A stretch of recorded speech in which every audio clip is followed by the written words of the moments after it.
right, here we go. So in the last 48 hours, not even 48 hours since I ended my last show, it's been less than 48 hours since I was live, I've done a lot of research. I want to give a shout out to Kira TV's most recent video. Kira has a very reliable inside source. I do cite Kira a couple of times during today's video. Some of what Kira has said, I can independently verify with a different source, but we're going to run with Kira being the primary because Kira broke this story a couple of days ago.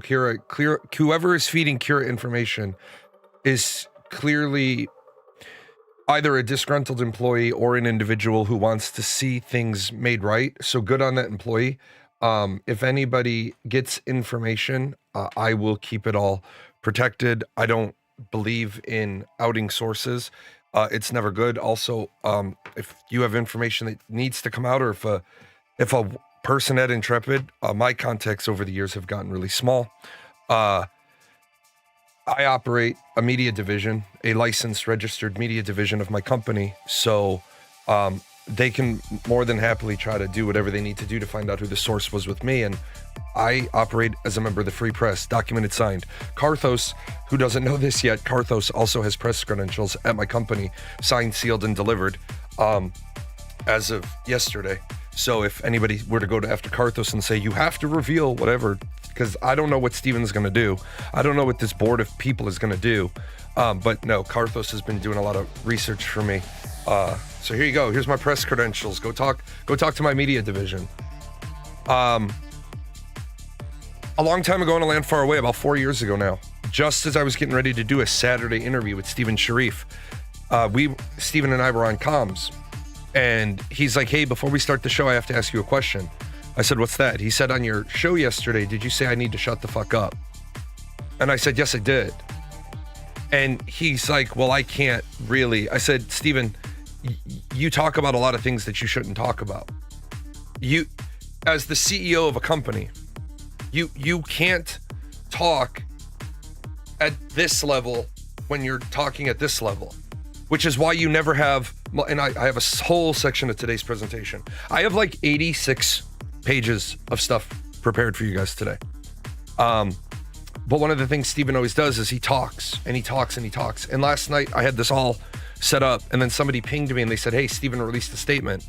And I was like, oh, did he release his filing? Did he release? Well, what he released was this statement today that says, it is certainly heartbreaking to see the impact to the people I care about, both my developers and community. But given what has transpired and the lack of facts available to the public, the reputational impact is something that cannot be avoided until the record is set straight with proper public filings. Unfortunately, that takes a little time. Well, I got really, really bad news for Steven. Buddy, you're done in gaming. You're done in game development. You're finished in game development. Because there is no amount of truth that is going to come out that washes the stink off of you and Margaret. Not only is Steven done, Margaret's done. There is not going to be a single game company that wants to touch Margaret with a 10-foot pole as stuff comes out. And since Margaret did not care at all about my future as a content creator, I care not at all about Margaret's life. I have zero fucks to give because Margaret is an insufferable human being. I do. I have the warrant. Oh, what's this? Yeah, I did not see that. I do not have that piece. Obviously, I can't do it in the middle of the show. But if you send me a link to that public records request center, I will, if you send it to me on Discord or you PM it to me here on Twitch, I will pull that down later today. That's why you guys give me tips, bits, subs, donos, so I have money to spend on that. If you have the PDFs, send them to me. If you have them, send them to me. I'm Jalan on Discord, or assuming I spell my email There you go. You can email them to me there if you're not on Discord. But I'm Jalan on Discord. I'm in the Ashes of Creation Discord. I just haven't spoken there in years. So this is what Steven said. And what I said was, years ago, I said to Steven, you need to learn to shut the fuck up. And Steven's attorney is probably going to find out Steven keeps talking. Right? Yeah. He speaks so much about the company. Like, it didn't just come out that he had been protecting the worst guild that was actually trying to destroy his game. Now, one of the things Steven's going to have to realize, and sorry guys, because of the nature of my setup, I have to show you the slides through Acrobat. Because if the only way I can do a PowerPoint is a display capture, and I have shit everywhere on my desktop. If you haven't seen this video, I'm not going to rehash everything in this video, but Steven talks about when more of the truth comes out. Well, this video, liar, liar, pants on fire, you lied from the very beginning. So what truth are you hoping comes out that saves you? This video isn't enough to damn him where he won't have a future in game development. But he said, I hate gross humans. The one that surprises me the most, to be honest, is Jamie. Thought we had a good friendship, but then he went so sour so fast, it was weird. I mean, it isn't like they have large followings between the Doomers, Richie, Jamie, and the Jackass Jalan, but it's just interesting to see people change. I'm a jackass because I tell the truth. I'm a jackass because I have been saying all of this for 5 years. I'm the jackass. There's two big pieces here. Number one, if all of this is real, then Steven spit in the face and pissed in the mouth of everybody who's given him $1. Many, many, many people backed Ashes of Creation after Steven's hardline stance on no RMT. You up? Yep, just woke up. I just removed you from a ban list. Why is the CEO ever removing people from a ban list? If you were banned, if you were caught up, it should not elevate to the CEO of a company. The CEO of a company should not be involved at that level. And then you see DA lists that he made a couple of thousand, 3,000 approximately dollars selling golden accounts. Steven basically unbanning my RMT alts that got banned for selling gold. But then this right here, he had me to apply to other game studios and use them as a reference and would verify I worked for him in the past, so I could leak NDA shit to them. First of all, DA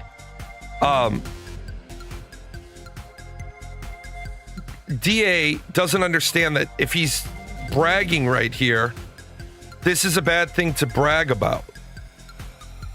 If he's not bragging, right, then what he's doing is he's admitting to multiple federal crimes. And they don't ever have to have done anything for that statement to be that is a criminal conspiracy too. So that's a criminal conspiracy to commit economic espionage. And you think it's just and you committed wire fraud. There was a running joke that Polar had devs playing and leaking in front of them. Yeah, they did.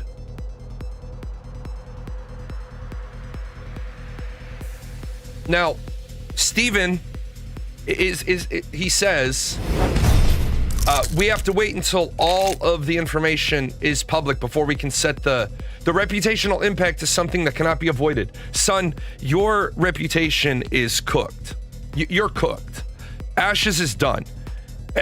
Ashes may get sold off for pieces. And in this video, I show you, I point blank show you, Steven doesn't have control of his company. He's admitted he doesn't have control of his company. I've seen one of the shareholder structure agreements. I haven't seen the internal shareholder policy overall. I showed the other day on my book. The company would have a shareholder policy that is the overarching policy. Well, we're going to go through some stuff that makes Margaret look even worse too. So, linker Lineker, I forgot how he pronounces it. He and I had a good working relationship for years. Then we got into a debate and he thought I was a doomer. And then yesterday we spoke. A couple of months ago, maybe a year ago, I did a video where I said Level 80 media, journalism, whatever they are, they did a Bush League hack story. And they did. Because they didn't get all the information. In that story, what wasn't talked about was, and I'm sorry the text is so small, I can't change. If I'm given an image, I can't manipulate the image if it has text on it too much bigger than I'm giving it is. But there's a developer who was laid off. Now, he said laid off. And at the time, a layoff is we don't need the position anymore. At will termination is we don't need you in that position anymore. But what I didn't know about at the time is the guy who was laid off, his manager 2 weeks prior. Yeah, I'm going to be live for a long time today. This guy, this speaker is saying, I was up for a promotion 2 weeks prior, and then I'm about to go to lunch, and I get called in and being told I'm at will terminated. Now, we're not going to devolve this into a political debate. I don't like the idea of at will termination, but it is the law of the land. The law of the land is at will termination. It is allowed in California. But the truth of the matter is, if you start saying you're at will fired, you then can't turn around and say laid off. Because if you lay a person off, it means we're eliminating the position. And then if you immediately refill that position, you fraudulently fired that other person. And this is where Margaret's going to get a whole bunch of stink on her. And she should be done in video game anything. Because Margaret then says, we did not have layoffs, but we did recently part ways with a few developers because they were not good fits for our project. For those folks, we provided them the option for a severance package and paid out for the remainder of the work week past their final working day. It's never easy to let folks go, but we also have to ensure we have the right people along with us on our development journey. A layoff is when you're letting folks go because of economical reasons, and that is not the case for us. Well, first of all, Margaret needs to stop talking out of her lane. If you're not aware of this, Margaret doesn't have a degree in business. She doesn't have a degree in management. She has a degree in medical coding and music theory. Margaret talks out of her lane all the time. They were not good fits for our project. The same guy that was talking to me 2 weeks earlier about a promotion. Now, a layoff, we don't need the job anymore. At will, we don't need you for the job anymore. I didn't have that other piece when I made this other story. Would it have changed this other story? Yeah, it would have. Do I stand by what I wrote based on the information I had at the time? Yes. You can still be laid off. You can still be at will terminated. But unless we have somebody willing to testify to the state of mind of Steven at the time. Medical coding and music theory, how does that even happen? I don't know. Not to excuse her, but in this case, she was specifically told to say that then. Well, then she has no integrity. Thank you. Let me say this.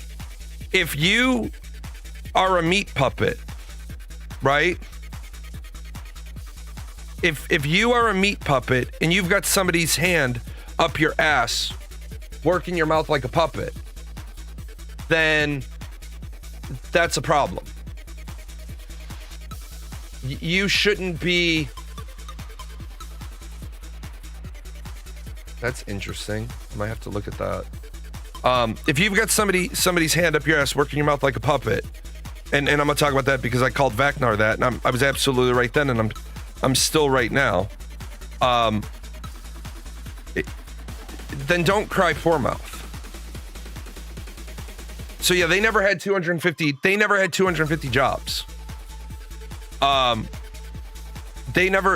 250 jobs. They had, their CFO was in Florida. Yeah, I'm not showing the information because I haven't had a chance to parse it. I just want to take a cursory look at it to see if there was a smoking gun, and I already see one. Holy hell, yeah, they have people all over the place.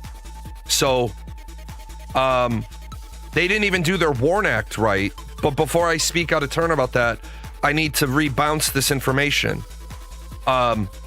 The WARN Act requires, unless Intrepid Studios had established locations, plants in all of these states, then all of these individuals were direct reports to the San Diego office, and then they did the WARN notice wrong. The WARN notice shouldn't have said 123; it should have said 210.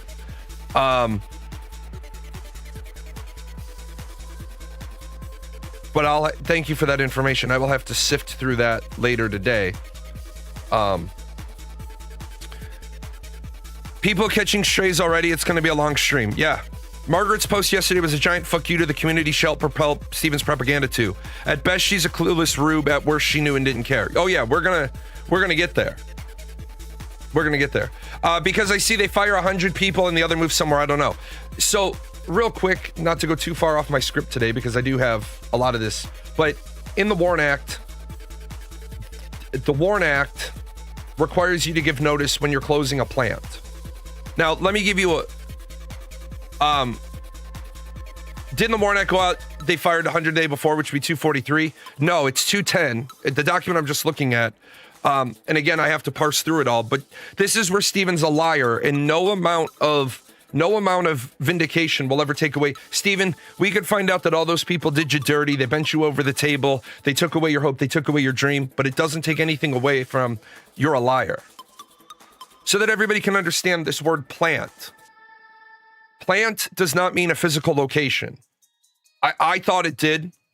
Plant means a function inside of an organization. And I talked to my guy yesterday to make sure I have this right. I am the owner of PGN Inc. Inside of PGN Inc. is the media division, the music division, the entertainment division. I have 3 divisions established inside of my company. If I was, say I had 200 employees and I was going to close the media division, that is a plant. Under the WARN Act and the way it's written, a division of a company is a plant. It sounds weird, and I had to ask the question a bunch of times. If I was closing one of my 3 divisions, that's considered a plant, considered a work center. Even though I'm not closing lock, stock, and barrel, I would have to do a WARN Act because I'm closing a plant. I could then say it's plant closure. And I have all sorts of stuff on the WARN Act coming up. I don't want to jump too far ahead. So this whole thing stinks, right? Did you screw something up? Did the guy who said I was in line for a promotion screw something up? Well, if he did, you could very easily go from in line from a promotion to being at will terminated in a 2-week span. You could go from that in a 2-minute span. Did 13 people all screw up in a 2-week setting? Not likely. You had 13 different touch points, and you're going to say all of them were terminated at will? Well, maybe, and again, I wrote the story when I didn't know what I didn't know. Maybe it was quarterly performance review time, and those are all the people that didn't hack it. When Margaret says you do layoffs for economic reasons, that's not always true. That's why Margaret needs to, and say it with me now, shut the fuck up. Because Margaret doesn't know what she's talking about. Did you onboard the wrong people? Yeah, that's a managerial problem. You can at will terminate the person, but then you have to identify your hiring practices, which looks a little weird when your HR person that had 25 years experience bounced at this point. You can still get rid of the person through at will, and it still sucks. But then you're saying we onboarded the wrong person. We onboarded Jalan because he's got CPI knowledge, managerial knowledge, advertising knowledge, marketing knowledge. We terminated him because he's vulgar, he's crass, he's condescending, he's difficult to work with, and the guy won't get a haircut. Timeline of events. According to Kira's source, the Intrepid Studios employees are told about the board in November of 2025. I cannot dispute Kira's source. My source was not aware of a board in November 2025 to the extent that other people were. the person was aware that there was new management, new leadership, but they weren't aware that that management and leadership had the authority, the stock options to basically tell Steven, you're no longer the CEO, you're the creative director, go be the creative director.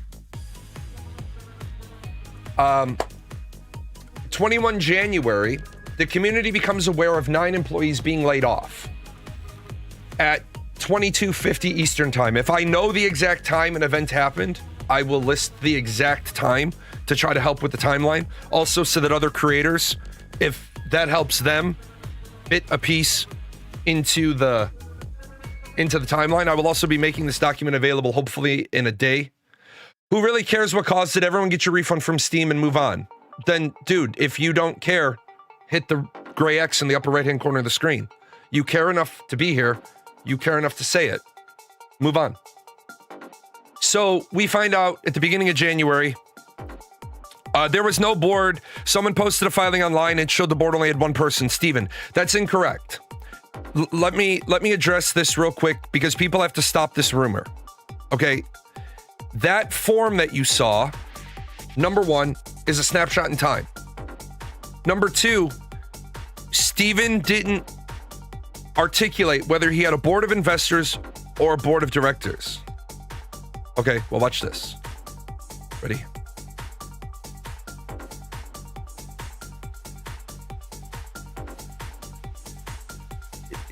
You can have a board of investors who are running your company, but they do not have to be listed on that form because that form is a board of directors form.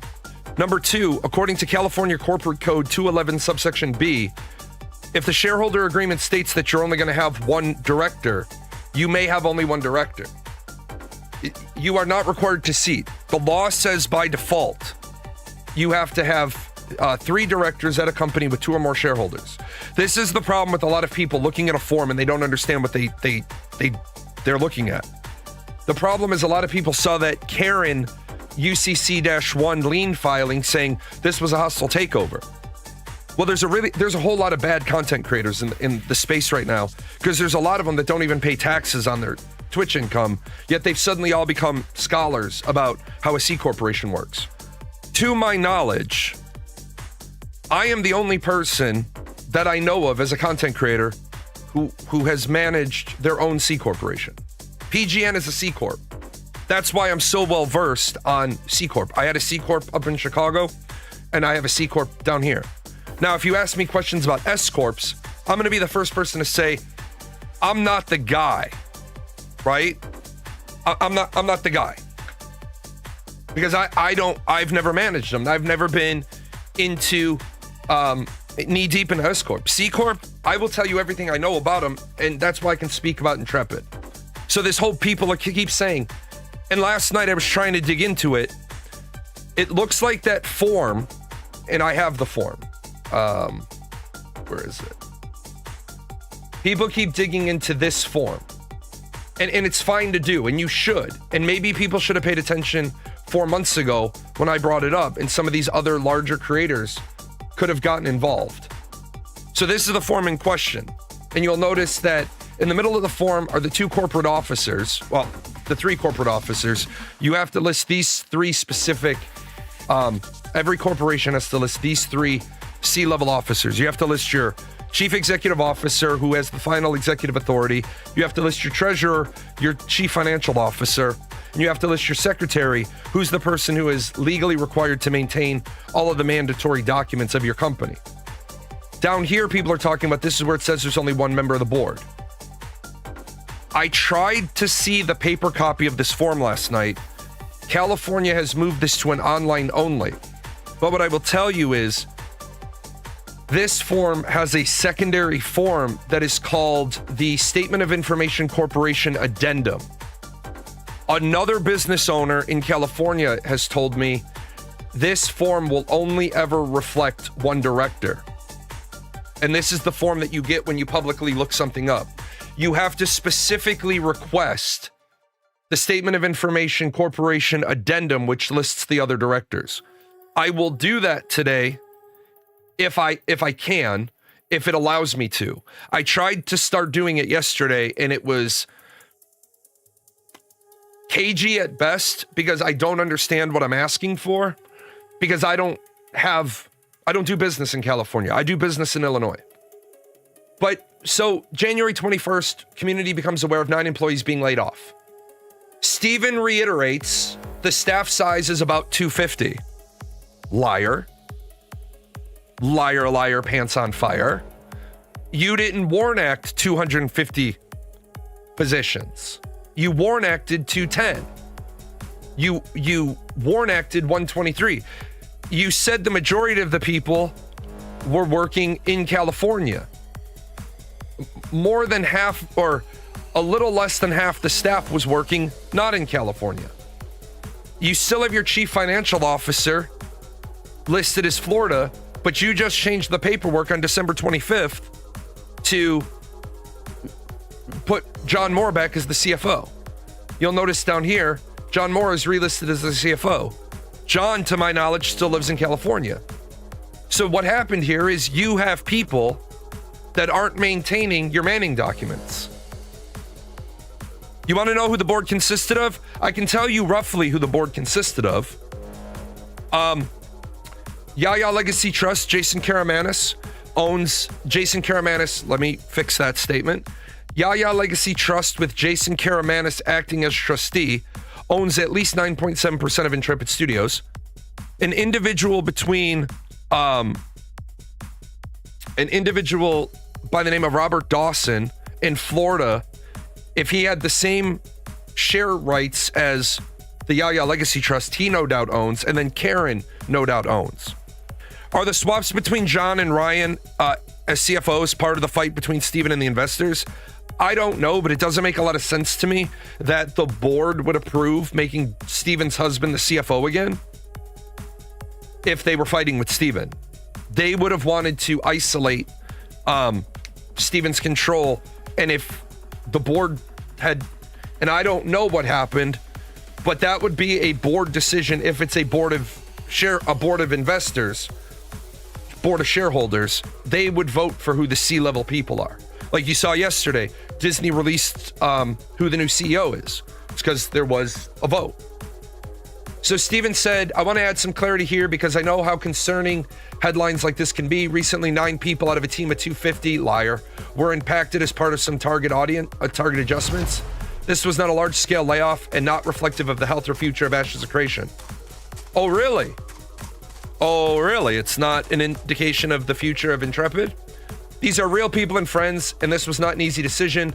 We're doing what we can to support those affected. At the same time, development on Ashes of Creation is continuing forward and the team remains strong. I appreciate how much this community cares. I will annotate for you right now the first time I'm saying it. Oh, what is that? What is that an EM dash? Is that an EM dash? Oh, it looks like an EM dash. It means a lot to me and the team. I just ask that we keep this conversation respectful and grounded in facts. Steven, stop saying to deal with facts because you don't. You lied about having, you lied about having no investors. You lied to Kickstarter. You lied during Kickstarter. You ran an affiliate program during Kickstarter, which at the time was against Kickstarter's terms of service. 22 January, Steven mentions on Discord a few positions opening soon. Okay. There's going to be a few positions opening soon. Yeah, yours, because you're planning on resigning. Yeah, namely yours. Shit, Delaron's known me for so long, he knew where that was going. Steven returns to work after health challenges. Let me say this. I am not going to go into Steven's health challenges because I know some of his health challenges as a friend. Steven has health challenges. Period. Don't take his word for it. Take my word for it. Steven has health challenges. As I used to make fun of him, you wouldn't have as many health challenges if you'd get your ass on a fucking treadmill or a Stairmaster 30 minutes every other day, but that's a different story.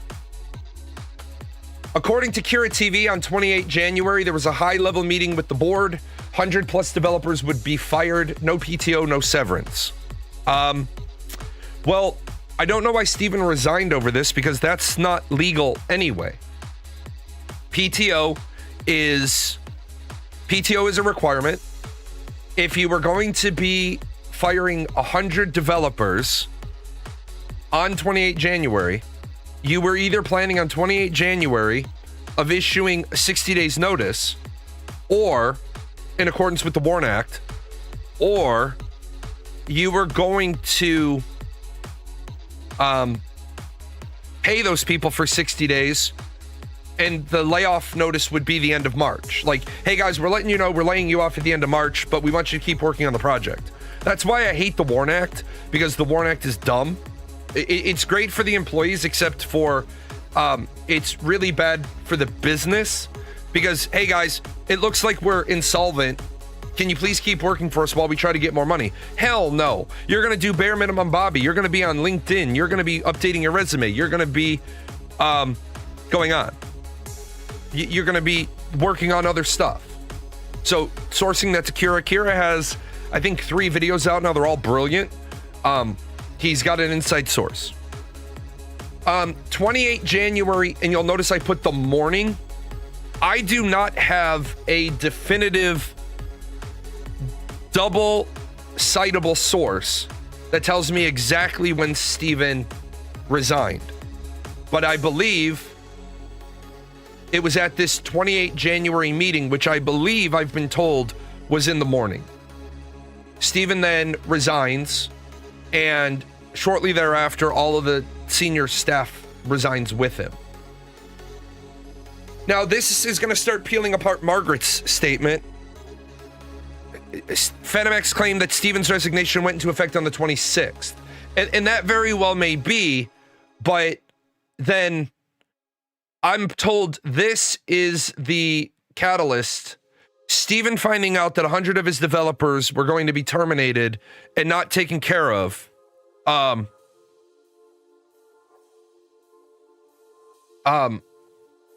There's no reason why. No, Kira's videos are not bullshit. Let me address that one. I've been able to independently verify enough of what Kira's statements are. Kira, I have a problem with Kira from something Kira said to me a long time ago, and fuck Kira. I don't care. Kira has negative shit to say about me. He says, I don't understand what Jalan's problem with me is. That's because you don't remember the people you shit on. And that's your fault. I don't give a fuck. But in this regard, Kira's sources line up with what I can independently verify. I don't have as good of a source. But Kira's source is accurate. If Steven resigned on the 26th, then Steven shouldn't have been making statements on the Discord that he's back to work. That's why I don't think the 26th is the right timeline. I think after the 27th, is legitimate, because Steven says, I've returned to work. Because if Steven had already resigned and he said, I've returned to work, then the shareholders, the board, the new management can turn around and say, he can just show the message and blur the name. How hard is it? Let me stop you. That's not how you do journalism.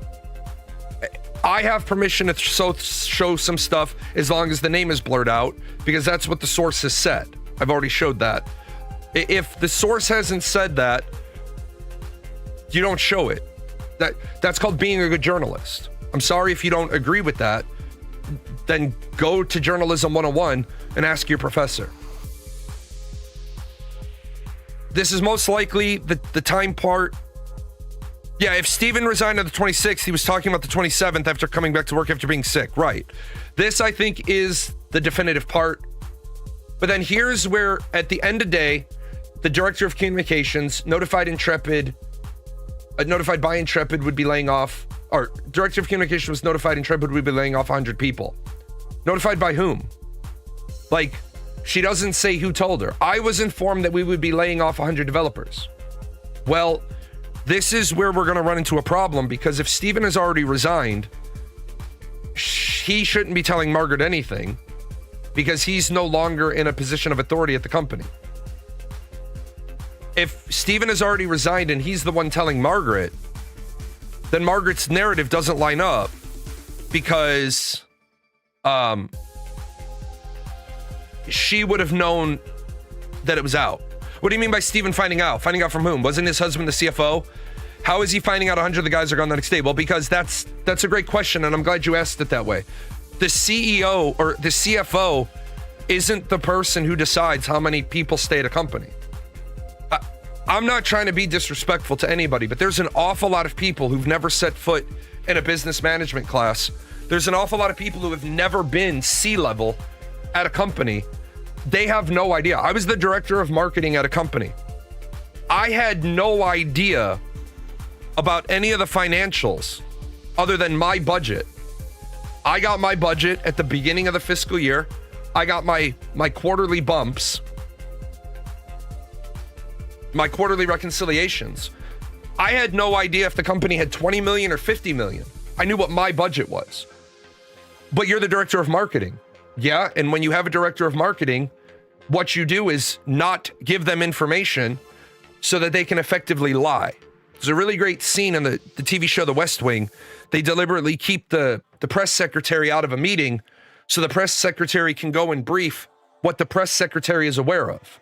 It's not the truth, and they sandbagged CJ. But sometimes you do that. What's weird to me, though, is Margaret wasn't really a DIRCOM then, a director of communications, because she didn't have all of the information to release a press release to control the fire that's about to come, which is why when somebody said earlier, when Margaret addressed the firings in 2025, was she told to say those things? I don't think so.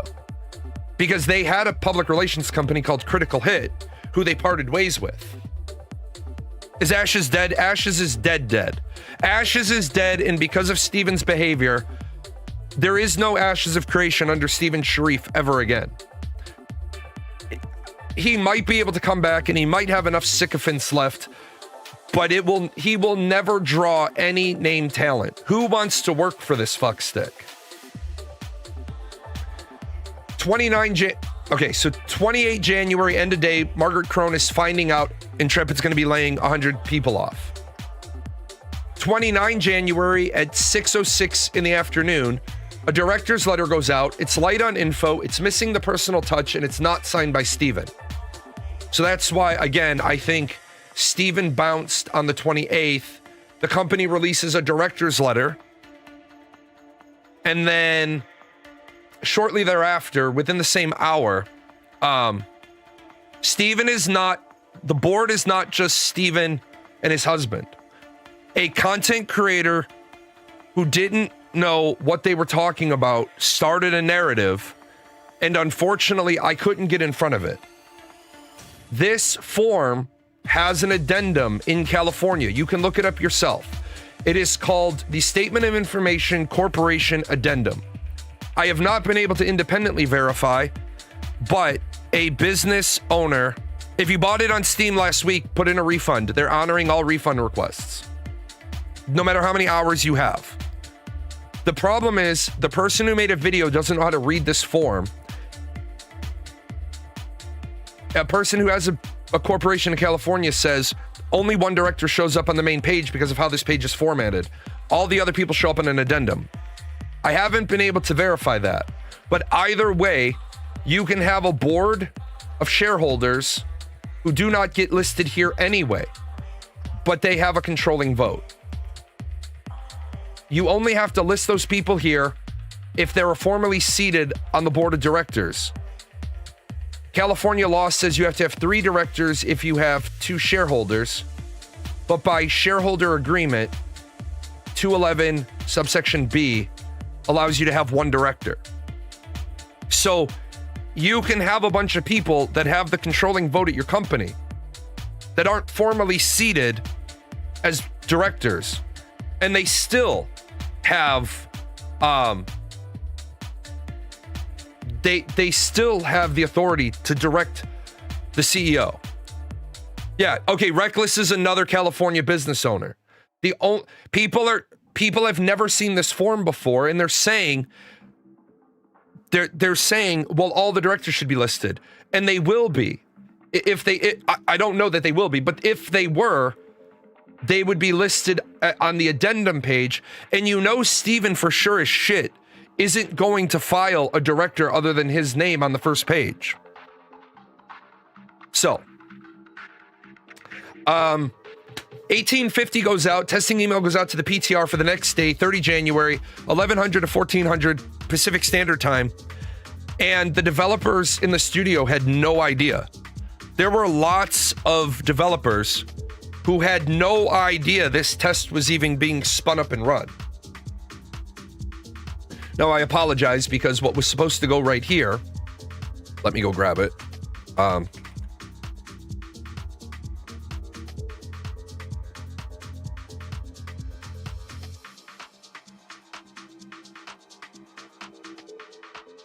That's not what I want. So what I had meant to put in was this. Sorry, I do need sleep sometimes. That was supposed to be right there. So obviously, they ran this PTR test. I don't use Acrobat AI. It keeps popping up down there. I don't know what any of this shit is. Oh no, I didn't want to do that. Shit. Oh well. I'll resize this now. See, this is me touching buttons. Anyway, so this PTR notice goes out, and there were staff members who didn't know a test was coming out. So it was a waste of time, effort, energy, resources. I'll tell you what this is. From a business perspective, they did a pulse test to test engagement, and it's a bunch of people that are disconnected. I even slammed Steven for this on Twitter and said, what the hell are you thinking? You're running a PTR test, stress test, with 1 day notice, less than 14, 16 hours notice, and it was only a 3-hour window. This was the new owners, the new directors, seeing what the pulse surge. And they even offered a reward for it. They offered a mount for it. And they could only get 5,540 people interested. So that's a factoid. So what we get after this is their director of communications shares the information with the CS team. By the end of day, director of communication finds out which individuals on CS team were affected. 30 January, Steam should have paid Intrepid for the 11 December to 31 December sales. You get paid on the last business day of the month after you make the sales. Thor, he confirms he has looked up his original launch months. There was no 60-day hold. I have not found anything in the Steam documentation that says they hold your initial month for 60 days. But I did find that Steam reserves the right to hold funds if your refund request amount exceeds a threshold. Right? Dante, it was probably still my yesterday, and it was probably already your tomorrow. That's why everyone loves Steam and dunks on Corpse trying to overthrow Steam.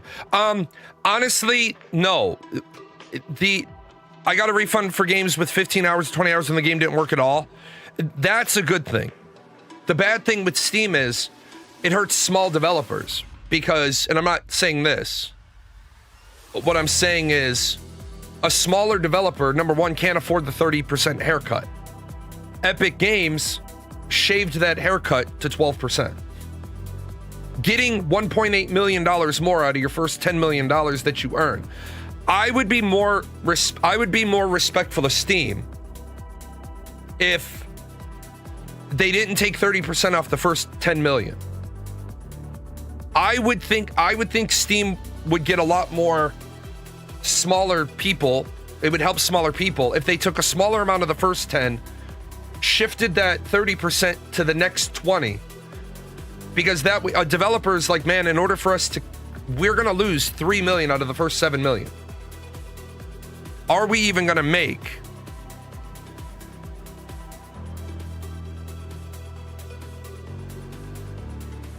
Are we even going to make any money? If your refund on Steam was denied, go back in. Don't use the I'd like a refund button. Use the I have a question about my product button and let them know. And you can, there's a bunch of people that have written Reddit threads or done YouTube videos. They'll tell you the verbiage to put in. So it does stop the slop games from coming out. That is true. So what we have here is we have a disconnect here between my source and Kira's source. My source says Intrepid made 8 million in December and those funds were received. Appreciate that, Rochambeau. My source says that those funds were received on Friday morning. Kira's source says that his source inside Intrepid said they didn't receive the money, that Steam was holding it. Now,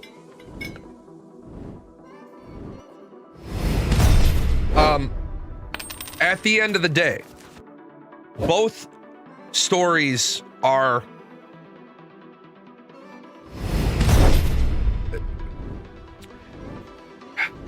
without access to the book, without access to the bank account, it's impossible to know.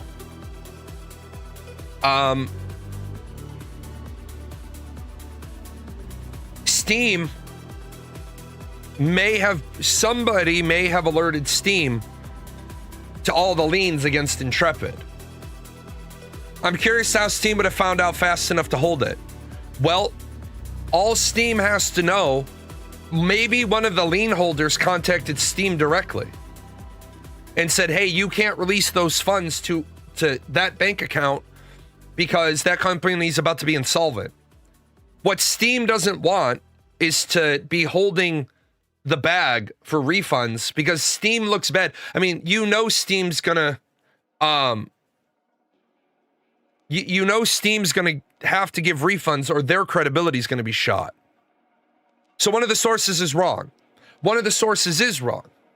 And that's the problem when you have multiple sources. But there's only one person who knows whether or not Steam got the money. And that's John Moore. Now, I don't know if John has underlings with access to the bank accounts, but generally what you do, and I don't know how they set it up. I have no idea. But generally, all of your income comes into one account. And then from that one account, you disperse money to the accounting department and the payroll department, the accounting department for bills payable, the payroll processor, right? What you do, those aren't 10K investors. Those are 10K backers on Kickstarter. So what you have a problem with is the only person who knows whether or not the Steam money came in would be John Moore. Unless Intrepid doesn't know what they're doing, but John runs multiple businesses, including businesses with government contracts. Yeah, John could be Kira's source. I don't know. But the problem is, somebody could have heard, and remember, people repeat and we get the telephone game. My source could have heard, we got that money, because at the beginning of the week they were told, the money's going to be released on Friday. Kira's source could have been told they were holding the payment because the powers that be have said, we're not releasing that money to go to payroll. My source said they were told they have the money and they're just not putting it into the payroll. So there's a lot going on. I bet if Steam didn't give you the money as refund, they will get the same money to buy something from Steam. Yeah, they'll give you credit. Steam changed the rules for early access at 60 to 90 days. Lots of people have repeated that. It's not in their documentation. Thor looked it up in his documentation. It's not in what he had. And remember, I think what may have bit them is when they didn't attach Ashes of Creation to Ashes of Creation Apocalypse. That may have triggered, you're a new company, and somebody in the payroll account department may have been like, hold up, hold on. Because if you remember, when you click on when you go into a company, Ashes of Creation, Steam. When you're on Steam, no, I don't want Steam. When you're on Steam and you go to a company, you should be able to click on their button and get all of... Oh, that's not going to work because I have it set for the PDF. But I'll have to do screenshots. So when I come here, which is fine, I can just do a screenshot real quick.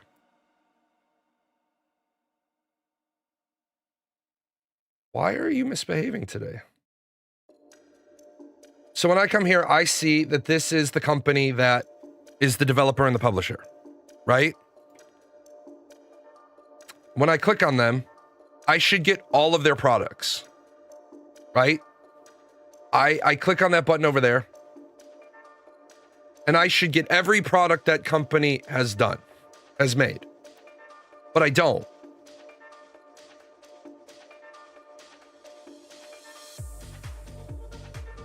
I end up with, why the fuck is it not there?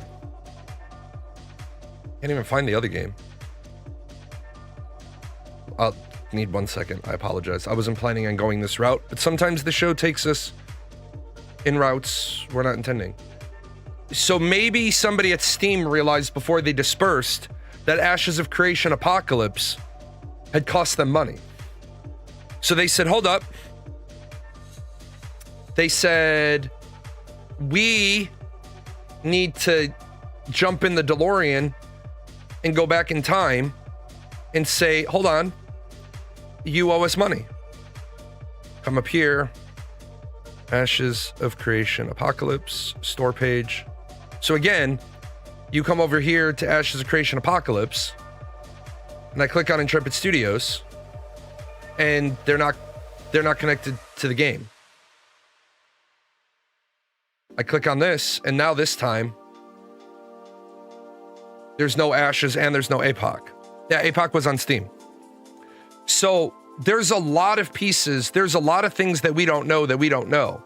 But what we do know is that they deliberately disconnected themselves from APOC. And Steam may have been like, hold up, motherfuckers. Why would APOC cost Steam money? Because remember, the way escrow holding works is this. And this is what's important for people to know. This is Steam.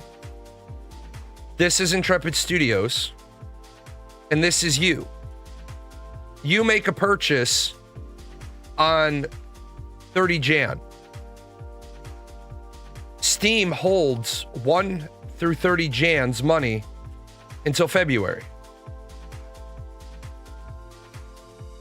You ask for a refund on 1 March. They made no money in February. There's no money to give you because they dispersed.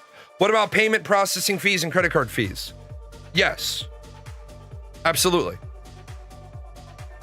Remember, when you own a business and you give a refund, you sometimes lose a little slice of money if you're over your amount of refunds for the month. You get a number of you get a fixed number of what I call processing credits. I can do X amount of refunds that we're good.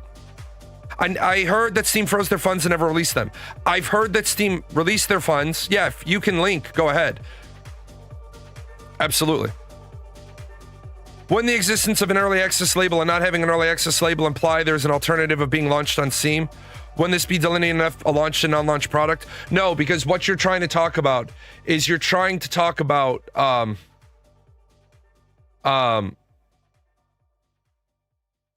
no, that Steven had leveraged the Ashes of Creation intellectual property for high interest rates from them. A family has a long history. No, Steven didn't do that.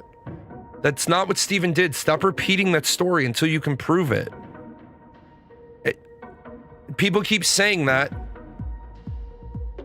You can't leverage the intellectual property if you already have shareholders. What people are saying Steven did is then a crime. Because the Yaya Legacy Trust has owned 9.7% of Intrepid Studios since 2019. You can't turn around and say Steven did this, because then you can't say he committed this crime by committing that crime. You have to be able to prove this and that.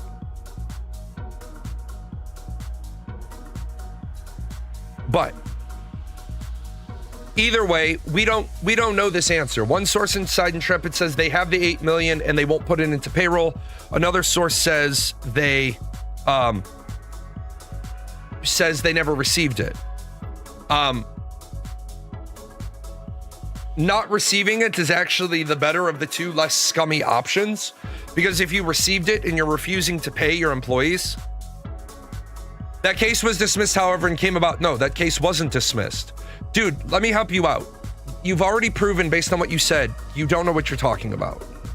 Please don't try to correct me. I wrote about the story before anybody else even had the story. If you type illusion, ! Illusion, you'll go to the video where I break down the timeline. That case being dismissed is because Intrepid folded. He is a criminal. It will all come out. You will look like an idiot. Why would I look like an idiot? Because I'm literally saying, I've literally said things he's done has been wrong. So how am I going to look like an idiot? Forge Theory read a letter in his video today that said the reason they didn't get payroll because Steam froze the funds. Again, I can't talk about what another creator has said. And if Theory Forge doesn't want to, if he's not, I can't trust somebody who I haven't vetted personally when it comes to journalism. I'm not going to get my ass in trouble by saying this guy said it because I haven't seen it. I've seen Kira's video, and as I've said, there's two sources, so I can speak about there's two outcomes. But if Theory Forge isn't going to show any of the letter, then he's playing the I have a secret game. Kira is working on Ash's videos out of his normal battle rhythm to update as he can. No, I cannot watch a video that I haven't vetted before I show it, because I own responsibility for everything I choose to show on my stream. So I don't know, and to my knowledge, if it's the video he put out last night, he literally said, I can't show. Well, if you can't show anything, then I can't rebroadcast it because I don't have it. If I had it and he had, it was 2 hours ago. I was already in the middle of pre-show 2 hours ago.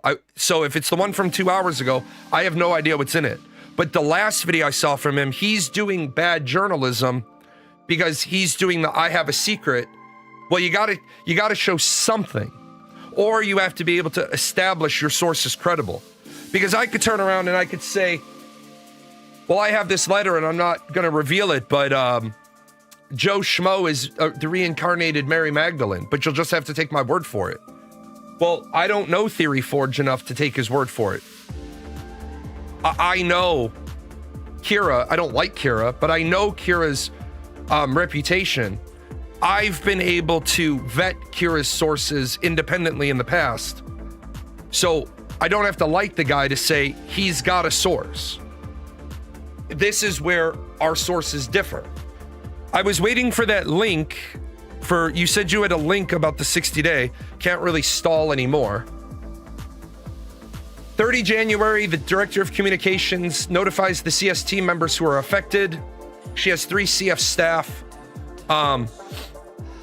It's logical to think one of the 14 loan holders had a lawyer write a letter to Steam to try to collect payment. No, it's not, because you can't, that's not how that works. What I said that one of the lien holders might have had Steam hold the payment, is different than try to collect the payment. Theory Forge was the first person with the warn letter to go public. Theory Forge was the first person with the warn letter to go public because I had just done a 6.5 hour stream and I was in the middle of making dinner. And then when I came back, he was already live and I wasn't going to walk on him. So he's the first person that went public with it, but he wasn't the first person with it. I just had no voice left on Saturday. I also was going to walk on somebody who had the bite. Oh, the Intrepid name under two different things. Yeah, they added a period under the names to basically effectively create a second. I totally get that. It establishes he has an in. It establishes he has a small in. You gotta grasp that. It establishes that he has a small in. I don't know the level of his in. Because let me just say that. I had the same letter, right? I had the same letter, but my in doesn't have the contact to vet some of the other stuff. If you know what I'm saying. Kira said it best. Just because your source is proven reliable once doesn't mean you can just carte blanche start believing that source. And Theory Forge is a good creator. But I can't stake my reputation and say Theory Forge is good, trust him. And you've noticed I didn't say trust Kira. I've said Kira has done a series of 3 videos. Those 3 videos, I'm not talking about his whole video collection.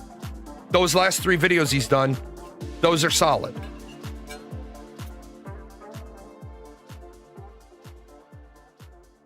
Team members received notification email, warn email. On January 31st, we were all informed via a confusing email that we would be laid off along with a warn notice. It's still shocking. The entire studio gathered to try to understand what had happened and what it meant for our future. Team members received notification email. This is the first time the director of communication,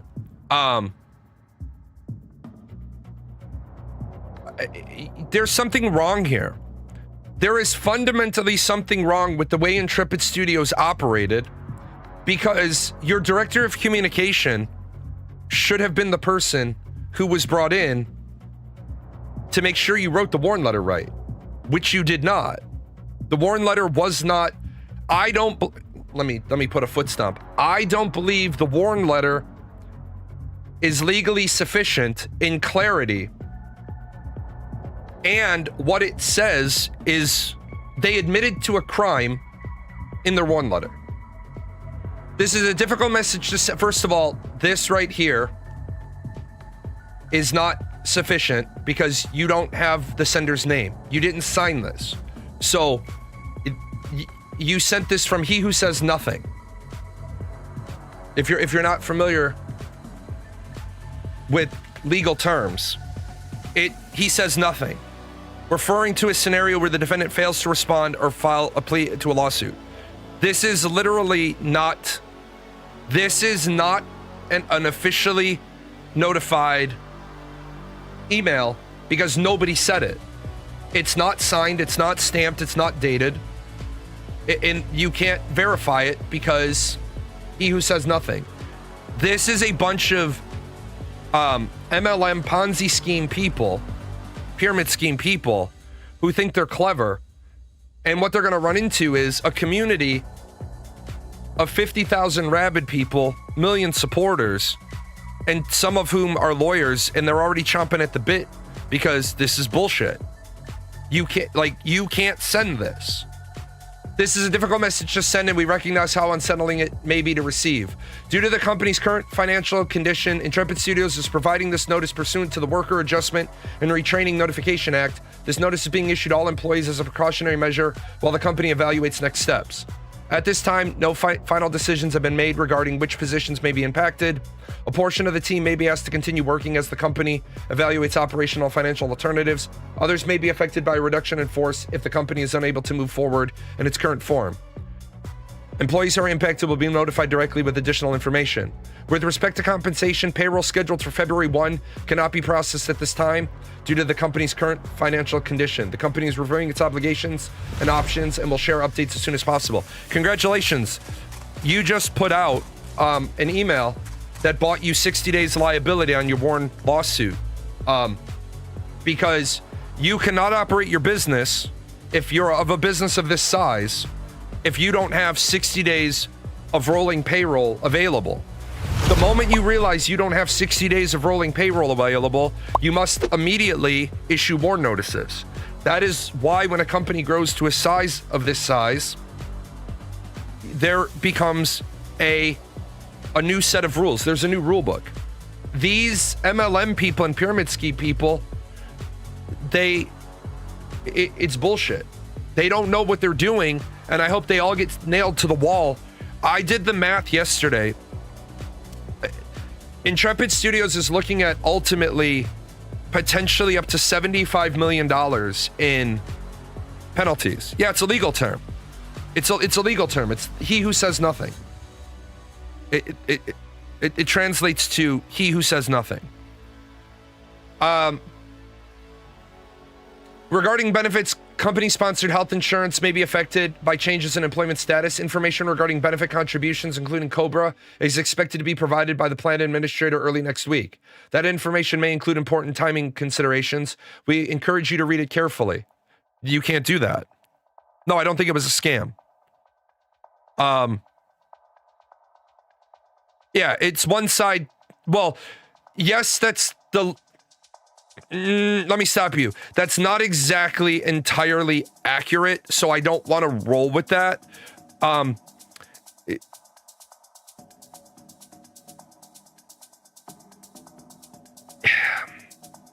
Because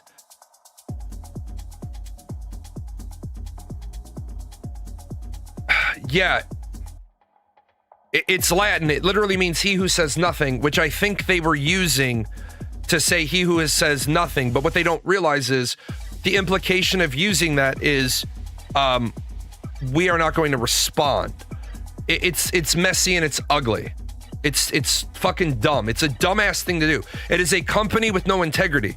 Now, here's why at the beginning, Steven had his thing where he said, wait till the truth comes out. I don't need to, I don't need to wait till the truth comes out, man. You're a scumbag. You're a scumbag because you surrounded yourself with scumbags. You sold parts of your company off to scumbags.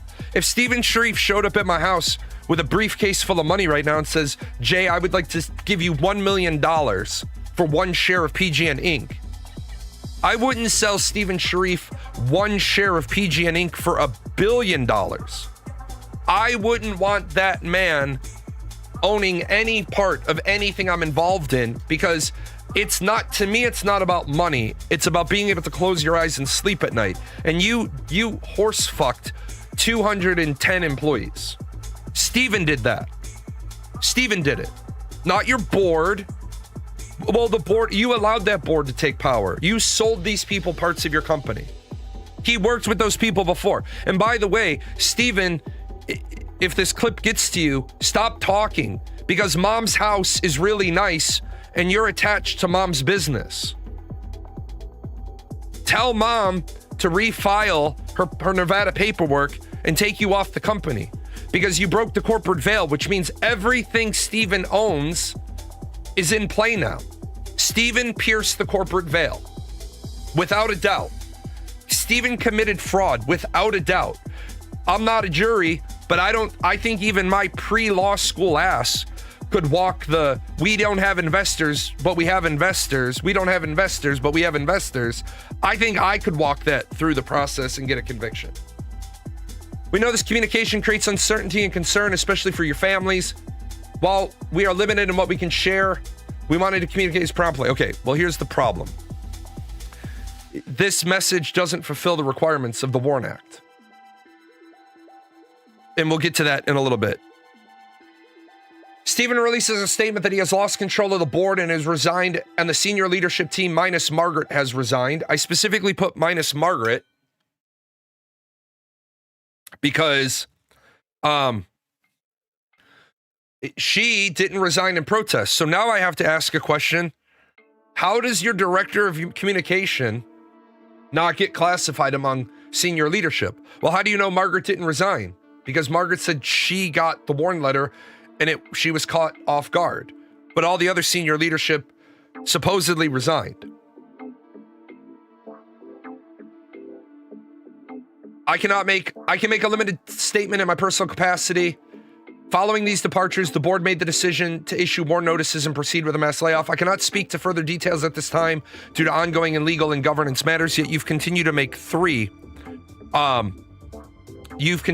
statements. What is piercing the corporate veil? Great question. So I'm going to use me for an example because I don't know how Steven fudged his numbers. So here's me, Jalan, the human being, the dad, the husband, the grandfather, right? Here's me. Here's what's known as the corporate veil.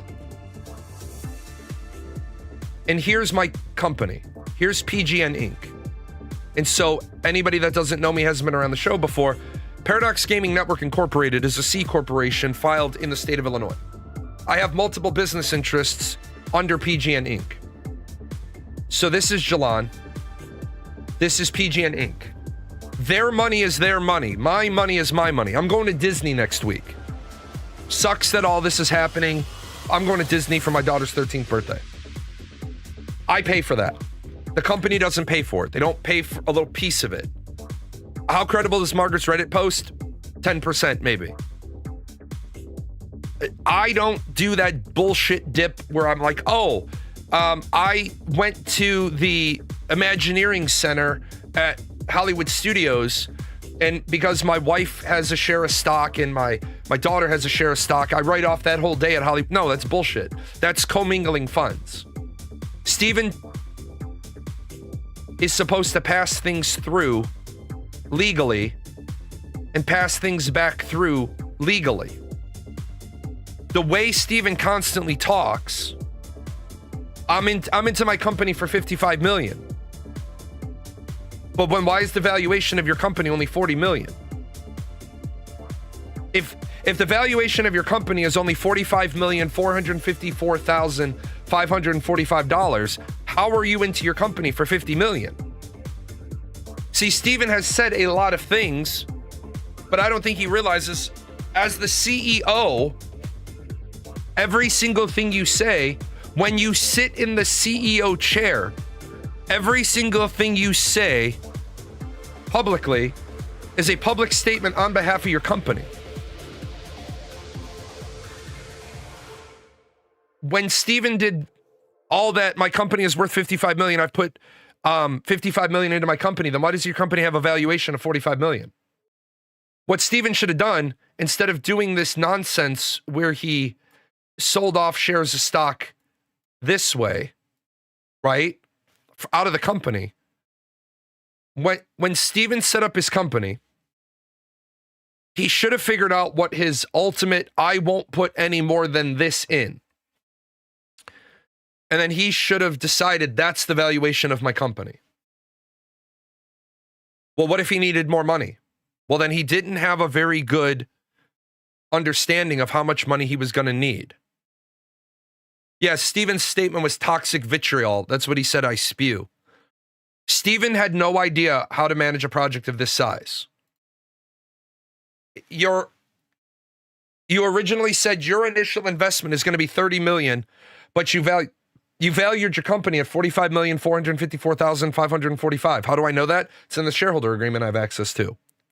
Well, if you knew that, then you knew that were you counting you were going to put in $30 million cash?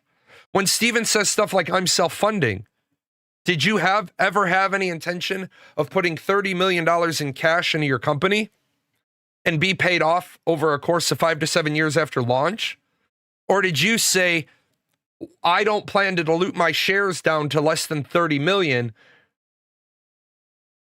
or I don't plan to do whatever with the valuation of shares. I would need to have the up number. I will give away 30 million of my valued shares. I also really confused why Steven equated having a large team with game success. New World beat his game at every metric, and it was developed by less than 150 people. Right. I think he never invested his own money. He invested at least $2 million of his own money to get the initial company up and running from December of 2015 until Kickstarter well, let me back that up now that my brain catches up.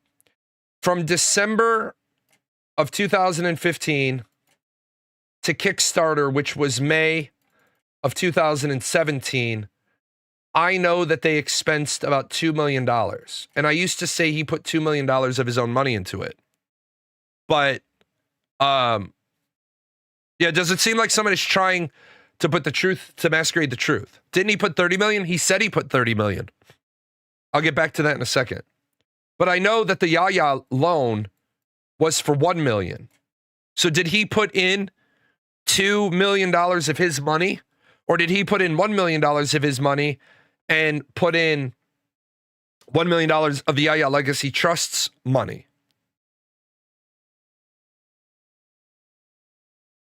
Or did he even put in $1 million of his own money? And did he have another person with a 2.2% shareholder agreement?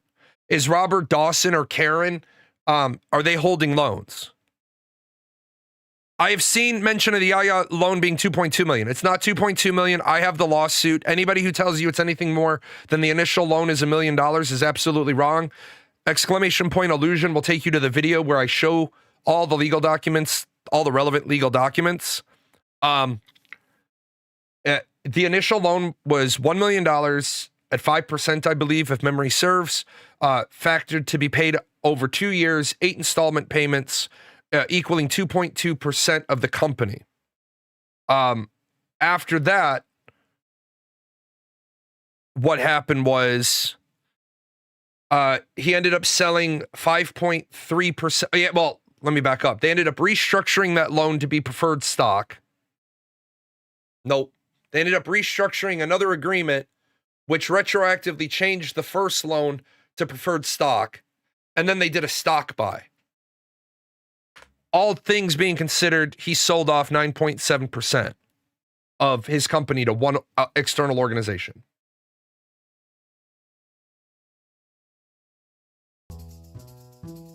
Would Money John put in count in any kind of filing from Steven? In the Unreal Engine 5 scene, he specifically said his in John's pocket. Steve, I don't want to listen to shanties right now. Not what we want. I'm not going to speak on behalf of John and Steven's marriage and their money and who spends what, because that's outside of our purview.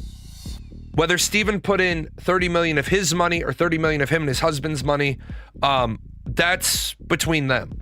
That doesn't concern us. What does concern us? The fuck? Oh. What does concern us is Steven said stuff like, I masquerade the truth, but as we're finding out now, he's been lying to everybody for years. On the 2nd of February, Steven followed up and he said, I made a public statement. My next action will be a public filing.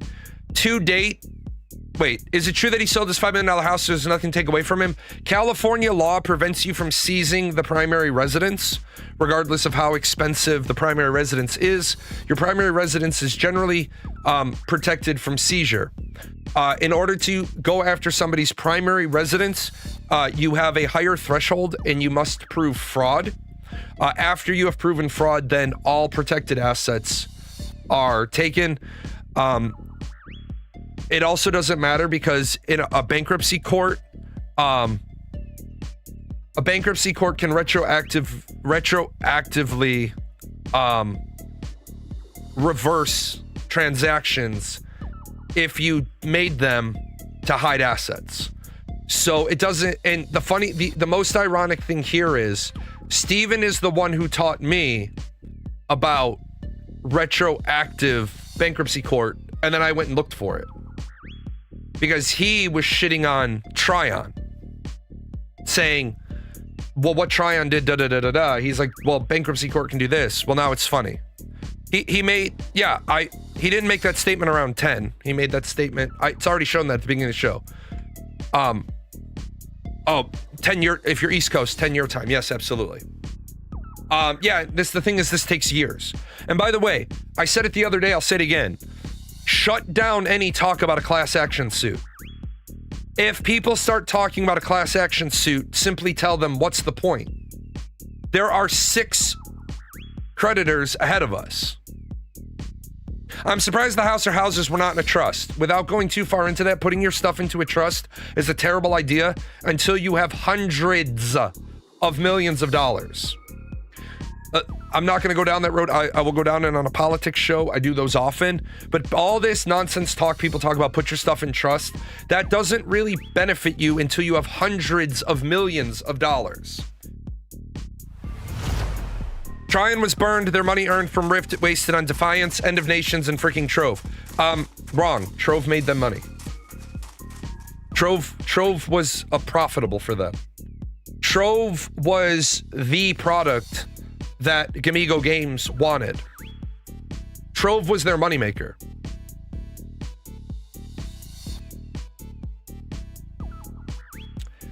Wait until more facts are available before forming conclusions like this. Steven, I don't need to take advice from you because you don't know how to run your business. At the end of the day, Steven called me a jackass. No, he wasn't a billionaire. He used the phrase billionaire gamer. Steven, in this country, we have 904 billionaires. Steven's name is not on the billionaire list. Steven called me a jackass. Steven is down 50 million. Jalan is up 35,000. I don't know, jackass. If one of us is down 50 million and one of us is up 35,000, there's one jackass in this chalkboard, and it's not me.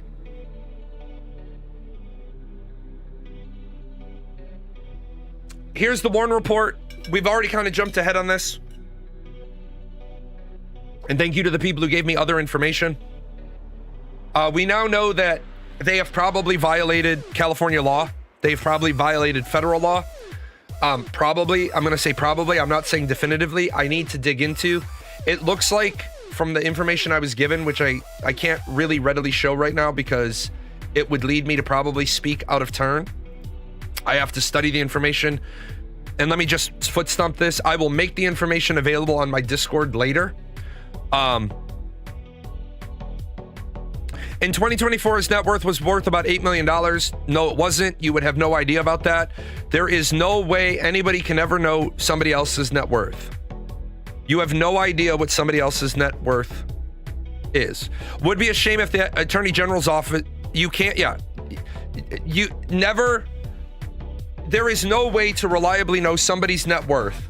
Like Steven has a completely separate business down in Las Vegas.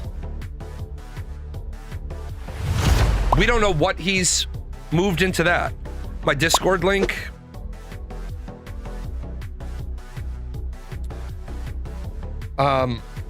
So we know right now that on paperwork we've seen this morning that they had 210 employees. They only warn notified 123. I don't think that's legal. I have to look into it. I have never been able to find that Intrepid Studios established any other, quote, plants anywhere else. You do not understand, and I cannot fathom how people can apparently be smart enough to make millions, but also this stupid. I just don't get it. I'm going to give you a great example from my background. This is my background. When I was a young man, I had a nepotism job.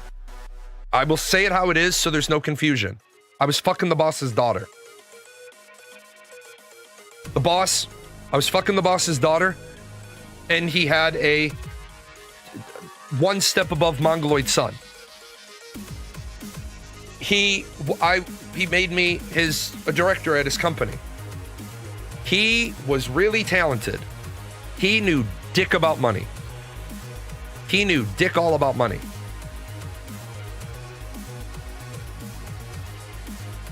I made a bunch of money because I made him a bunch of money.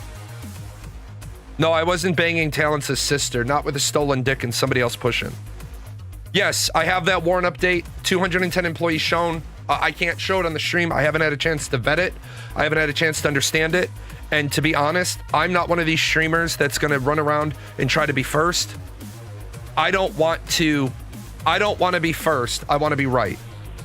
Because as you see all day, I keep getting people saying stuff to me and they're like, I'm like, no, I don't know what creator taught you that, but it's wrong. It's wrong. If Intrepid only had one established plant in America, they are required to do 210 employee notification in the Warren report.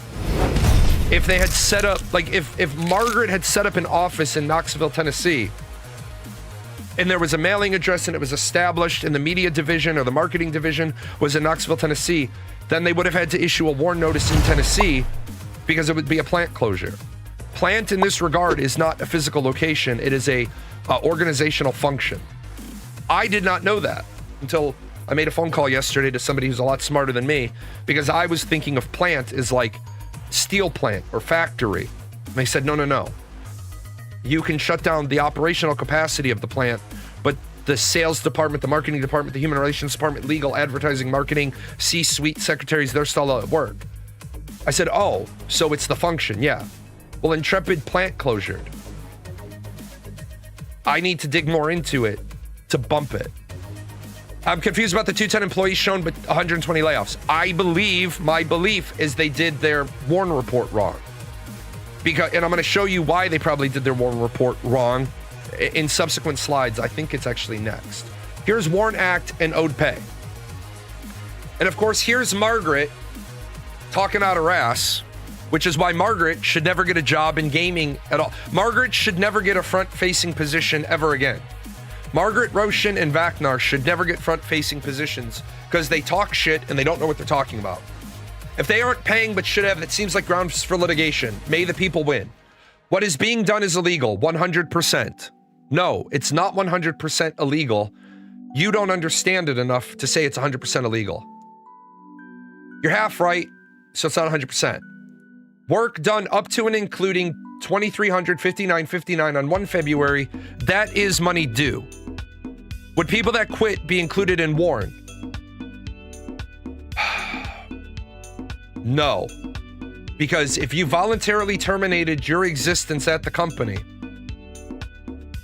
you would have to do the Warren notice for all of the people retroactive 30 or 60 days. I believe it's retroactive 30 days. So the people that were let go on the 21st of January, they would count. The people that were, yes, this will be posted as soon as I'm done. I might go get a cup of coffee, and I think my wife's bringing me a cup of coffee, actually. My daughter has another bowling meet today, so I have a lot of time today. Warren Act requires 60 days notice. Now you'll notice, but exceptions do apply. Violations include 60 days of pay, benefit continuation or cash equivalent, and attorney fees.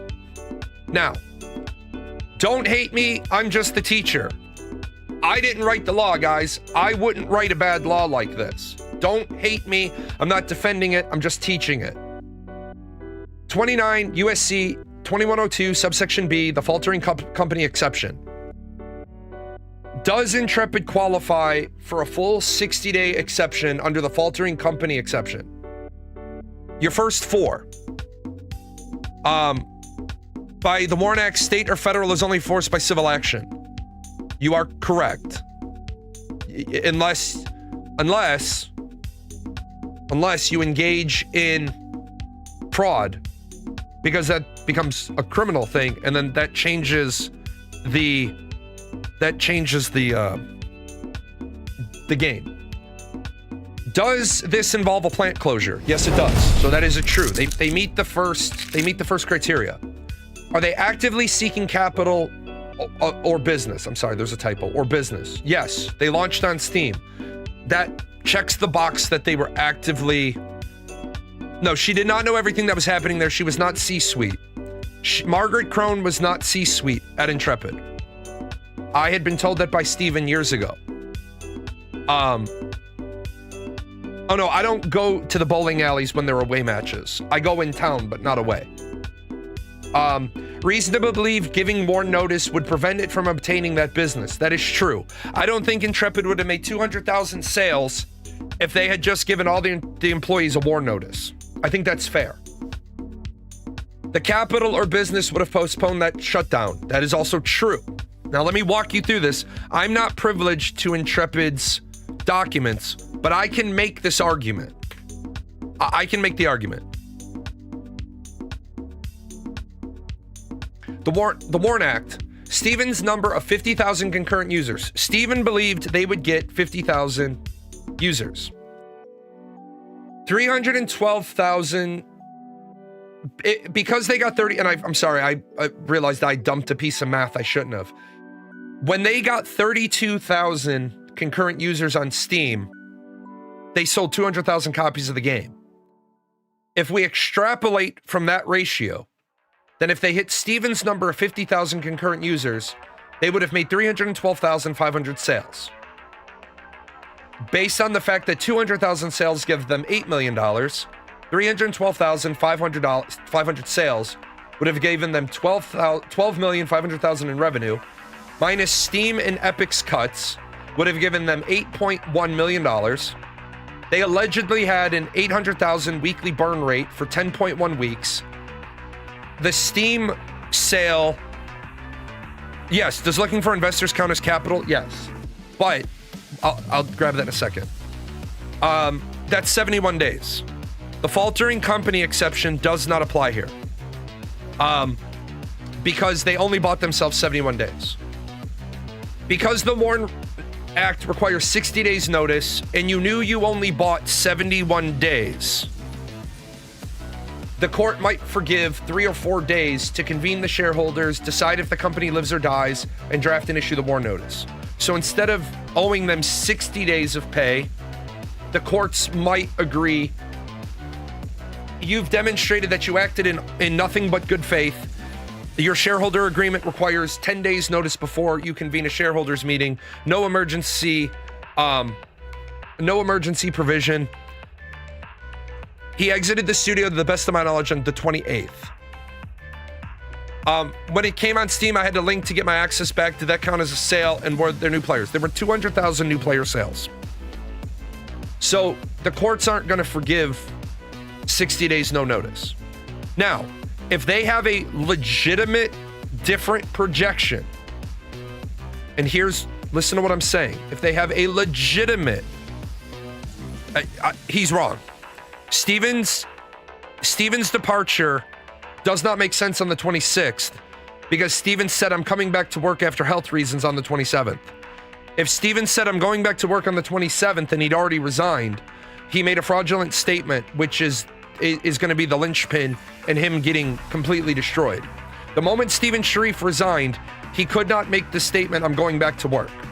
He's going to think, he's going to say, I didn't do anything. It's just off the cuff. This, that. Stephen's going to be in court for years on that.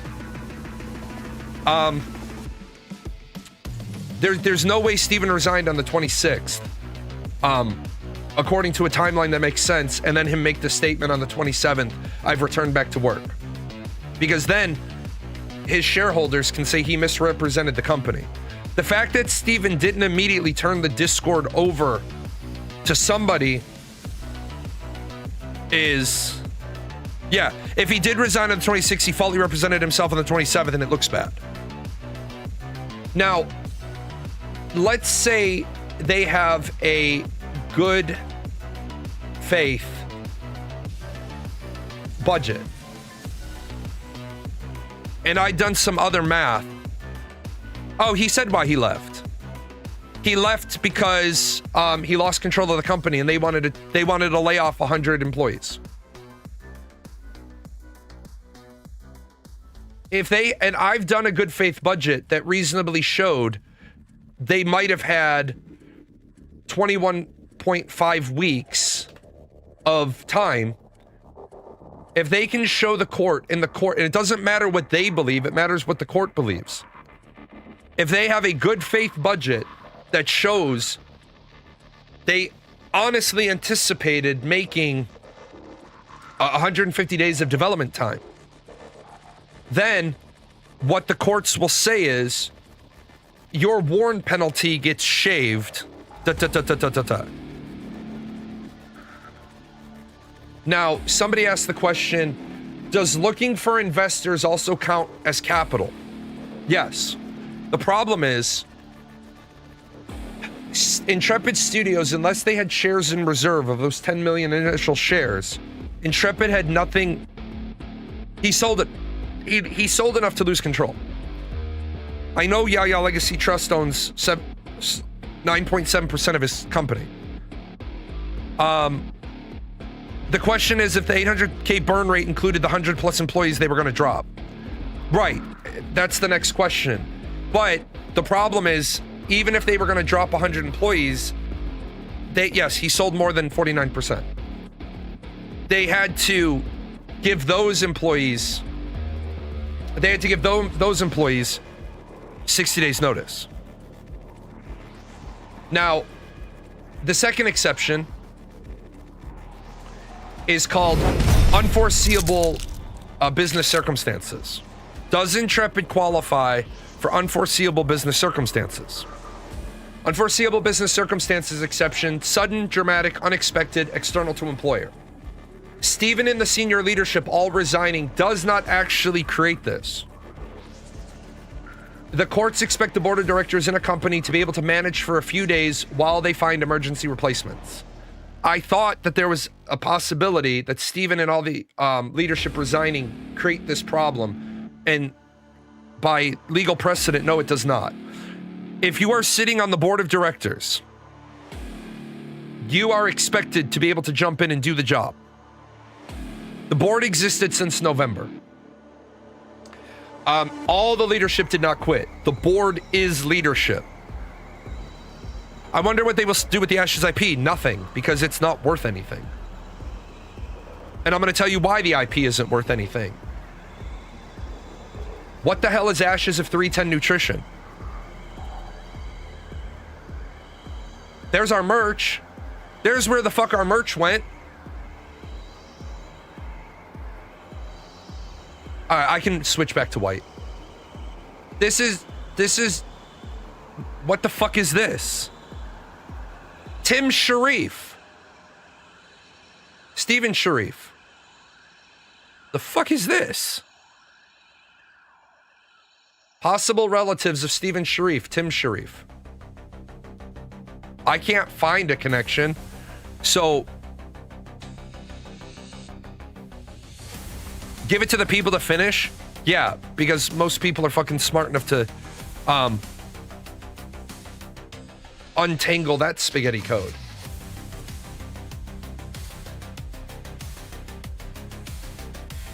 But yeah, there's all our merch.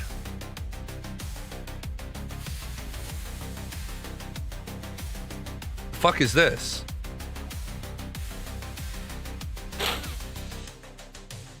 I'm in a Discord that's trying to emulate the game before it closes. Looks like they're getting pretty far.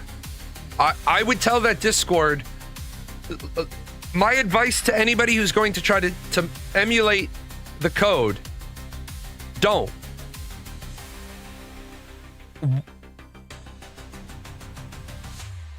You've seen already what's happened to the guy who owned the content, who owned the IP. These blood-sucking leeches went after Steven. You think they're not going to go after these people? Like, these people have nothing to do but leech you for your money. People are going to say, oh, well, according to the law. No, not according to the law at all.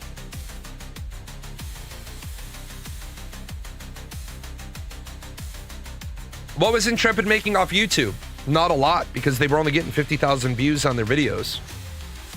Sorry to be hateful, Steven, but since you like to talk shit about creators and their audiences not being good, you have... Okay, can I ask why you keep saying the board existed since November? Because I've been told that the employees were told that the board existed since November. People keep going to this form, not that form. People keep going to this form and they don't understand it. I've said for years, there's an awful lot of really good creators, but there's an awful lot of really shitty creators. This form has a fucking addendum to it that the creators that don't know, right? On this form, this is called a Statement of Information Corporation for the state of California. If you look up the forms, there is a form called Statement of Information Corporation Addendum where you list all your other board members. You only list one board member on the front of this form. So everyone's like, this is so, this is so amazing. This is, we've got this smoking gun. You don't have shit, right? Amazon Vine customer review free product of the week. Nice.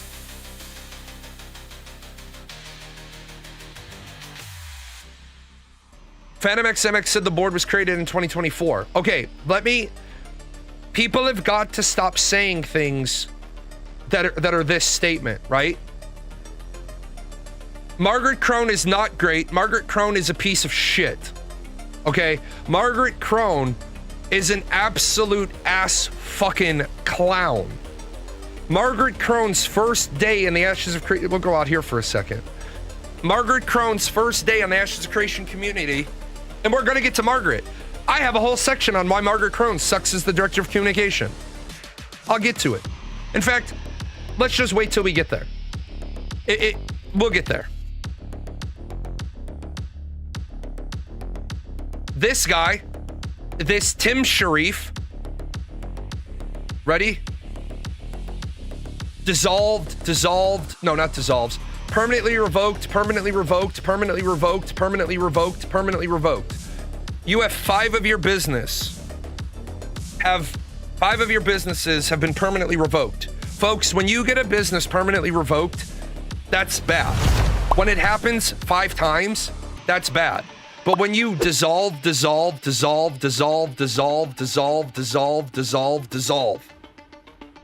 of the businesses you've had have been revoked or dissolved. 5 have been revoked. What you're doing is you're moving equity around. You're creating an untraceable paper equity trail.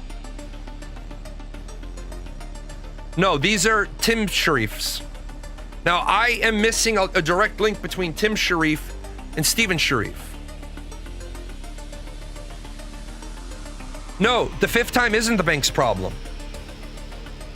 And the problem that people have to stop believing is, y'all believe that rich guy, poor dad, that rich guy, poor guy nonsense where he says, when you owe the bank $1 million, you have a problem. When you owe the bank $100 million, the bank has a problem. No, the fuck the bank doesn't have a problem, because when you owe the bank $100 million, they have between $200 and $300 million of staked collateral. People have got to stop believing these people. Yes, Ashes is done. Ashes is cooked. Yeah, if you owe the bank 1,000, it's your problem. If you owe the bank 100 million, it's the bank's problem. No, it's not, because banks don't give you loans. Like, if you need to stake equity, you have to have contracts that have automatic trigger point sales. Period. Banks don't give out hundreds of millions of dollars without collateral. Like that one guy a couple of years ago, he said, "Oh, if you want to know how to get you want to get $80,000, make a company, get an $80,000 credit card." No, the problem isn't getting the bank to give you 100 million. You know why it's not a problem to get the bank to give you 100 million? Bank, I have $200 million in collateral in your bank. Yep. I'd like a $100 million loan, please. Sure. You get the loan form. Staked collateral. These accounts. Now these accounts can't be sold, moved, transferred, liquidated without the bank's permission. They do at the higher levels. We're talking white collar. No, they don't. Let me stop you there. Let me stop you. Stop believing the shit that you hear that you haven't personally experienced. It's that simple. My girlfriend's father, back 26 years ago, his company was worth hundreds of millions of dollars. They wanted to open some other business interests. And the bank said, well, you're going to have to stake collateral if you want to leverage all of it. And he said, well, my business doesn't really operate in a way that I can stake collateral the way you want. And what'd the banks say then? Then we're not staking you the money you want. We have to have tangible collateral that we can access. Housing crash in '08 is not what you're talking about. Housing crash of '08 is financial institutions are required to follow Fannie Mae and Freddie Mac. Fannie Mae and Freddie Mac. What you're saying is you're taking this over here and applying it over here. If you want to talk about this, we can talk about this, but this is not this. See what I'm saying? Stop making connections that aren't related. When do the problems really start? I'm not gonna go through everything. Studio formed in December of 2015. Prototyping was happening in February of 2016. Ashes was announced on a website, a dev blog, on December 2016. Ashes was actually announced on 29 September 2016 on Facebook. That's how I first learned about it.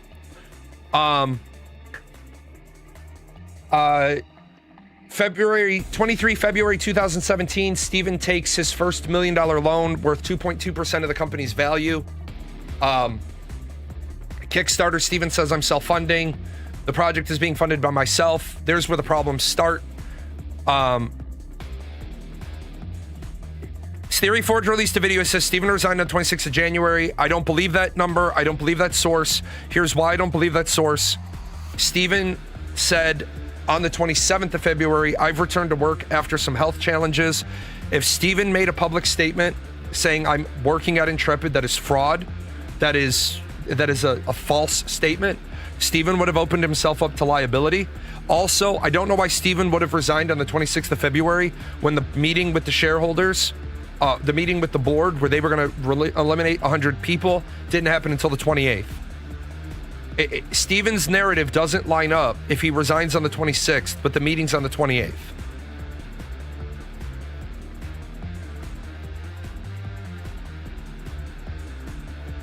The game is done. The game is finished. The game is cooked.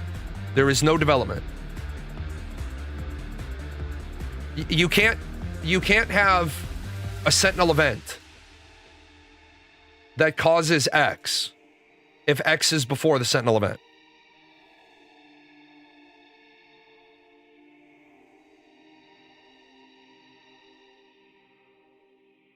So if you want to know all of the background stuff, yeah, I already talked about what he posted today in Discord.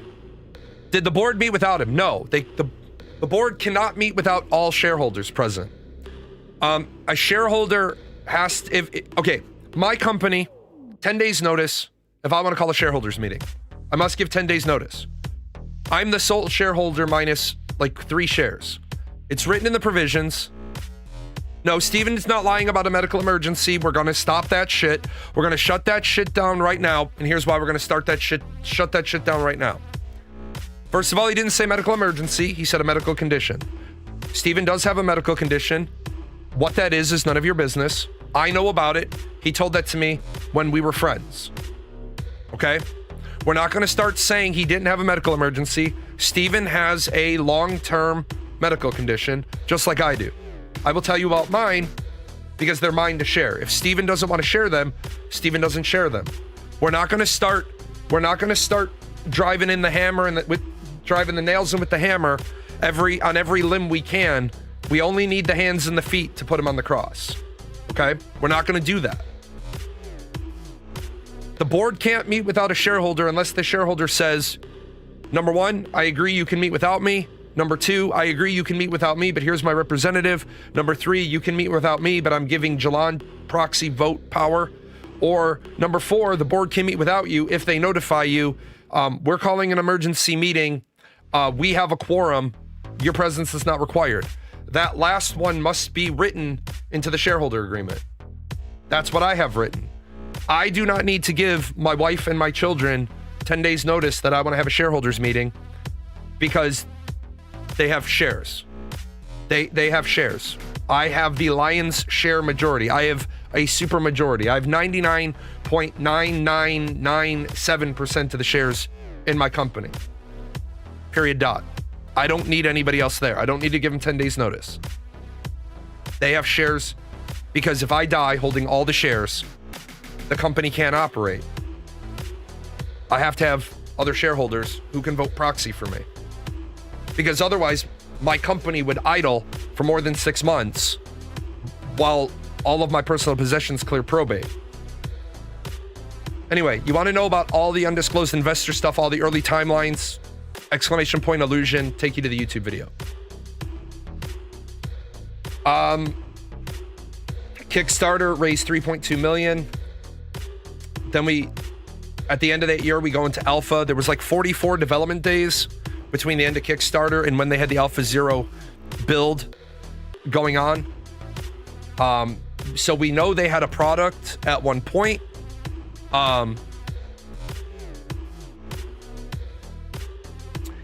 Interestingly enough, from the very beginning, we've had a problem with talking about our products. While the NDA on our Alpha 0 is being lifted this month, you will be able to see the current state of our pre-alpha development. The team has continued to work hard on bringing Ashes to life for all to enjoy. We love your passion and feedback. Cannot wait to see you all in the game. Almost a year later, when APOC finally launches, you may talk about Alpha 0, but no visuals. Okay, so you had a product you never let anybody show.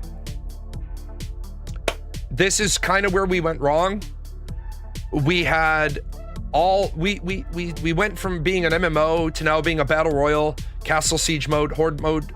As a project manager, I see the value, and I have a whole section on project management. I see the value in these products as testing environments. I absolutely do.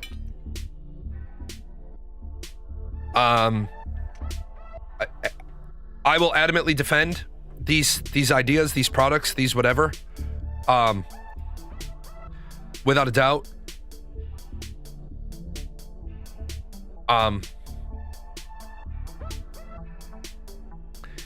But the problem is I don't think Steven knew how to leverage them. I don't think Steven knew how to. Yeah, lots of people killed me in APOC one time. I wasn't very good. But the one thing I will always be able to say is, although I was not very good at APOC, I do have my one legendary, accomplishment in APOC. There was a guy who used to talk mad shit to me. Oh no, where's my whole folder? Oh, there it is.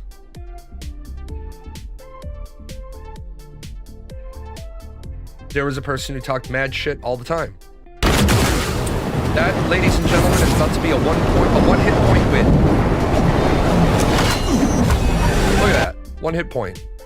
You only need 1 hit point. One hit point. Everything above 1 hit point is just extra credit. APOC was good, not as a game, but as a testing environment. I will be honest. Is APOC and AOC dead? The server shutting down? The servers will shut down when there is some sort of catastrophic problem with the servers and they die.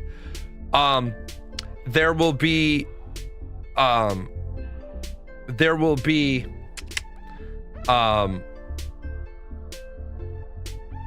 let's see, when they don't pay their server bill, when Steam gets quite fed up of the problem, Steam has already made these so you can't sell the game. Steam can't remotely remove the game from your library, and because hitting launches their launcher locally, there's no way they can stop you. My top 3 MMOs, EVE Online, Final Fantasy 11, not 14, but 11, and a wonderful game called Atlantica Online are my top 3. So I saw the value in all of this, but I don't think Steven really believed in it. I think Steven thought these were going to be ways to earn money a la Fortnite, and when they didn't, he abandoned them. This is the problem with having a very rookie, unexperienced person running the helm. Castle Siege mode never came about. I know the Phoenix Initiative testers got to test it a couple times. We never got to Horde mode. We never got to City Siege. It wasn't until Alpha 3 that we really got anywhere close to this. Nodes were never fully featured. They never progressed with shops and government properly. The 4 types of government. You finally had all 8 base class archetypes. The character suite was there. It was just bad. You never had 25% of the world population. You did have concurrent server populations of more than 1,500. But remember, this was supposed to be the second quarter of 2019. It took them into the third quarter of 2026 to get there. Steven claimed at one point that they had 87,000 logins during the BR testing. I challenged him on it. He didn't like me for it. I said, there's no way that you had 87,000 logins to the BR testing because you never had more than 1,518 people on at the same time. Please make the numbers make sense. He never would. It's easy to say we have 87,000 people tried to log into our game in a weekend if I can't verify it. Yeah, they were counting the crashes, the relogs, the failed connections.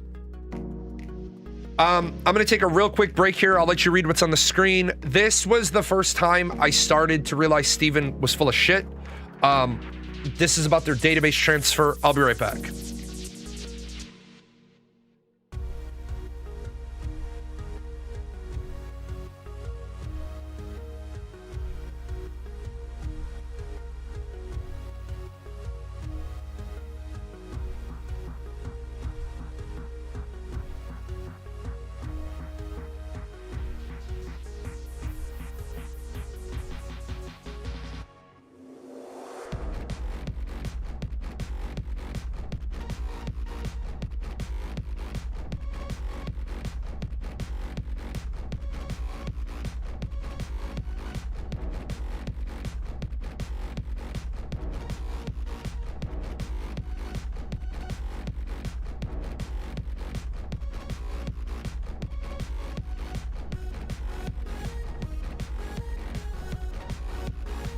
All right, so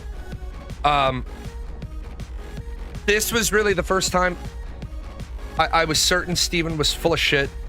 I am not, so everyone knows my background because there's lots of new people. I am not a programmer. I'm not a coder. I can barely run my PC. I struggle to connect my printer.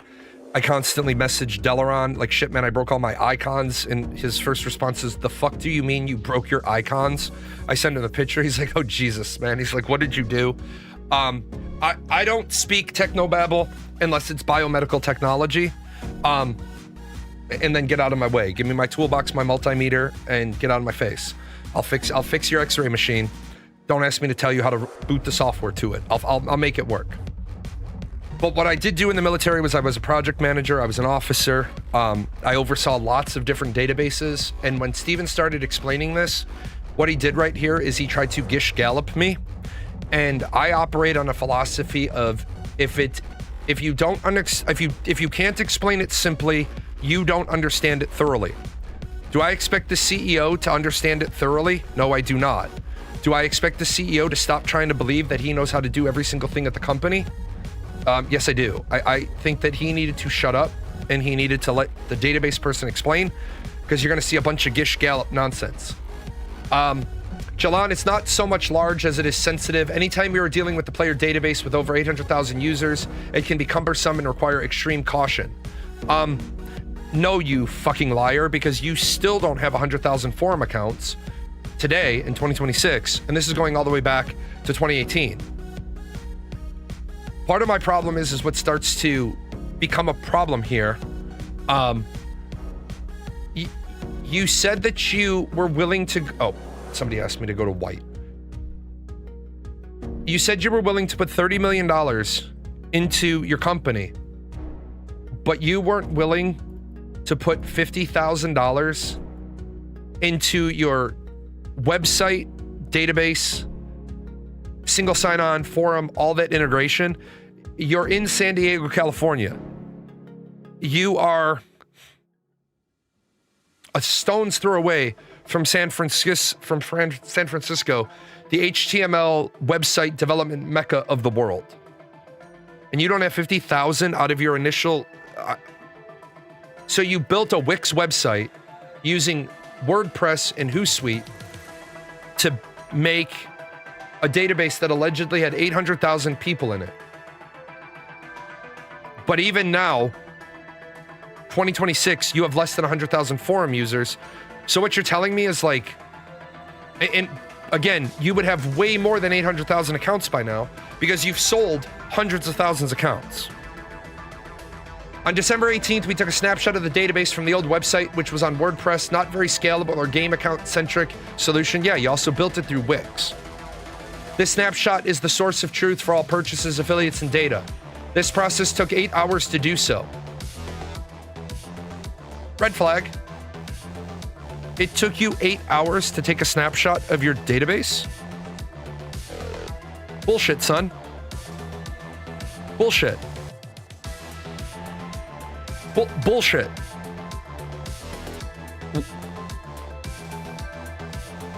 You could have, if you didn't know how to do it then, you could have taken your database, you could have exported it, and you could have built your next database to accept the export of the data how you had it.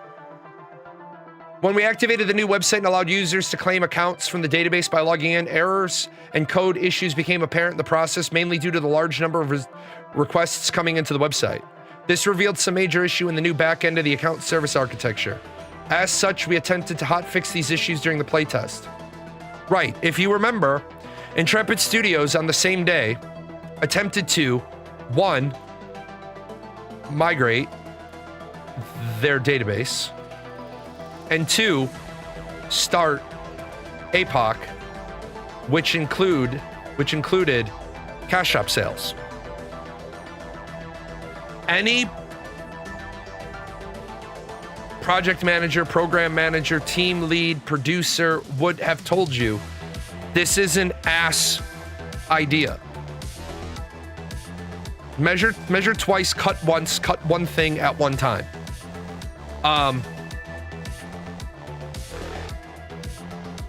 It also became apparent there was some corruption in the new database, not the snapshot that is backed up and secure. Suffice to say, I brought on board a new web team to assist in the cleanup and repair. So what you did was you tried to do it on the cheap. You tried to do it on the cheap. The cheap didn't work. So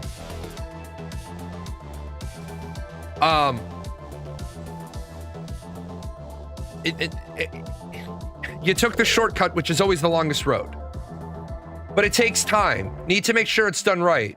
You will have already noticed there is no longer 500 errors, and you see the appropriate shops. In due time, the other issues will be fixed. Obviously, I'd prefer we had 0 issue, but the benefit of having issues now is that we'll be better prepared for the alphas, betas, and launch in the future. What? What? I know it's hard, but we are working on it.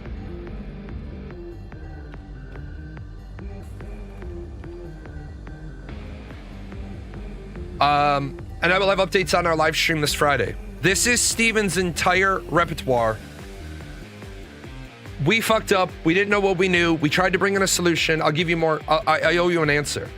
Steven, what I tried to tell you from the very beginning is I'm not a dumb fuck. Oh, look at that. Thanks for the tip over there on YouTube. I appreciate you. Shiva Fang tipped me in Canadian dollars. This was really, if people remember me, this is where I started to push back quite often on Steven, because this is a bullshit answer. The ability to constantly spin failures is a positive. This is where I noticed some cracks. But if you remember, I'm streaming on YouTube, Kick, and Twitch, but the only chat I can show is Twitch chat. You're allowed to multi-stream, but you can only ever show chat. Like when I have the scrolling chat going, it has to be Twitch chat. Then we get a year later, and Steven's lies become monumental. Steven said, let me grab what he said, because I need to keep popping this up. Because Steven said, please don't judge us too harshly. What Steven said this morning was more of Steven's bullshit. He constantly goes with the, it is certainly heartbreaking to see the impact of the people I care about, both my developers and community, but given what has transpired and the lack of facts available to the public, the reputational impact is something that cannot be avoided until the record is set straight with the proper filings. I'm sorry, man. Are you talking again? Because your reputation is never going to be fixed. You're never going to be fixed. No, we're not broke. No, we're not broke. No, we're not broke. No, we're not broke. No, we're not broke. No, we're not broke. No, we're not broke. No. Yeah, you're broke. You said that less than 2 months ago. No, we're not broke. Back in the day, I can make this slide available in my Discord if people want it, and so that they can say, Steven, you're a fucking outright liar. This is an outright lie. We didn't know in February we were going to have APOC on Steam, so we couldn't have said that. On December 17th, you included steamworks.net into the APOC code. On December 18th, you installed Login with Steam. You knew in December you were going to Steam. Walk me through the truth here. You put steamworks.net into the Intrepid launcher on 17 December 2018. Steamworks is only useful if you're putting your application on Steam. Yet you didn't know in February of 2019 that you were going to put APOC on Steam. Because let me just say this. Yes, we know that. The lawsuit, Steven blew off, Steven jerked everybody off on the lawsuit saying it's only 1 week of our operational budget. Steamwork is two things, but they you'll notice right here, it literally says the SDK is only required to upload your content to Steam. So what you're telling me is you had a bunch of developers that are adding shit to your code that has no value. You're putting stuff into the code in December that has no value to you. You're full of shit, liar. But I'm the one who masquerades the truth. You shit on me. You allowed people to shit on me. You allowed people to make death threats. Still on your Discord. Somebody earlier said Margaret is great. Margaret knew about the death threat. She never did anything about it.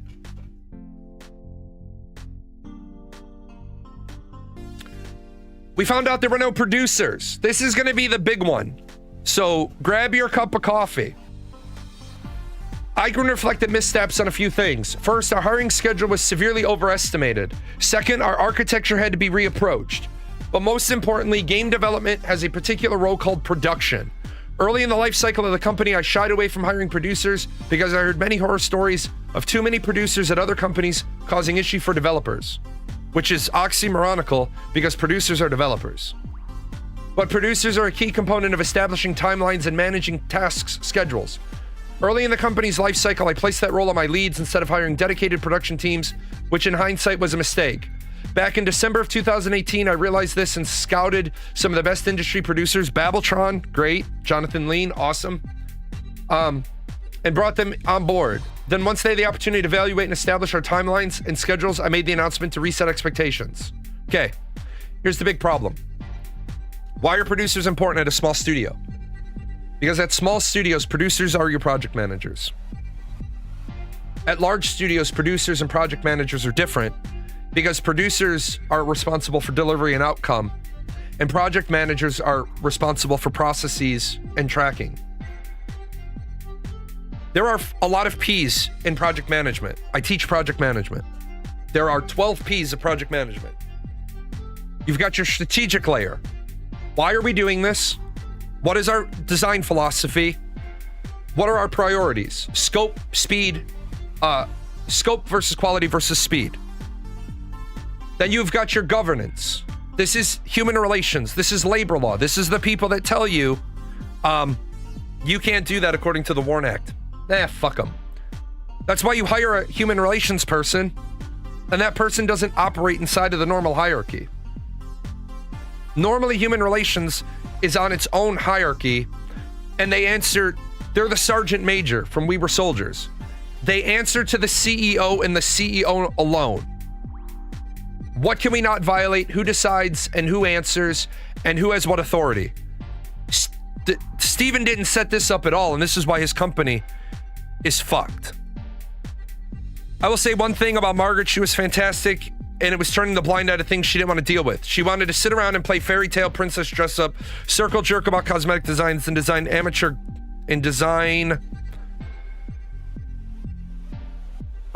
level game trailers, while real people were bringing actual problems to her, and she blew it off. She chased a bunch of mods off and replaced them with her cronies and friends, who sat around and patted each other on the back. Yep. Next you have the execution layer. How does workflow? What happens each time, every time, in one order? And this is where I know Intrepid had bad project management, because you've heard me say many times that as a project, Ashes has been an F for years. As a project, as a product, we could only give this a final grade on launch. So that everybody knows, on multiple occasions, I offered Steven to be the vice president of getting shit done, where I would handle all this bullshit, and all I wanted was a place to sleep and my meals paid for. I didn't even want a paycheck. I offered to go out and do CPI events and reestablish all of your Ps. And I'll show you why in just a slide or two, why he would never have wanted that. And then the procedure is, how do I do this task? And then finally, do you think learning project management would be good? Yes. I don't even have to read the end of the question. Do I think learning project management would be good? Yes, it would be good for everybody. And then the measurement layer. Are we doing well? What milestone roadmap status? And you'll notice this is for the leadership. As a project manager, milestone charts, roadmaps, stoplight charts are only for the leadership. They are not for the public, because the public doesn't understand them. And then what's our proof? How do we know? So that's project management. That's the 12 Ps of project management. Why do we make them all Ps? Because that way we're not bickering about word choice. Everything you do is a P. So they're all equally important. Here's the problem with Intrepid Studios. This is what they had at Intrepid Studios. The strategic level was run by Steven. The governance level was run by Steven. The execution level was run by Steven. The measurement level was run by Steven. It's not a circle jerk, it's called teamwork. You literally got the fucking Council of Sheltons here. Did you think Steven was gonna say Steven was doing a bad job? Let's make one little tiny change if Steven had given a shit about his company. Oh, look at that. Look at that handsome fellow with a short haircut. Were you doing a good job? No, I've been telling you this for 6 years, 7 years, jackass. I've been telling you your measurement level is wrong. I've been telling you, without a doubt, you are off the pace. You are off the marker. Right?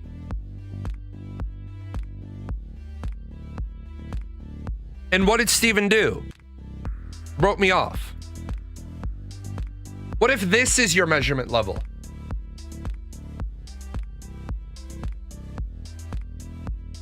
Proxy gave up on the game. Ziz gave up on making content. Narc stopped making Ashes content. I stopped making Ashes content. Pirate Software gave up on the game. You don't understand why the servers are still online? Because they have no employees to turn them off. Who am I related to Intrepid? I was one of their original content creators. And you guys are about to be in for a real fucking treat here in a second.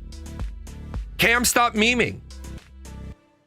Asmongold, literally, you love him or hate him. If Asmongold hates your game, you've got to listen to him because he's the largest MMORPG creator.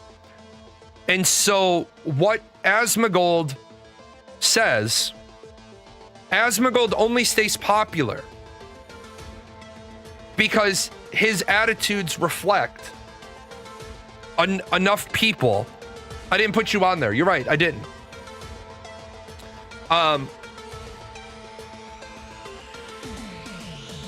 If Asmongold is telling you things that are wrong, then the problem is Asmongold streams to 30, 40, 50, 60, 80,000 people, 100,000 people, 200,000 people.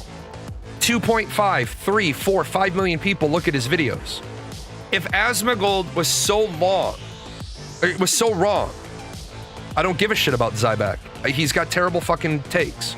He's got okay problem identification. He's got terrible shit-ass solutions. I didn't put him up there.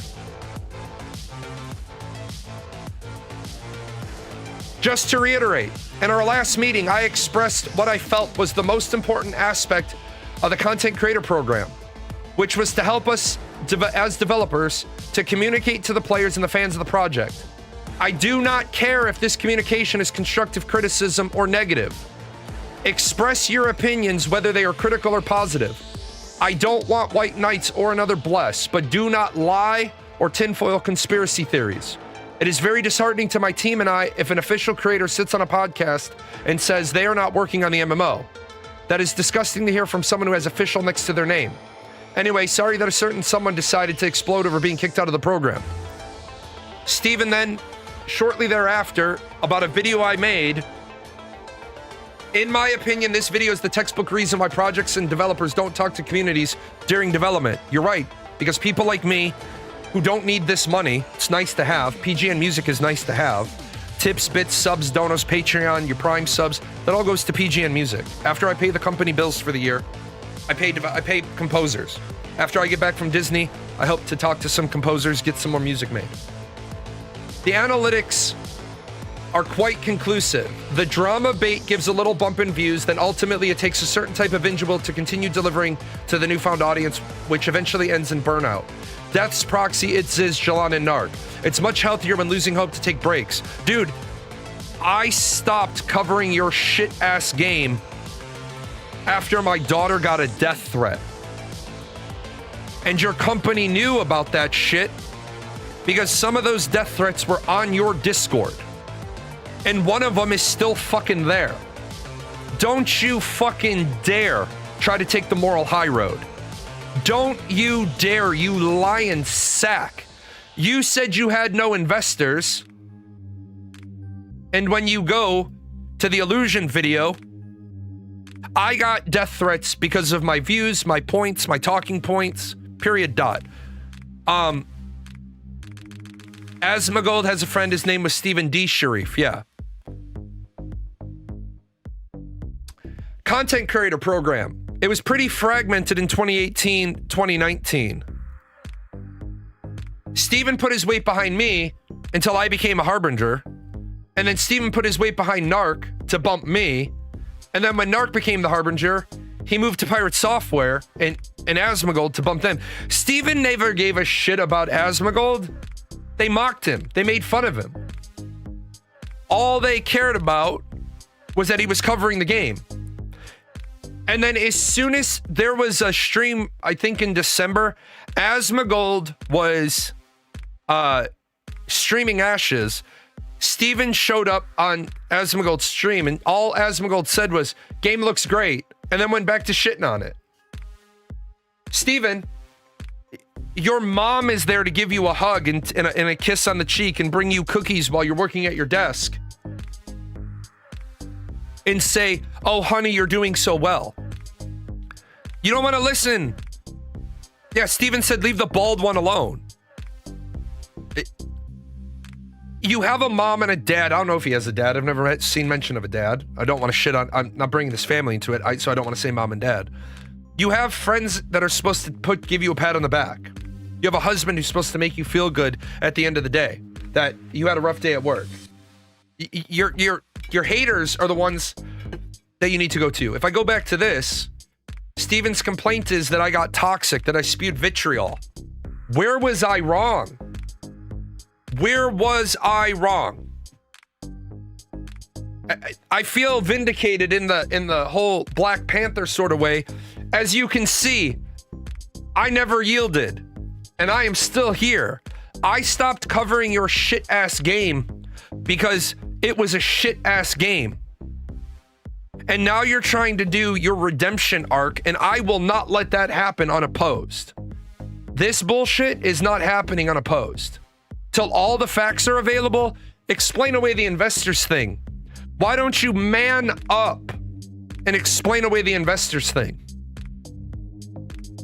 Why did Pirate go against Ashes? Pirate was getting personally attacked. People were saying personally negative things in chat while Pirate was live, but Pirate was reporting people for anti-Semitism, anti-LGBTQ, and those people every minute on the minute were saying stuff like, Hail Hitler.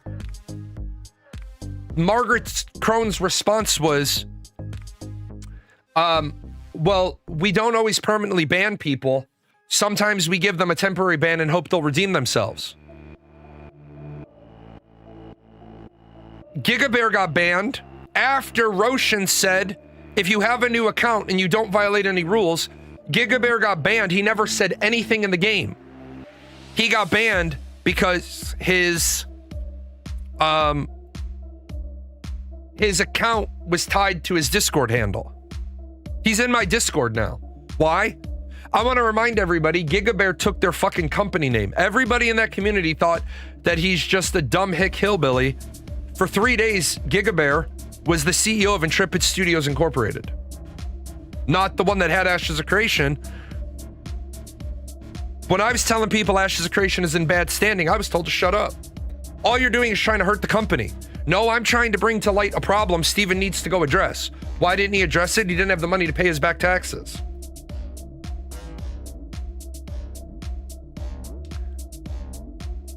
Here's the big one, guys. Did you know I've been an official content creator since May 8th of 2021?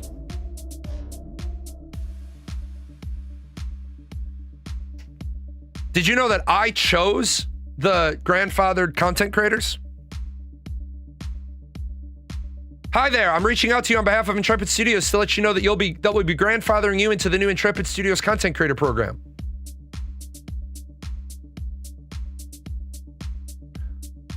Over there. In recent broadcasts on your Twitch channel, we received multiple complaints, both internally from our team.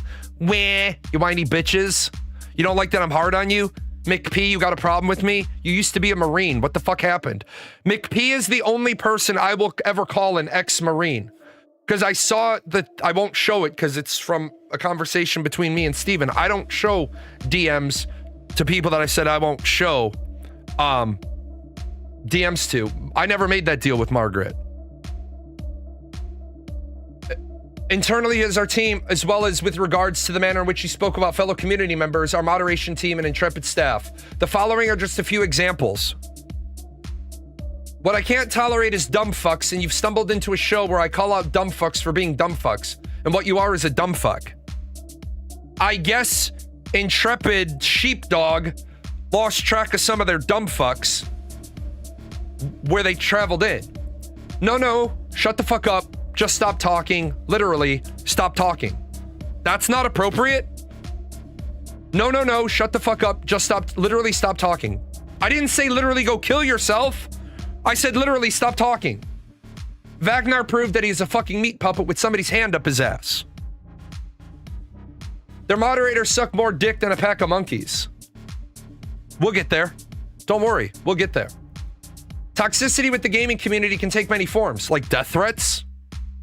Like the one on the screen. Nobody cares what you say about Jalan. You won't be banned unless you start talking for him to be killed. What if we just kill him for no reason? Roshan, who never deserves another job in gaming front end anything ever again, has been told about this at least 3 times, and he didn't care.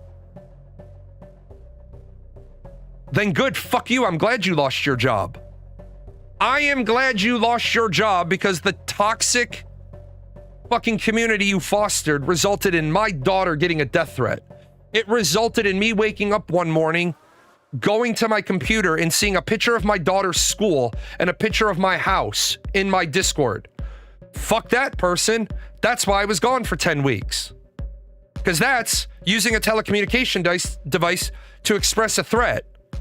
Did I call Discord? No. Fuck Discord. Did I call Intrepid? No. I called the St. Louis branch of the FBI and I said, hi, I have a big fucking problem. That's why I was gone for 10 weeks. I would have been gone for longer, but the individual took a plea bargain. Toxicity within the gaming community can take many forms, like lying. Like lying. I don't have investors. What Intrepid tries to help foster is a community where criticism and constructive communication between individuals with differing opinion can be expressed without the need for insult, injury, or abuse. Did I do that shit on your Discord? No. I did it in my house. This is my house. I didn't act inappropriately on your Discord. I did that shit in my Discord.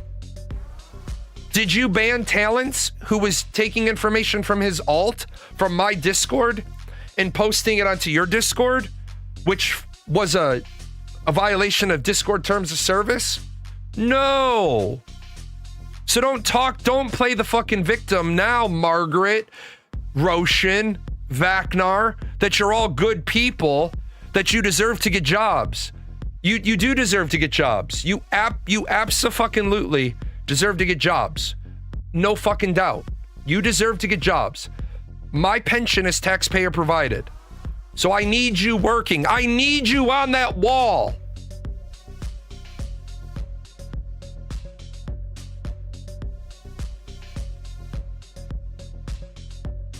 I need you working, Margaret. I need you to get a job.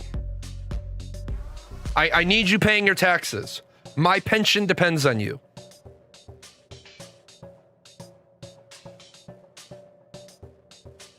Do not let them spin this bullshit in a way that makes them come out scot-free.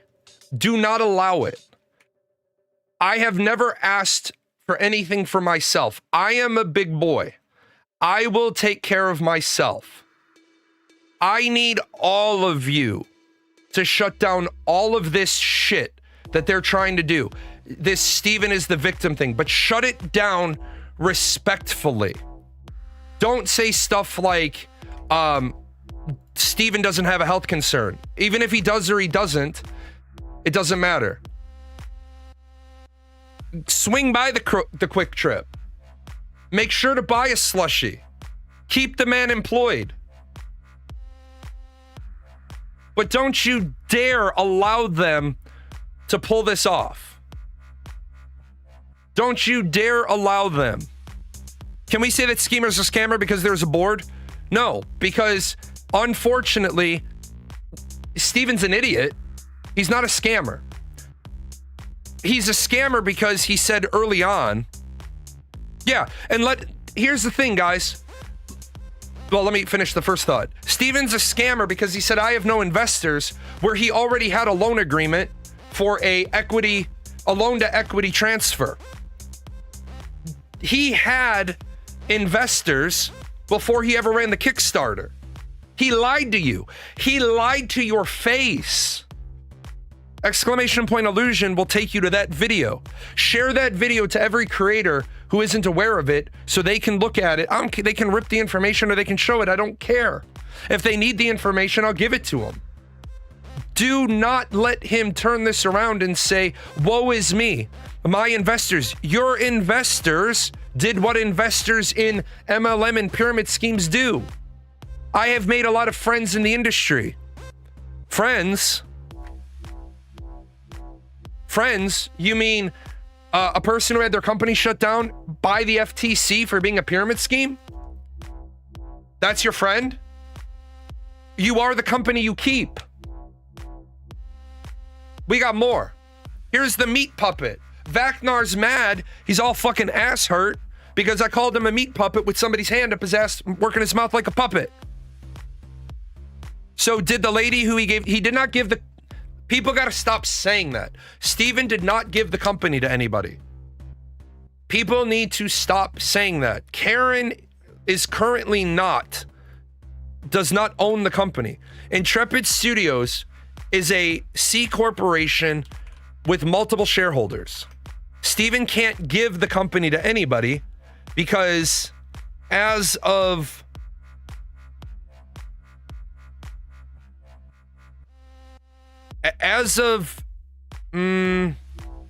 May 2019, Yaya Legacy Trust owned 9.7% of the company. So therefore, Steven can't give the company to anybody because he doesn't own 100% of the company. I can give you 100% of PGN because I own 100% of PGN. Well, technically I own 99.99997, but I have a mandatory buyback clause. The 3 shares I don't have, I can yoink back because my shareholders agreement, my corporate infrastructure allows me to buy back those shares. I'm surprised he got a loan on the equity of the company. He didn't get a loan. Not from a financial institution. He got a loan from private individuals. Do we know what kind of serious problems PI members brought to the game design decisions over the years? Yes. Anyway, we're experiencing some technical issues on our end. We're pushing at the live stream. They're recording it right now, aren't they? No, it's complete. You lied. They did record it this morning. I didn't say they didn't. Yeah, you did. You said, no, it's complete. Multi-level marketing. Multi-level marketing is fine. There's nothing wrong with multi-level marketing.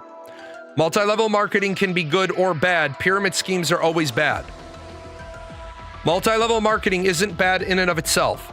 There is the Borscht test for multi-level marketing. If it passes the Borscht test, which is such a weird fucking name to begin with.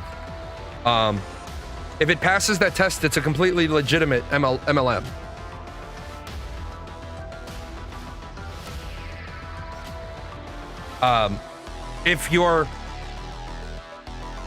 If your company would survive if you stopped recruiting,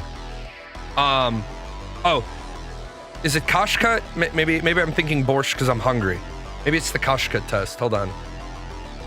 I'm looking it up now. Anyway, as far as I know, they finished at 10:13. They recorded it this morning. It's done. As far as I know,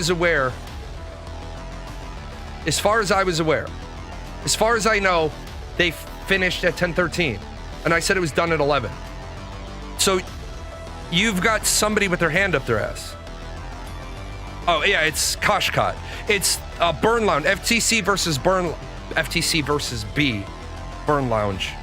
Kasht. Kaskat. And a Minitriton are the 2 tests. What it is would your company continue to exist if you stop doing recruitment? If yes, you pass. If no, you're a pyramid scheme. So, February update live stream from the team when? Never. There's no team. There's no team. The team has all been fired. All that's left is the directors. The referral program. Yes, Intrepid. I have a copy of the original referral program agreement. Yes, I have it. There was no way in God's green earth I was not going to keep a copy of this. You told Kickstarter you'd stopped running it.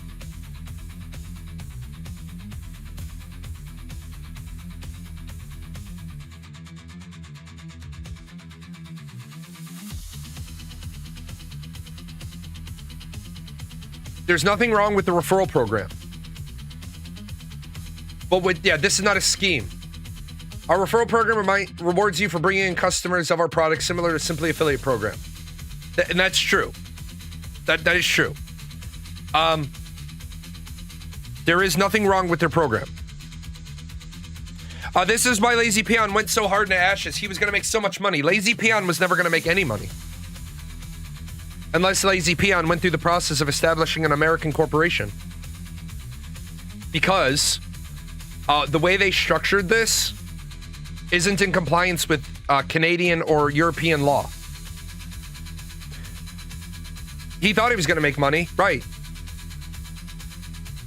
I knew it was going to work for America. I also knew it wasn't going to work for Europe.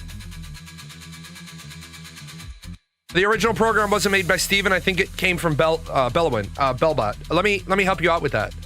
Every single thing out of Intrepid Studios came from Steven, whether he did it or not.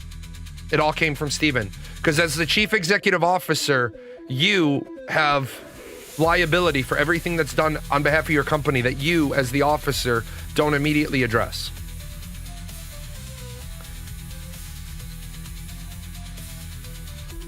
You'll notice, yes, Lazy Peon was supportive of the game. He was critical but supportive. Is the music a little loud? Sorry, I'm partially deaf anyway. The buck stops at Steven, right? That's why you have to file the paperwork that says, where does my buck stop? Zia and I have a really funny story. I won't share the funny story, but Z, do you remember the really funny story? See if she's like, no, don't tell the story. Anyway. Kickstarter refunds. Yeah, you ringing me? And in the state of apparel when you were ringing me?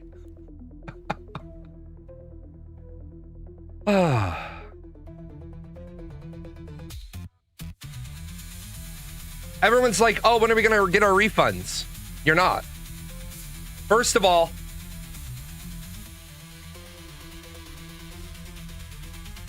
I would put money in before 2020 if I were a gambling man. First alpha will be this year. Release is going to be before 2020.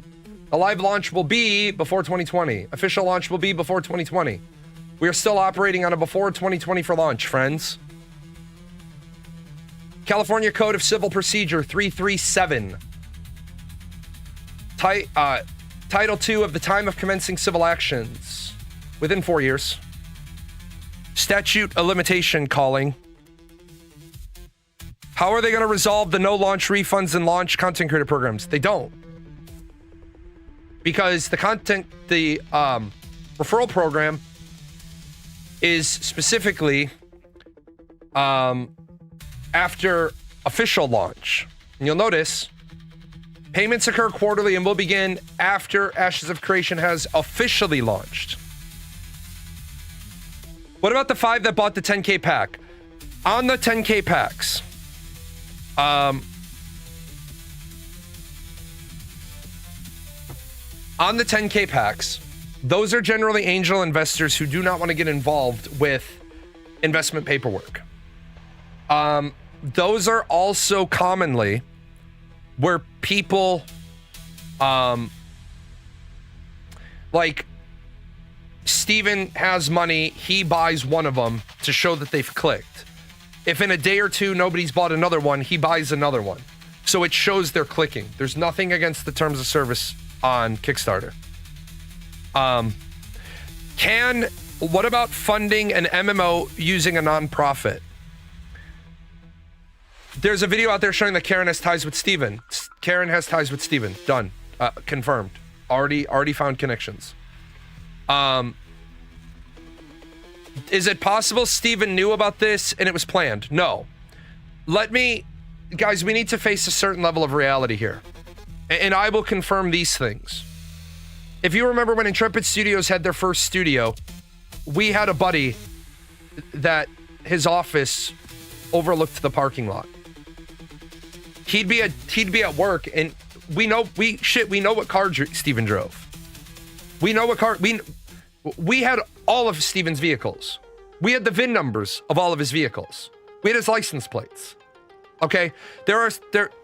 I don't condone invading somebody's privacy like that, but break it was done. So if I didn't do it, I'll benefit from it. Our friend sat there and he would make jokes. He's like, yep, Steven just walked in. Steven walked in with donuts. Steven's buying ice cream from the ice cream guy because he could see the parking lot. We've got to stop this thing. We've got to stop this. Because a scam, okay, a scam indicates that you gain money, not lose money. Okay? Steven worked on this game for 10 years. I will tell you, there were times I'd be up until 2 or 3 in the morning. Steven would be at the studio. I'd get back up at like 7 because that's all I sleep. And I'd say, Steven's green dot was still there. And I'd be like, bro, are you still at the studio? And he's like, yeah. Like, man, I tried to tell him this as a friend. Go home and get sleep. After 12 hours, just because Steven's at the studio doesn't mean it's not a scam or it is a scam. No, it does. Let me help you out, right? We don't know that Tim Sharief is 100% Steven's brother. We don't know that it's 100%. No, it doesn't fit the hallmark of a scam at all. A scam is nothing's getting made. We got Alpha Zero. We got APOC. The Phoenix Initiative testers got Castle Siege. We got Alpha 1. We got Alpha 2. All of those deliverables indicate the game wasn't a scam. It was incompetence. It was bad leadership, right? What people keep saying is they say this scam thing. Man spent 10 years working on it. Constantly 10, 12, 16-hour days. Telling the guy, look, after 12 hours, your productivity goes down. Your mental capacity goes down every hour after 12. At 20 hours of continual consciousness, you're operating as if you've had an alcoholic beverage. And unlike actually consuming alcohol, you don't purge that effect after 1 hour. At hour 22, you're operating as if you've had 2 drinks. I think we skip 22 and we go to 23, 2 drinks. We skip 24, we go to 25, it's 4 drinks. It's not a scam. It's incompetence, it's ineptitude, but it's not a scam. According to White Pages, Tim Sharief has Steven listed as his brother, and Steven, sure, if we have that now, let me grab a cop. Let me grab that. I apologize. I will outright disclose I am sick. I am ill. I have a debilitating medical condition. I have been diagnosed with a particular type of neuropathy. I cannot feel my feet right now. My hands are functional today. I am on a drug for it. It also affects my eyes. I'm going blind. That's why you'll see me lean in close. Glasses don't help. I'm sick.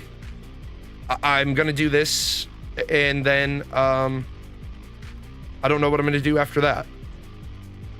I did not have a chance to chase down Tim Sharief. I put what I could. Thank you for letting me know. I will chase the rest down. It is what it is. We can't keep saying it's a scam. What we have to say is you're completely incompetent. You're completely inept. Because if we say it was a scam, thank you, I appreciate it. Is it curable? No, it's only, I'm on the medication that will buy me as much time. Now, it's possible that my vision will deteriorate to a spot and stop. Yeah, it's non-diabetic peripheral neuropathy. Lou's got it. So thank you for sharing. I didn't want to go into the long drawn out. It's basically, I don't have diabetes, but my nerves are all just burning out. I don't mind sharing this because as I've grown as a creator, I'll share some bits and pieces of my life. My mother had a blood clot in 1978. In the 1970s, when you have a blood clot, they administer a drug called quinine. In low doses, it stops cells from binding. It stops blood from coagulating. Unfortunately, it's also detrimental to a fetus because it interferes with development. You're supposed to stop it immediately upon getting pregnant. My mom didn't know she was pregnant. I'm the result of a snowstorm and a bottle of brandy. Good on my father for marrying my mom, right? Selling beta access, game never making it to beta, and keeping the money is a scam. No, it's not. It's failure. People have got to differentiate between this word and this word. Scam is I never intended to deliver you a product. Fail is I had every intention of delivering the product. I just couldn't. You've mentioned multiple loans other than Yaya and a few active UCCs. What other agreements have you seen that provided details of an actual loan in terms of contracts? 2 payroll protection plan loans from the federal government. One protecting 54 jobs. One protecting 87. I'm trying to bring up. I don't have that included in this slide deck, but I will try to bring it up very quickly. Steven has taken multiple loans from multiple banks in Intrepid Studios' name, which he can legally do. Yeah, I don't know where I put the triple piece. Oh, I do have it.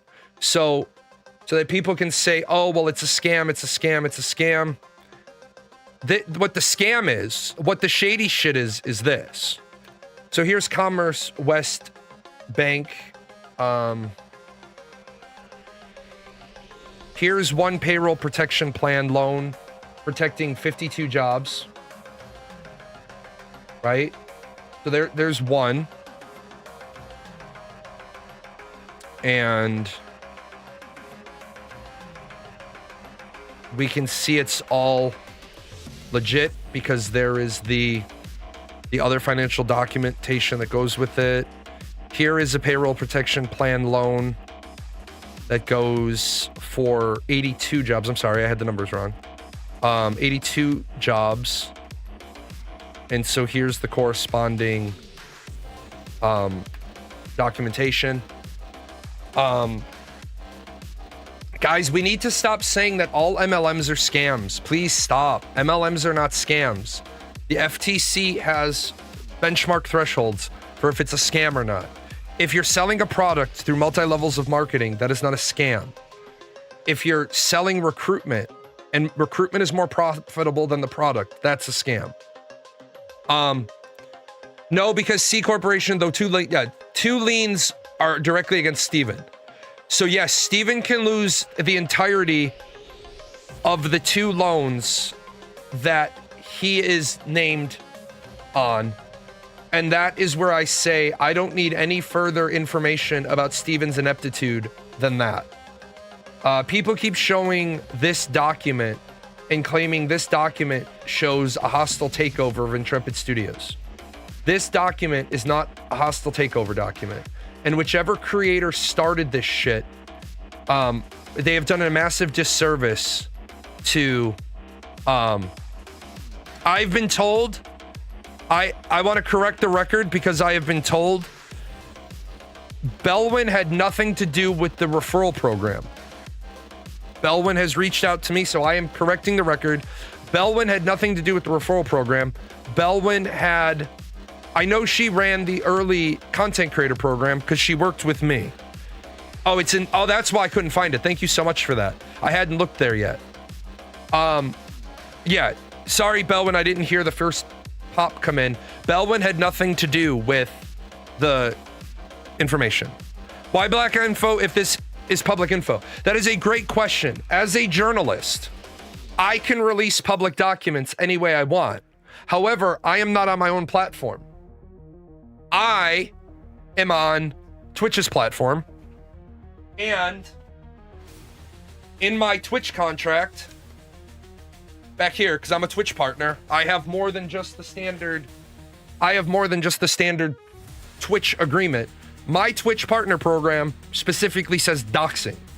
Now, I don't know if every Twitch partner has the word doxing in their partner agreement, but I do. So because I have in a contract that I have with Twitch, regardless of if it's public information. Now, if I put this up somewhere else, say on my website, I don't have to redact the information because as a journalist in my own media division, I just have to abide by the laws for journalists, which there are some. I have to abide by slander, libel, defamation of character. But because I'm on Twitch and my partner agreement says I cannot dox people, I have to black it out. Yes, MLM is not the problem. The problem is when you sell Zango juice and Zango is saying their juice cures cancer. That's where the problem is. We run into the problem. Now, I will say this. I'm not defending Steven. Steven saw no reason to be kind. He called me a jackass. He made fun of my following. That's fine. He did all those things. The factual record that I've been able to find is he was not selling Zango products after the date the FTC began investigating Zango. That's all I can say. He made his ice bucket challenge, and he called out some people at Zango. But again, I'm not privy to Steven's business records. What was the idea of taking all the loans and then convincing the audience that he had funded the game out of his own pocket? Well, Steven was selling a dream with lies. Steven and I was friends with Steven for my part. What I will say about the man is when my family was sick, I mentioned on Discord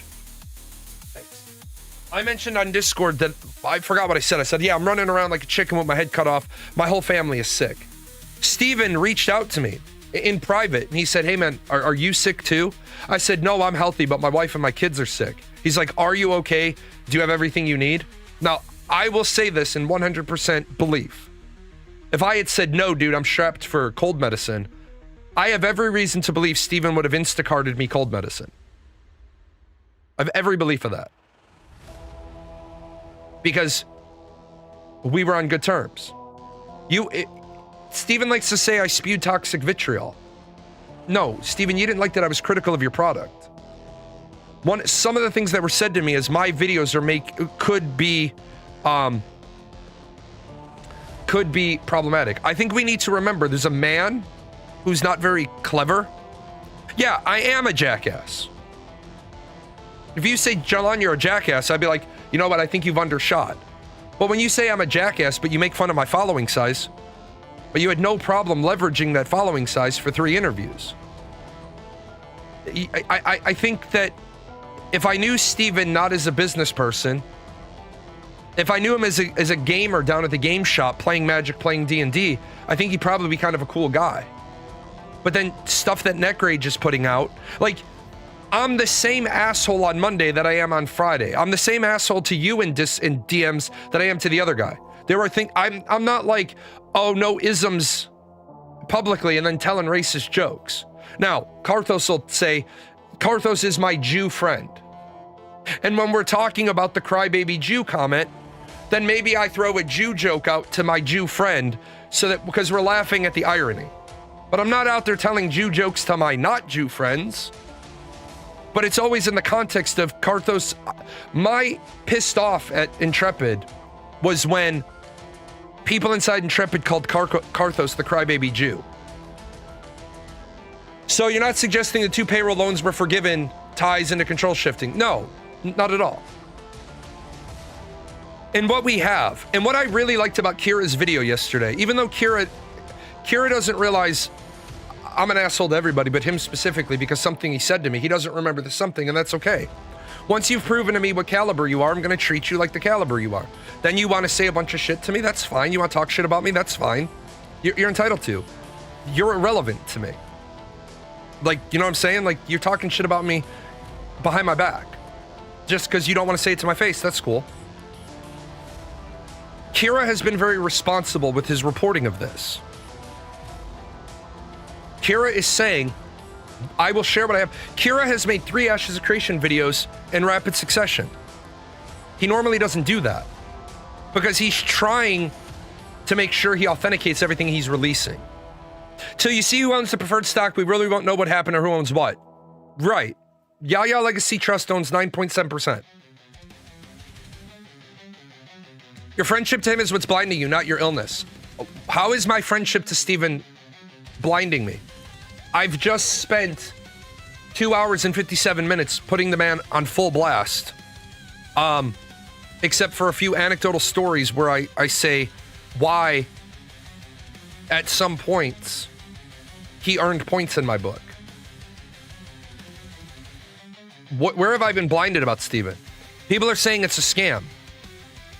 Let's say the man worked 50-hour weeks, okay? The man worked 50-hour weeks.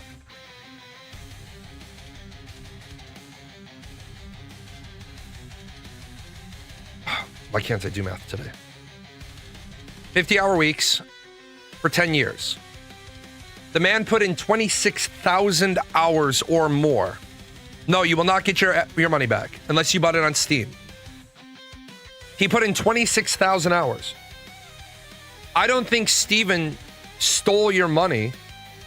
And if he did, I am sure here very quickly, courts will be involved. The Attorney General of California will be involved because you're talking about a multi-million-dollar thing. You're convinced he wasn't trying to scam people. He wasn't trying to scam people. He was trying to build an MMO. See, if you keep saying scam, scam, scam, where's the scam? Walk me through it. This is what I'm asking the people that say it's a scam. The man put in probably 26,000 hours. You want to say scam, then prove that to me. Because what I'm going to say is idiot, and I can prove that. Lots of rich people I know are idiots. That's why rich people hire people. Because they know they have money and they want more money. You keep saying scam. Where's the scam? They went to a bunch of PAXs. They went to Gamescom. Okay?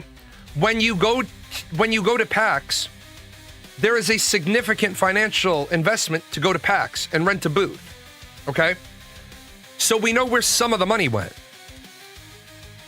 He was clearly trying to make a game. We've gotten Alpha Zero. We got APOC. The Phoenix Initiative got Castle Siege. Yeah, a scam, running a scam is different from feeling scammed. You feel scammed because you gave money. The problem is, if we call it a scam, then what we really do is we hit him with the you deliberately tried to take people's money instead of hitting with the you're just a fucking idiot. Do you have any credible data showing how control shifted? Yes. If you type illusion, ! illusion, you will get a video. It's on my YouTube channel that shows you at least 9.7% of his company was taken away from him by one organization. Now, what I will say is it is very uncommon for a studio to have different loan agreements with different shareholders, because inside Intrepid, there is a master shareholder agreement. You cannot have different shareholder agreements with each shareholder. You can just have an agreement for how they're going to get their money. Like, for example, because Steven sold off 9.7% of the company. Oh, I'm sorry. He sold off 2.2% of the company. Well, no, hold on. I apologize. I worked late last night. That's not accurate because that was a common stock to preferred stock transition, and I didn't research the new money. When you sell off 4.7% of your company for effectively $2 million, then you're fixing the company's value. And guys, this may be wrong. I think this is the right number, but I'd have to recheck the math. When you sell off a percentage of your company at fixed rates, what it means is the other 95.3% of your company has to be sold at that rate. You can't suddenly sell off the other shares for more because you have a person that has preferred stock. Yeah, it's a very odd number because of how they did the math. The trick is, I think Steven had a lot of malicious things he did. No, do you think lying about the board equals a scam? No. I think what happened is his shareholders finally got together and they said, you're incompetent, we're taking over. His investors know nothing about running a game company, so they came in and they said, you're incompetent, we're taking over, but you're going to run it because we don't know anything about running a game company. The only thing that may be seen as a scam would be the Steam release. Nope. Earlier on in the show, and what I did is the Steam release is a good faith effort to try to generate 21.5 weeks of of development.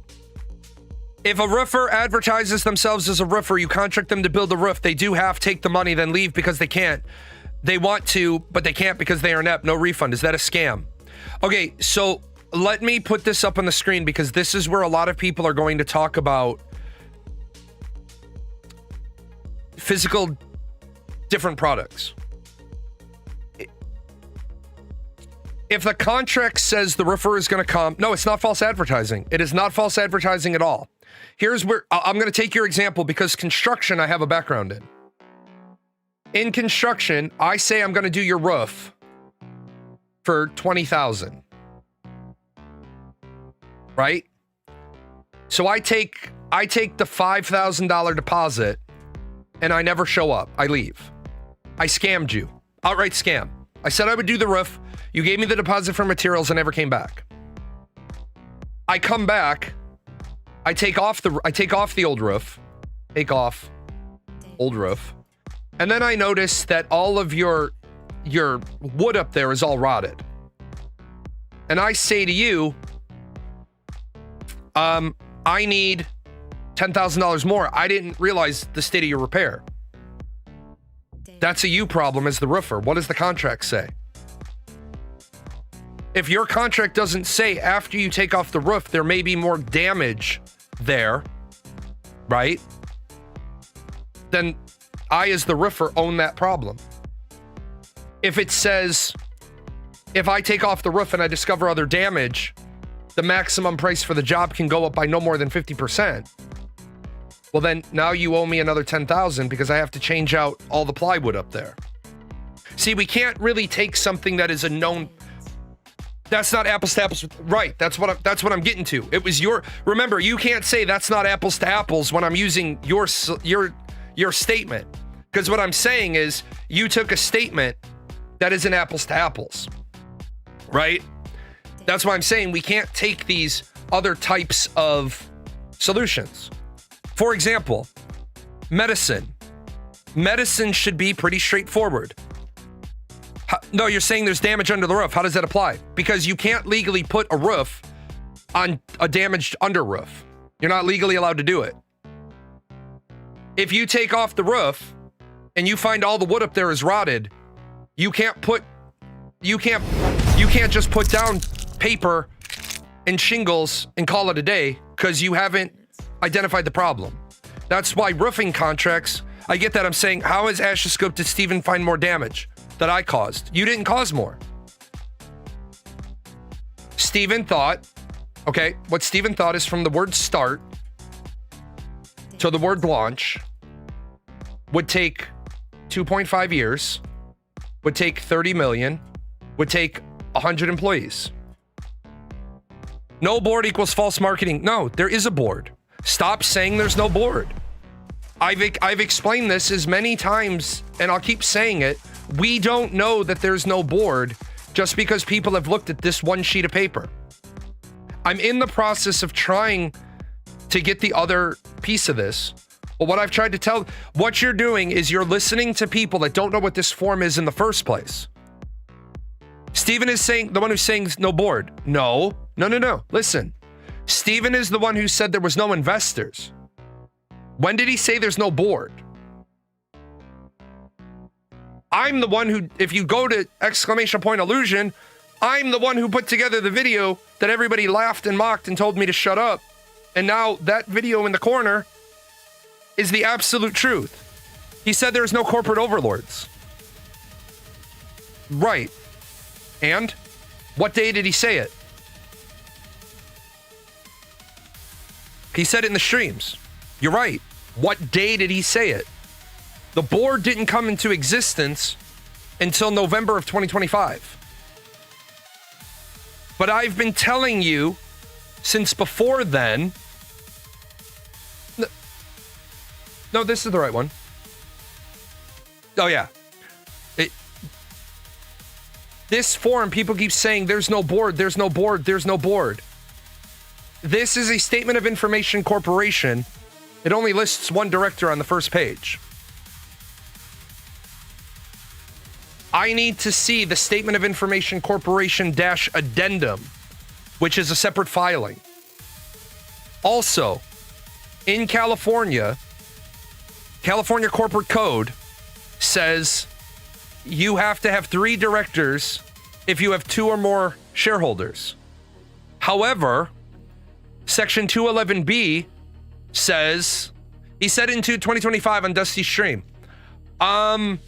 he did say once I don't answer to a board of directors, correct, and they weren't a board of directors. They don't have to be. And I'm not trying to be like the elite academic effete here. I'm trying to tell people there is a difference between, I'm sorry, somebody asked me to use white. There is a difference between the shareholder board, and you'll hear me call this the board of investors, and a board of directors. These are 2 very, very radically different things. You have to have a shareholders meeting. There is a board, shareholders are a board. Yes, there is a board. Shareholders in and of themselves create a governing board. Shareholders vote to empower the CEO. Once a year, I have to have a conversation with the Council of Jalan. It's the annual nominations for CEO of Paradox Gaming Incorporated. I nominate myself and I second myself. I vote for myself. I vote with 99.99997 shares of the vote. The motion carries. You haven't given time to tabulate the other votes. For our shareholder agreement, I don't have to. If once a supermajority is reached, tabulation stops. It's a formality. When Steven was the majority shareholder, he just has to say, I'm doing it this way. Why anyone would set up a corporation with less than 51% is beyond me. Well, what happened is he was out of money. Steven diluted his ownership, just like you see in the movie, the Jesse Eisenberg Facebook Mark Zuckerberg story. They diluted out the other guy's shares. He was out of money and thought it would work out okay. Steven was an idiot. Was he criminal? As I've said, there's a possibility that he was criminal. Absolutely. There is a possibility that his statement of I don't have investors that's in that illusion video will get brought before the Attorney General of California, and they will find that he defrauded people by saying I don't have investors when you did have investors. Absolutely possible. I'm saying right now, as of today, as of 4 February 2026, Steven has not been convicted of defrauding anybody. Yeah, supermajority, it doesn't depend on how you define supermajority. Your state tells you what majority, supermajority are. The state corporation guidelines will tell you either directly what their terms are and or you have to define them, and you define them, because 51% can be the supermajority, but then you generally don't want to word it that way because you know what I'm saying? If you're going to go with a simple majority, just say it's a simple majority. What you want to do is if you have three people each own, so why would you ever want to differentiate between majority and supermajority? I own 50.1% of my company, and I have 2 other shareholders that each own 25%. These things pass with the majority because I have the majority. Right, all states push it back. I'm not 100% sure if all states push it back to the incorporating documents. I'm not 100% sure on that because I can't say I've looked at all states. I have seen some verbiage in some corporate codes that say if you define majority and supermajority, then you must, and they put some qualifiers on it. Why would these 2 shareholders want there to be a supermajority? There's 3 people total. Well, that means this person has to convince at least one of these people to vote their way. We're going to do dividends. Dividends are going to pay out annually at 1% if voted on by the majority. We agree with that. Well, what if we want to pay out up to the full 15% that we can pay out on dividends? That takes a supermajority vote. So it means 2 of the 3 have to vote to take 15% of the money out of the company. He incorporated in California.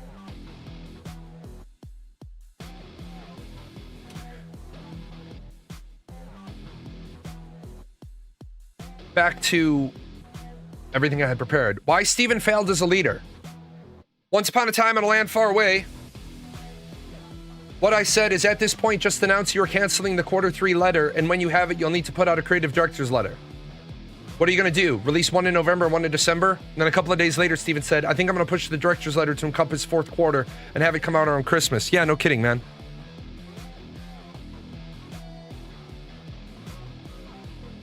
Supermajority would come in for supermajority comes in for cash infusions, releasing other shares of stock. If the company is holding, like, you have 5 million in circulation, but 10 million were issued later. If you do it for a living, that's great. I can't specifically say that because I haven't looked at 50 states' codes. I just haven't done it. And so in theory, a cash infusion could have came in place and he lost control of that and had to cede his shares to others who had the money. No. That couldn't have happened. Because remember, just because, and you may do it for a living, but no, that couldn't have happened.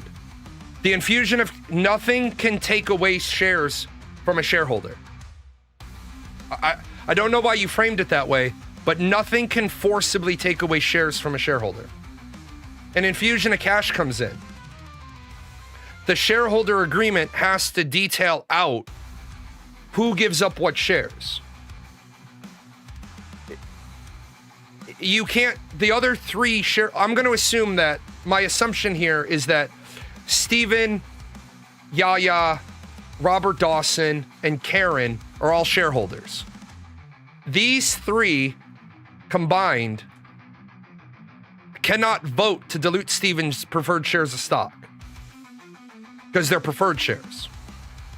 They each could agree, and I'm assuming because Intrepid issued 10 million shares, I'm assuming that between the 4 of them, all 10 million shares are now out of the deck and in play. Nobody knows if they are or they aren't. The problem here, when Yaya transferred their loan, they asked for transferability from common to preferred. They asked, and Intrepid agreed. So we've got these 10 million, and these are the common shares, and we have no idea how many preferred shares there are, although we can extrapolate, but we only have one document, so it's dangerous to do. These 3 combined, to my knowledge, John owned, let me back that up, because the form doesn't say that. I don't like California's form, because it doesn't tell you the other piece. These 3 combined can't vote to take an infusion of cash and only dilute Stephen's shares. Unless the shareholder agreement says that. What would have to happen is for them to take the infusion of cash, there would have to be a consensus and agreement between the preferred shareholders of who's going to give shares back to the company so the company can receive the investment and redistribute out preferred shares. There is no, unless you, and again, you can write anything you want in your shareholder agreement. It's also possible that the company was still holding preferred shares, and Stephen was operating under the opinion that those were his shares. There can be clauses that if the controlling members can't pay, they can forego their shares, and some investors can pull there can be clauses. We would have to see the shareholder agreement inside of Intrepid, not the shareholder agreement for the purchase of the original common share stock. But again, there's also, like I said, this could happen, right? So that everyone's aware of how this is one thing that is probably likely. So I don't know their exact numbers off the top of my head. I'm going to say they have 1,000 shares of preferred stock. The company is holding 500. They have not been issued yet. You have Stephen, you have Karen, you have Robert Dawson, and you have the Yaya Legacy Trust with a trustee that's voting. In between them, they have 500 shares. In between these 3, they have enough shares to vote to issue out shares from there. Well, they could either be issuing to themselves with another capital buy-in, or they could have issued themselves to a fourth partner whose loyalty lies with them, not with Steven. So then that helps that. So you found your old bank statements, doesn't matter. You found your old bank statements of my HS purchases and the bank has confirmed that I can get my money back after they investigate. No, if that happens, do not spend the money. I'm going to tell you what's going to happen in that regard. People keep saying I'm going to get my money back. You have Intrepid Studios over here, right? You have your bank and you have you. You tell your bank and your bank goes to Intrepid Studios and says you owe us money. But in the meanwhile, your bank gives you an advance due to investigation. If your bank can't get money out of here, then your bank will take that money back out of your account and put it in the bank. This is boring. Then leave. I'm not here to entertain you. There are about 19 other creators covering this. If you want uninformed, if you want non-thorough, you can go to somebody else then. Some people are saying he added a private equity firm. So I have heard lots of people talk about this private equity firm. I think it's coming from Kira's video. Just tell you what the resolution is. None. There is none. A bunch of people now own Intrepid Studios, and they're gonna strip it down for parts. There's no money to get you behind those 9 loan holders, and then shareholders are last. No. Yes. Yes. With the exception of shareholders. Okay, yes, but not in this case. So the Yaya Legacy Trust is a shareholder of 9.7%. Yaya is also second in line on a lien. You can be both a shareholder and a creditor at the same time. So that's what I think is confusing some people. You can be both at the same time. I don't know why the Yaya Legacy Trust would have given more money to Intrepid if they had access to the books, which they had to sue to get. All right, so I was an officer for the White Order for over 2 years through Alpha, Beta, and full release of Arcade. I was invited to Ashes of Creation early on due to my status in the guild. I've been warning people about this game for a long time. I've known Steven Sork for a while, and I knew what was coming. Yep.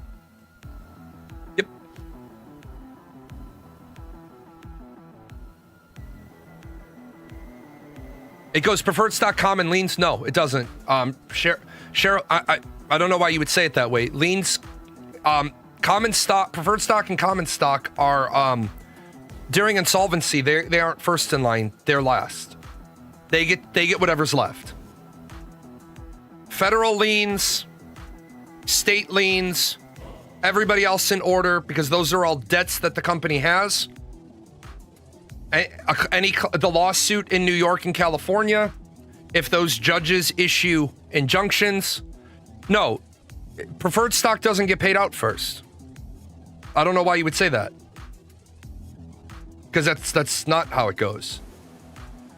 Intrepid Studios is owned by the preferred shareholders and the common shareholders.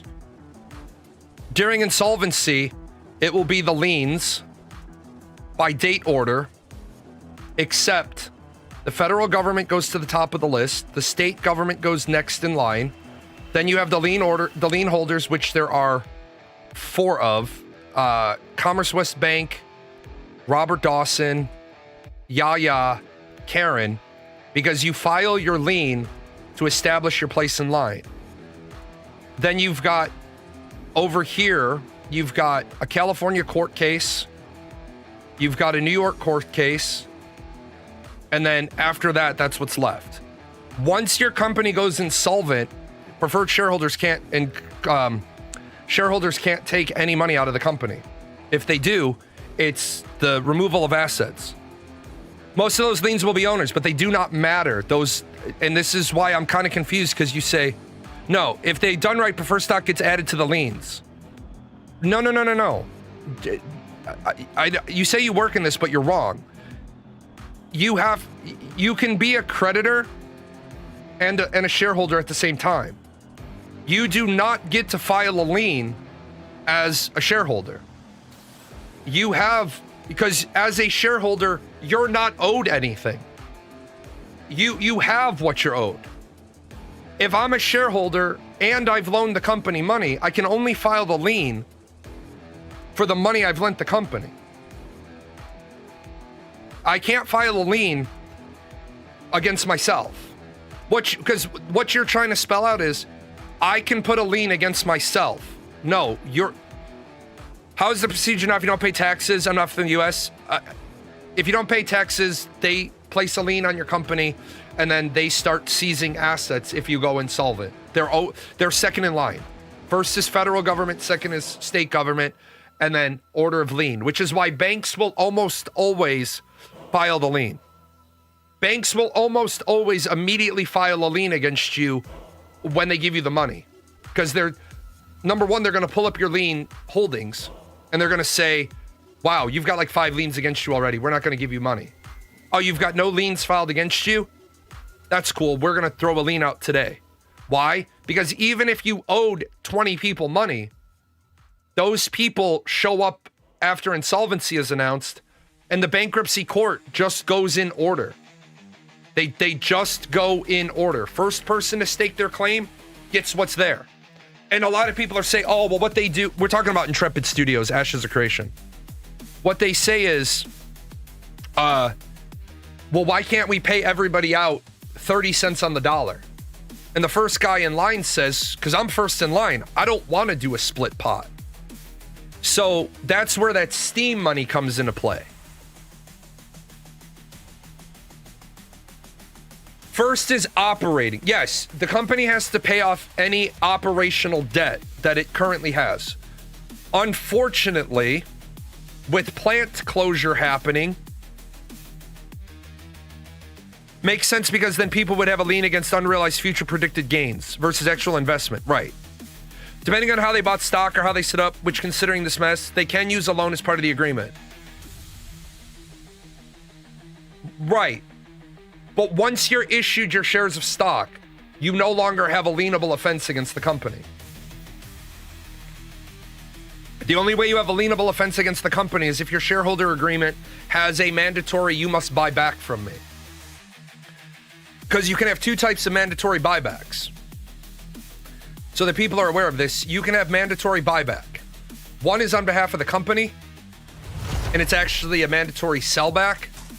I can force you to sell back your shares of stock to me at this value, and you've agreed to that in advance. Or you can be the shareholder and have a mandatory buyback where it says, I want you to take my shares off my hand. You do understand that here's our current dollar amount and your shares of stock are worth half of what you paid for them. Yep. But I want cash on hand today at 50 cents on the dollar because I see where the boat is going. But if you say it that way, then that's where mandatory buybacks for the shareholders get dicey because leadership can't bail. I can't take you below 60 days operating cost, or it gets reversed later on by a court hearing the Warren case, because you remember, as a shareholder, whether you own 1 share or 100% of the company, you are lumped into the owners. Do you think Steven's own funds were possibly tied to divorce, which keeps him from personally trying to keep his company? So Steven purposely lost leadership so he can bail? No, because Steven could have bailed anytime he wanted. They haven't filed Chapter 11 yet. They've issued their WARN notice. They've said they're insolvent, but they have $8 million in money. Well, they had $8 million in money due and not yet received, but it looks like Steam may have not dispersed their funds. Seems it slowly slid out of control by allowing more and more equity to debt transfer. Yeah. With their budget, how many devs? Well, no. According to Kira, they froze the funds. According to my guy, the funds were dumped in on Friday. So there's two different people. Would Elon Musk save the game? No, because what the fuck does Elon... Here, guys. let me try to be as respectful as I can. So imagine a house, right? You're building a house. And this is what the house is supposed to look like at the end, right? This is what Intrepid is built. It's got 4 walls and it's on its roof. Why would anybody buy this hodgepodge collection of non-functional code? He only quit because he lost control. Yeah. So there's a play that they could sell everything and shareholders could take money. No, they can't. I don't know why you would say that. They cannot Chapter 11 and the liens would get nothing because the liens were already filed. They cannot Chapter 11 and the shareholders will get nothing. Stop saying stuff that isn't true. The moment those liens were filed, those people are in line through every bankruptcy court. Remember, when you file bankruptcy, the judge becomes your accountant. The judge becomes your accounting department. He says, this is due, this is properly filed, I'm paying this. This is due, properly filed, I'm paying this. This is due, this is improperly filed, so it loses its place in line. You cannot shed debt you cannot shed lawful debt with Chapter 11 to get out of paying liens and still think you're going to walk away with money as the shareholder. What could happen in a bankruptcy hearing is, which they will have to have a bankruptcy hearing because they have to have final resolution of their corporation before the corporation can be dissolved. The shareholders cannot benefit. The shareholders are dead last because the shareholders are owners. Period. Dot. There is no play that allows them to get out of paying back a bank, the federal government, a state government, and 2 pending lawsuits. There is no way. Those shareholders cannot get their investment back until all those other things. Now, because they violated the WARN Act, because I went through the 2 exceptions to the WARN Act and they don't meet either of them, there is no play here. Period. And we got to stop spreading false information. Period. Dot. We got to stop saying there's a play. I am finding out that Stephen Sharief has a brother. I did cover 310 Nutrition earlier in the show. Why Margaret failed as a creative director. I'm gonna take a real quick break because I know some of you are big Margaret fans. So I'm gonna give you a second to get your cup of coffee. Then we're gonna talk about why Margaret failed as the communications director.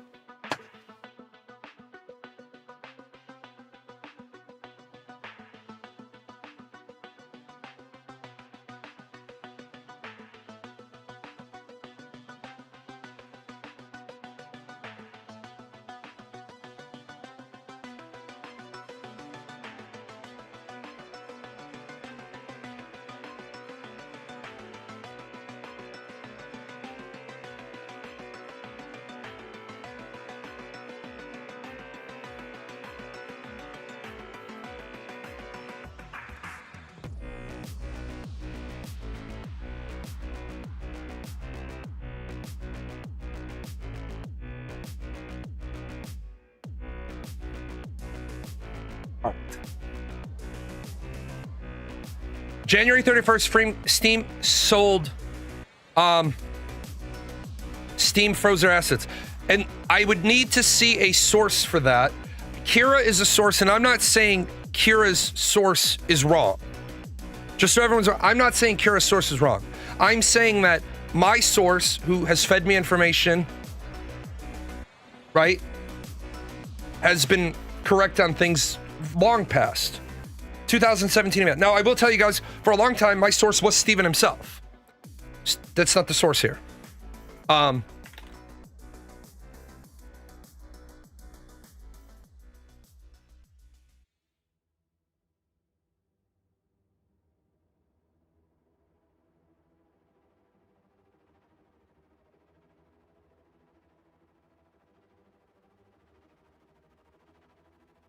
So,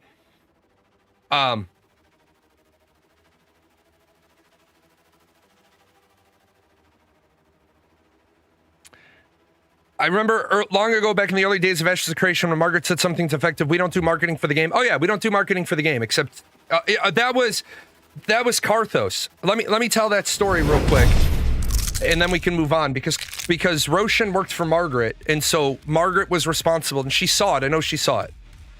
Marketing is every bit of contact your company has with the outside world. Every bit of contact, period. A guy by the name of J. Conrad Levinson, who is the guerrilla marketer, who basically rewrote marketing in the 80s and the 90s. There is no contact your company has with the outside world. If this is your company, when you speak to anybody, you are either doing marketing, you are doing advertising, or you're doing public relations. And you're like, well, aren't those different? No, public relations is marketing. It's a specific type of marketing. Public relations is a specific type of marketing where you're cleaning up fuck-ups. Margaret is not qualified to do this job. I've already shown it once earlier in the show. I'll show some more. Marketing is just contact. Roshan literally says, we don't do marketing. He's picking on Karthos. And Devon's in the ring and I'm Bubba Ray and I come flying down the aisle with the steel chair. That's my tag team partner. You're not going to beat up on my guy. Yes, Roshan, you are a community manager. Your whole fucking job is literally marketing. That's your literal job, is marketing. Advertising is a specific type of marketing where you spend X to get X plus 30% or X plus 20%. And public relations is cleaning up the dog shit. Public relations is the pooper scooper. That is why every single military member who's in any level of charge, even the youngest airmen, are given a card to keep in their wallet, at least in the Air Force. I got stopped a bunch of times off base, and someone would be like, can I ask you a few questions? No, I'm sorry, you can't. I'm not authorized to speak on behalf of the Air Force. I'm not asking you for the Air Force's opinion. I'm asking for yours. I don't have an opinion, but as I was an officer, I kept all their cards. But Lieutenant Colonel Snuffy is our public affairs liaison, and this is their card and their business number. I'm sure they'll love to hear from you. Because you never know if the person in the flannel and the t-shirt, hey, what's going on? You guys have been working late. Just working. Well, what's going on at the base? I don't know. Usual day. I'm just getting some lunch. You don't make comments. It's not your job. Why Margaret failed as the communication director. I waited until today to share this because I wanted to be sure I was communicating from a place of clarity. Intrepid Studios has shut down in a way I did not expect. Intrepid Studios has shut down in a way I did not expect. What way were you expecting Intrepid Studios to shut down?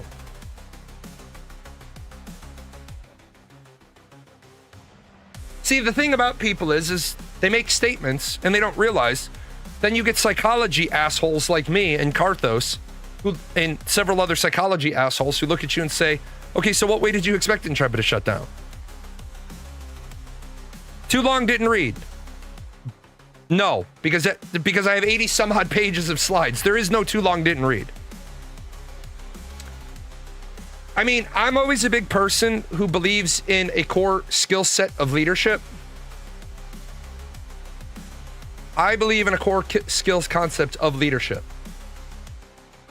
You have a bachelor's degree in healthcare administration from the University of Phoenix, and you have a degree in music theory.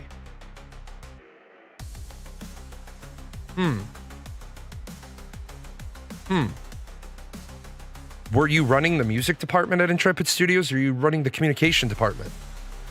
Now, please don't degree shame. No, hold on. I'm not degree shaming. Literally, you missed the whole point where I talk about the leadership.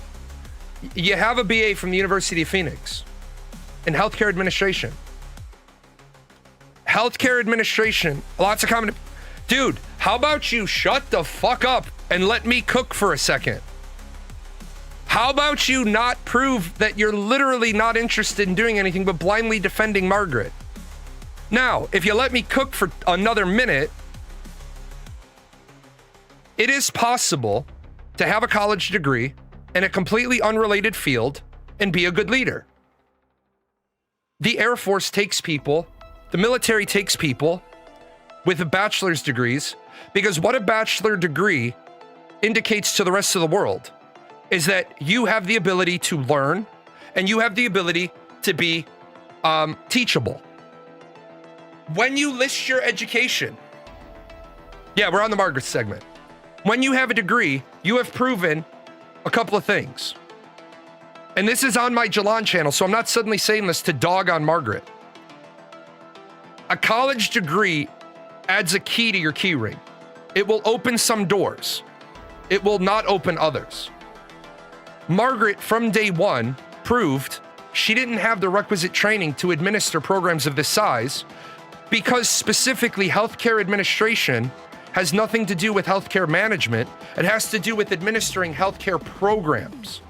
You don't manage people. You lead people. I do believe that statement. And the reason why I believe that statement is quite simply, I have seen this hundreds of times. I have a degree in political science. I have a degree in history. When I applied to be an officer in the military, I have studied in Egypt. My background is world studies, but I spent a lot of time focusing on Arab studies. I know the difference between a Sunni and a Shia. I know the culture. What did they do for me? Did they make me intel? No, they made me logistics. Why? When I asked, oh, okay. What I said to them is, why didn't I get intel? And they said, you know too much about the Middle East. And I said, what do you mean? They said, we don't want you to know about the Middle East. We want you to know what we teach you about the Middle East. And I said, well, what do I know about logistics? They said, we don't know. What do you know about logistics? I said, I don't know a damn thing. They said, great, now we'll teach you. Oh, those books behind you real? No, these books behind me, this is a backdrop. But if you exclamation point books, I do recommend a lot of books. Now, I'm not saying Margaret was immediately unqualified. That I know 50% of them marry their cousins. I don't think it's as high as 50%, but many of them do. But they also have a different cultural relation to what they call a cousin. Much like Americans will oftentimes call a long-term family friend uncle, but they're not biologically related. But that's not the purpose of today's show. Now, I'm not saying that Margaret wasn't qualified for her job, but I'm saying at the very beginning of the discussion, why Margaret Krohn failed as the communication director? Well, Margaret Krohn doesn't have a pedigree background education that prepared her for it. So she doesn't have the academic, hey, she's ready to go out of school. She just needs practical application. Just like Stephen Sharief doesn't have a background in business management. He doesn't have a BA in business. He doesn't have an MBA. What he has is a bachelor's degree in religion and philosophical studies. So what we know from these two is that they have college degrees. They're obviously teachable, but who's teaching them? So Margaret is at a company where she's never been a director of communications. Who's mentoring her in communications? Stephen Sharief has never been a game designer, and the only person above on the lateral lane that could teach him was Jeffrey Bard, and Jeffrey Bard has never been a creative director. He's never been a Yoshi P. So the first reason why Margaret was set up to fail at this company, didn't she do it? Okay, Margaret claims she has 15 years of experience in the industry, and she's been at Intrepid for 7 years. Margaret's resume is not exactly, I'll look it up. Margaret Krohn LinkedIn. What did she do? What did she do specifically? Do you have credible data on Dawson and Bianco's contracts being promissory notes with conversion options? I do not, but it doesn't make a lot of sense that the Yaya Legacy Trust would have convertible loans and the other people wouldn't. It wouldn't make a lot of sense that those other people wouldn't have had the same deal.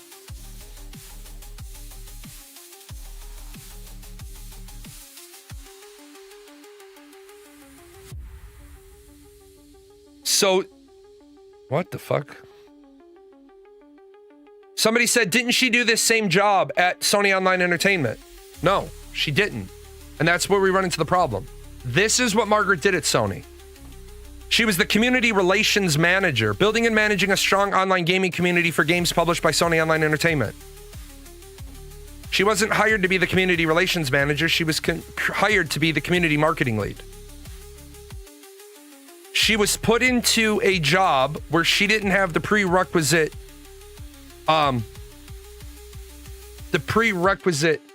skill set. She had nobody at the company to mentor her.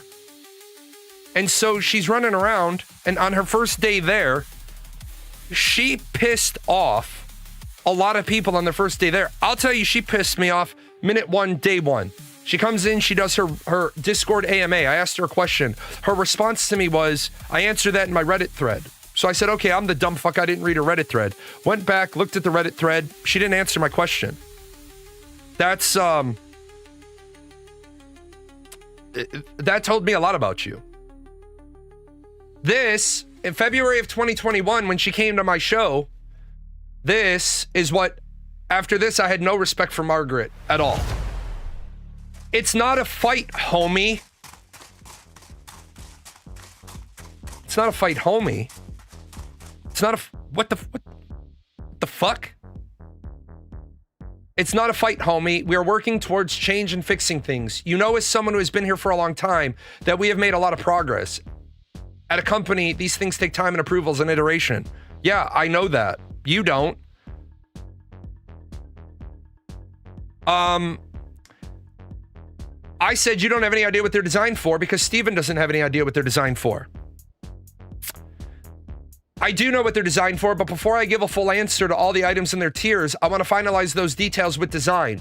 Just waiting on approval. This will provide an update not only in a knowledge base article with all the answers, but also in your inventory. That was February 2021.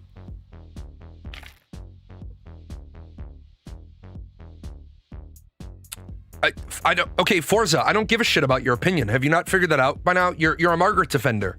Then shut up. If you're a Margaret defender, then nothing I say right now has any relevance to you.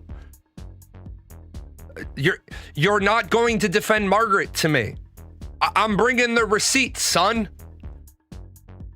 A year later, or I'm sorry, a month later. Hi there, we're going to be working with the design team regarding all the cosmetics, which versus items that can be applied to, and I will provide further information at a later date.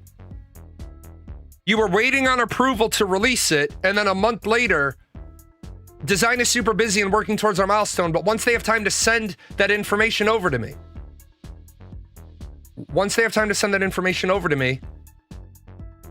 but you do know what they're for, I want to finalize those with design. Well, then why did you fucking say that you were just waiting on approval? Approval means ready to go.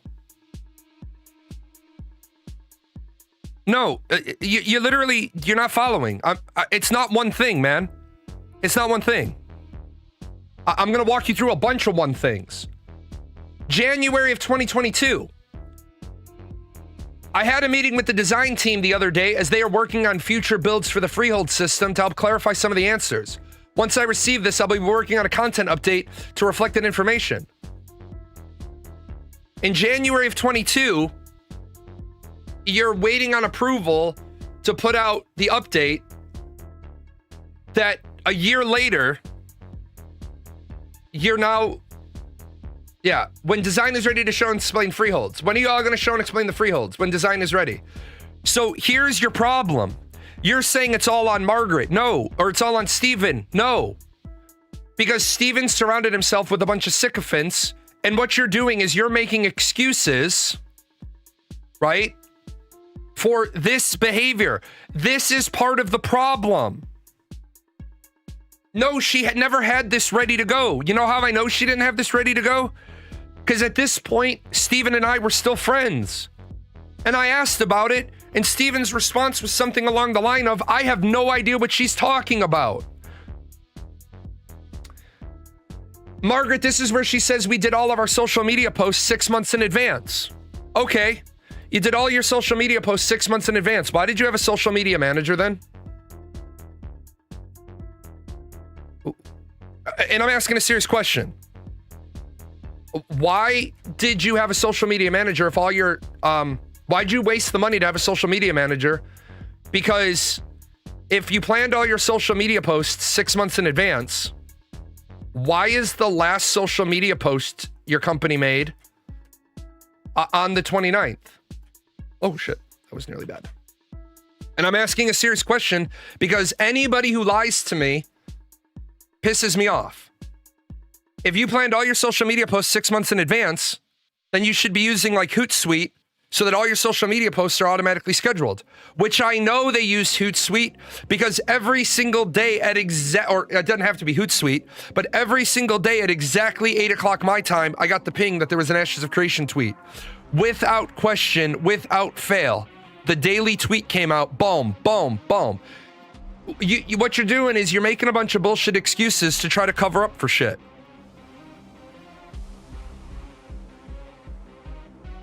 We schedule our social media posts in advance, way in advance. My team works way in advance. We are always looking out 6 months ahead. Hold up a second. You always look out 6 months ahead, but you didn't know the company was folding until the bricks were hitting you on the head on the way out?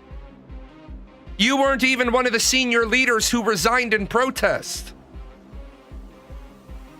But you were such a condescending ass to a content creator who literally has more experience in marketing than you do.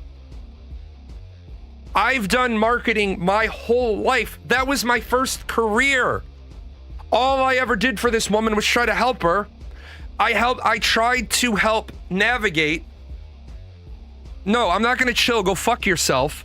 Don't come in here to try to defend Margaret when I'm showing you all the places where she is just as responsible for controlling the narrative. Anything PI related, including message related, is under NDA. This was Lieutenant Toast, worked for Margaret. I tried to tell them you should retract that statement because that's not legal. If I get given information for an NDA I did not sign, I am not beholden for that to be under NDA. They told me I was wrong. I released a bunch of shit that I was given. Did they ever come after me? No. Why? Because they know this is a bullshit illegal statement. Sarah was smart. She bailed the fuck out of Intrepid. She got out of Intrepid years ago. But when you say stuff to people like, you might want to retract that because that's not even legal. It makes you look like a fucking clown. It makes you look like a circus. I am not beholden to any NDA I do not sign. I am only beholden to not release information if my NDA also covers that. At the time, I didn't have an NDA. Steven says it's now part of the content schedule that will release weekly info. Margaret has been on the job a short period of time right now. Oh, and the other reference to weekly, so you have it, it came from Steven. I would have had it to you sooner, but you caught me right in the middle of when I was finishing a game of Heroes of the Storm and I had to put dinner on the table. I'm not sure what he was referencing since the creative director letter. We never mentioned anything about weekly content on our content roadmap. Oh, really? Again, that quote is another conversational thing and not an official news announcement. No, the CEO said it, which means it's an official announcement. Your job as the director of communications is to go into the CEO's office and educate him on shutting the fuck up. That's your job. Your job is to say to Steven, hey man, you keep making these off the cuff, you want to talk to your community statements, I can't do my job. And if your boss doesn't let you do your job, get a new job. Either way, that's not the case unless you consider social content, as we've been doing a lot of social media content. I can certainly, it's certainly correct if the expectation is going to be, here's Margaret, 1 article per week. I'm not sure what he was referencing. We never mentioned anything about our weekly content. That quote is another conversational thing and not an official news. Also, why I'm glad we no longer use random Discord messages to announce things. If we announce something, it'll be through our official social news channels. So I'm not supposed to believe the director of communication when the director of communication says you're going to release 1 article a week. We are aiming for that, but not necessarily what we're locked into. Oh, so you talk out your ass to make people think that you're finally going to be held accountable, but then you're not locked into it. It seems like a director of communication should be a little bit better at communicating. But thank you for getting back to me and letting me clear up the video misunderstanding. I knew I had mentioned something on Discord regarding weekly content, but that was more conversational and stating what we're aiming for. Yeah, you said it. You're the Durcom. Why are you making statements that you shouldn't be making? Why are you talking out of your ass? Fupo, where I said the Twitch moderators suck more dick than a pack of monkeys, and they said you can't say that, it's hurtful. Just confirmed with Margaret. Yeah, the second video in the siege area it was Unreal Engine 5 Nanite on a 1080 GPU. Yeah, that's funny. Because you were wrong, Fupo. Fupo was a fucking moron all the time anyway. Talks out his ass, doesn't know shit. I think the guy literally believes he is a little black cat. Hi, I checked with Clayton and he's currently running an RTX 3070. So it sounds like your assumption for at 1080 rather than a 1080 is correct here. Holy shit. You mean what you're telling me, right? Is you're telling Margaret, who is the director of communication, can't do what Sarah did and say, hey, Clayton, what's the stats on the rig that you showed that clip on? Because there is a massive difference when you talk about something, whether that something is at 1080 or on a 1080. I mean, the difference between at 1080 and on a 1080 is so massive. We can drive a bus through the difference, right?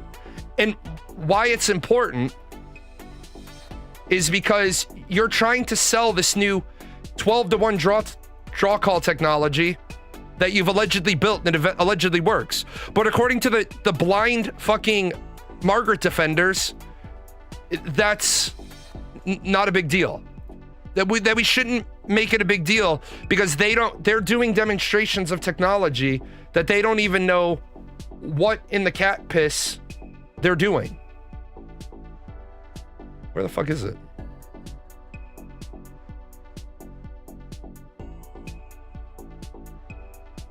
Sorry, this is the blindness starting to set in. Yeah. So when you start talking about you've developed some new fandangle technology and you're basically telling people you've managed to solve what no other game studio has managed to solve.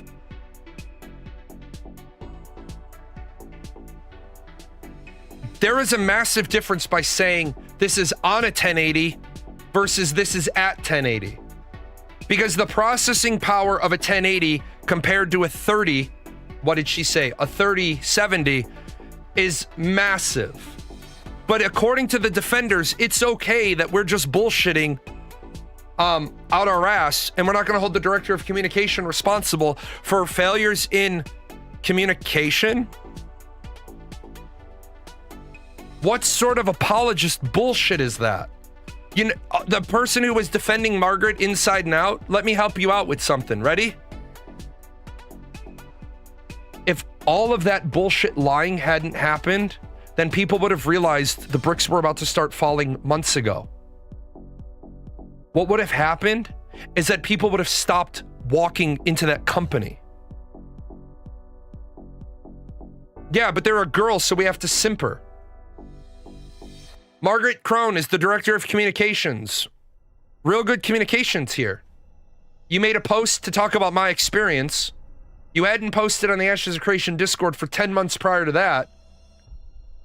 And then it was 2 years and 2 months prior to that.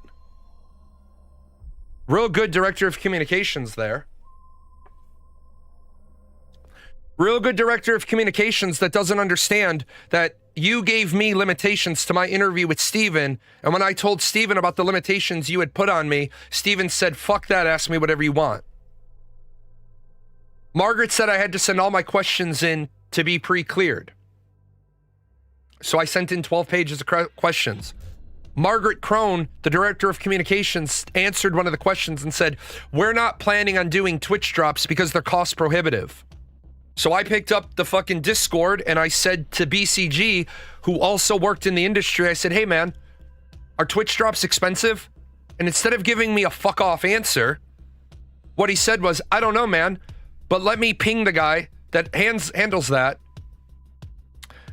A day later, I get an answer back. He said, no, they're not cost expensive. I can't give you details from inside of the company, but based on what's been given to me, no, they're not cost prohibitive. Guess what? The NetEase people have told me Twitch drops are not cost prohibitive. I'm in their content creator program. So why the fuck are you saying they're not cost prohibitive? Or why are you telling me not to ask the question? Why are you answering me directly if you don't know what you're doing?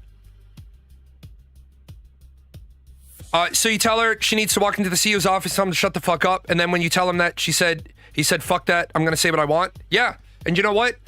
That means you've got a problem at your company. But there's a difference between those two things. But if you have a guy who says, ask me whatever you want, I don't care what limitations my director of communications is putting on you, then remember earlier on in the show, you might not have been here, where I talked about project management? And I said, inside project management, you've got to have project managers from the word go. Where is it? Sorry, guys, I have a lot of slides. You've got to have all the P's of project management. Strategic layer. Nobody... Why are we doing this? What's the philosophy? What are our priorities? Permissions. Who has what authority? If the CEO is not going to pass down authority to the director of communications to run communications, your company is fucked to begin with. When you have the strategic level, the governance level, the execution level, and the measurement level are all the same guy, your company's fucked. Steven can want to talk. He can want to talk. But he has to learn he has people to talk for him. When the CEO says it, there is nobody above the CEO to come back and say, well, just to provide a little bit of a clarification on that. There's nobody there. So the problem becomes you don't trust the people you hired to do the job you hired them to do. Where's that economic designer position that you said existed? They needed someone that could lie on their behalf for a couple of years. Right. Yep, I spend time with my kids every single day. Well, my other kid's a bit. One of my kids has moved off to the East Coast with the grandkids. The other one is, I don't know, out west somewhere, whatever she's doing. The other one is in Europe, gave up her American citizenship. Don't see her often. Twitch cost is not the only part. You must make the drops, integrate them into the game like skins. You, of course, gift boxes with materials. Then you only have labor costs. Right. But they're not cost prohibitive. The punchline of the joke is they're not cost prohibitive. What they are is they are a symbiotic relationship. And what they do is this.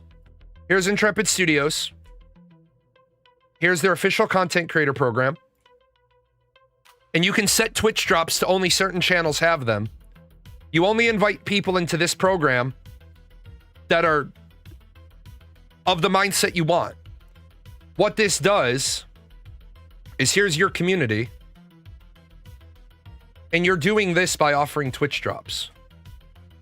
You're creating a symbiotic relationship between you and the streamer and their communities, your community and the company. It's not a cost prohibitive thing. That's the thing. If you're going to say we're not, and if you're going to give a guy with more experience in marketing than you have, because remember, Margaret at the time claimed to have 8 years of marketing experience because she claims to have 15 now. Which means she had 8 when I had, what? 38, 20? When she had 8, I had 20. If she gets 7 years of marketing experience, guess what? So do I. The point is that Margaret wanted to, do whatever she wanted. Some of you love her. That's fine. Love her. I made this last week as a joke.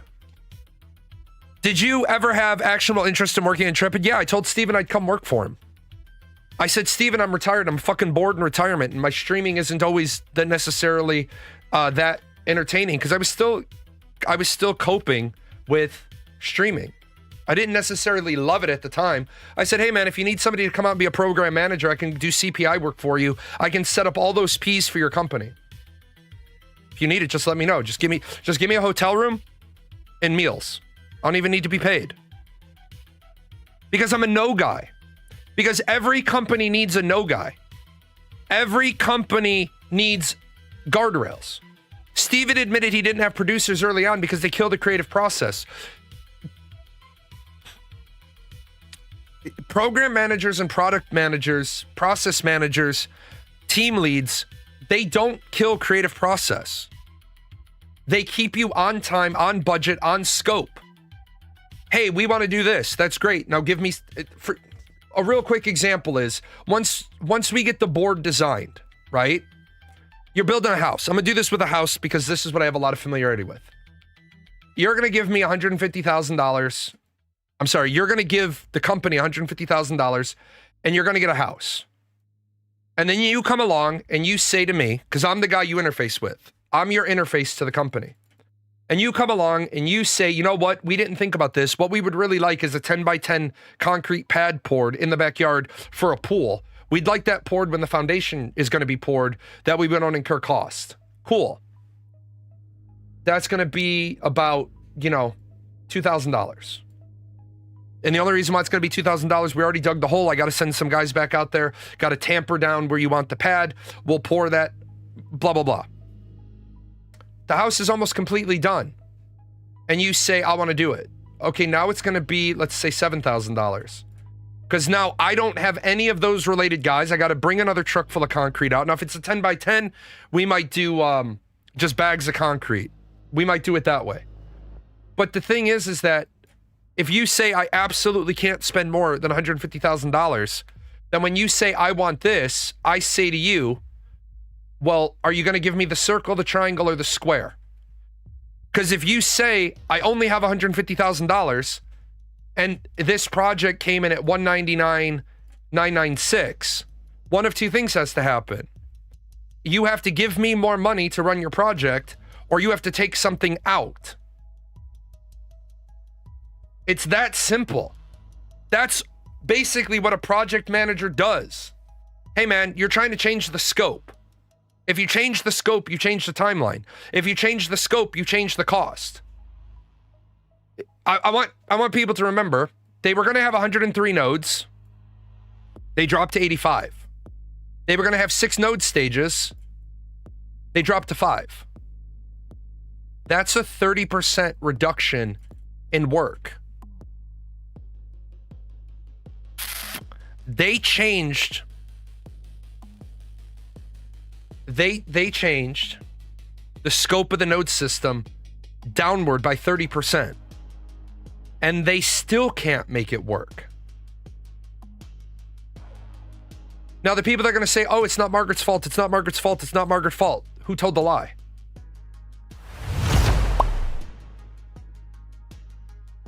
If Margaret didn't tell the lie, then tell me Margaret didn't tell the lie, and I'll say it's not Margaret's fault. I'm sorry if I treat people with the word director in their name the way they should be treated. Roshan literally said, we don't do marketing.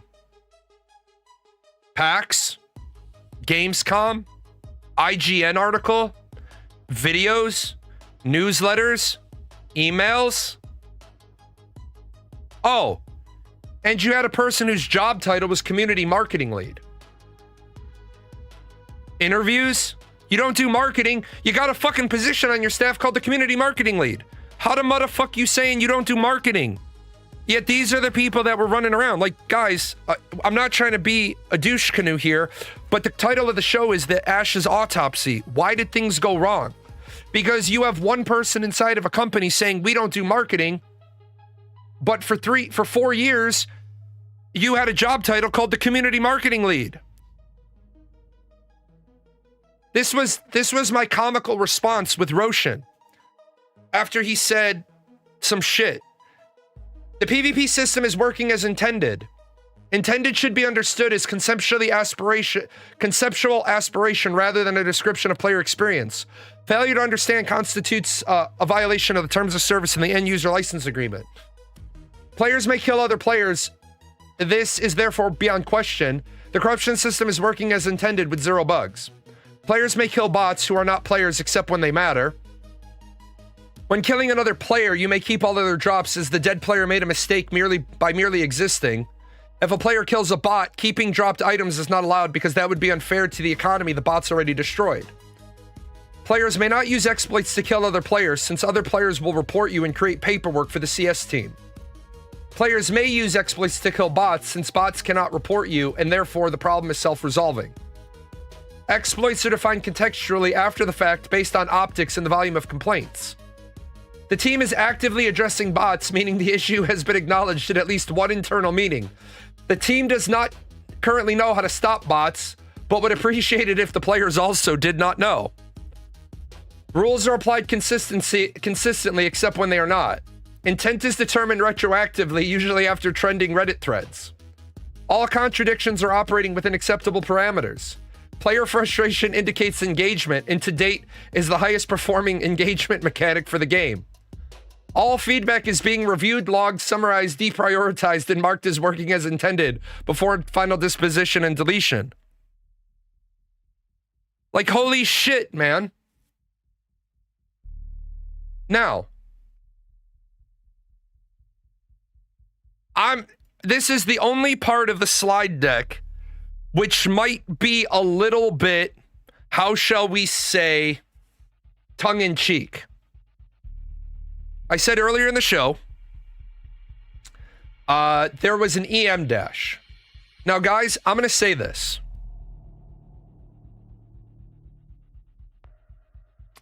In 29 years of typing papers, and I have written fucking volumes of technical orders, instructions, AFI, Air Force instructions, legal paperwork. I have never once, ever, accidentally done an EM dash. In fact, to my knowledge, to put an EM dash in Microsoft Word is an ASCII combination of Alt plus 01 something something. I have never... Right, you use it in programming. You use it in programming. I have never once... 0151, thank you. I knew it was 01 something. I don't use them. Unless you're writing, you're fucking... doing a space after the dash autocorrects it for you.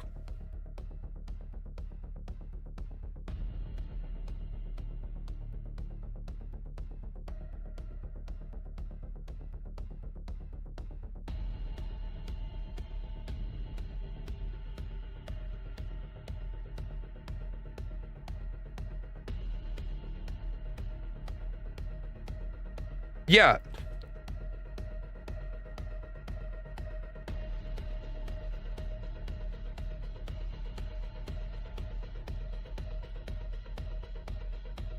What you're talking about, you said if you do a space after a dash. No, it doesn't.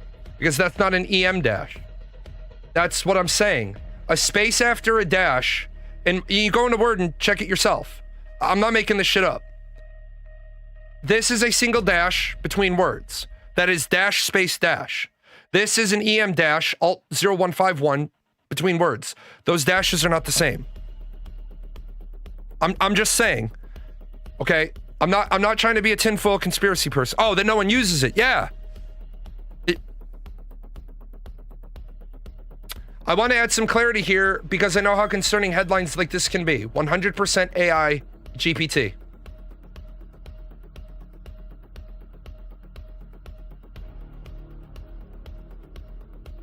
Trust me, I'm a tech writer. It's autocorrect. Trust me, I'm a tech writer that's probably written more technical volumes than you have because I was the deputy director of technical assistance at the Pentagon. I don't know, man. When people say, trust me, bro, I trust me, bro. I was the deputy director of technical assistance. I've written thousands of technical orders. Thousands. Thousands of pages. Tens of thousands of pages. 92% AI. I put it in a couple. Now, I'm not saying there's anything wrong with throwing your shit through AI. Nothing wrong with that. I don't know if Steven wrote that. I don't know if Steven wrote it.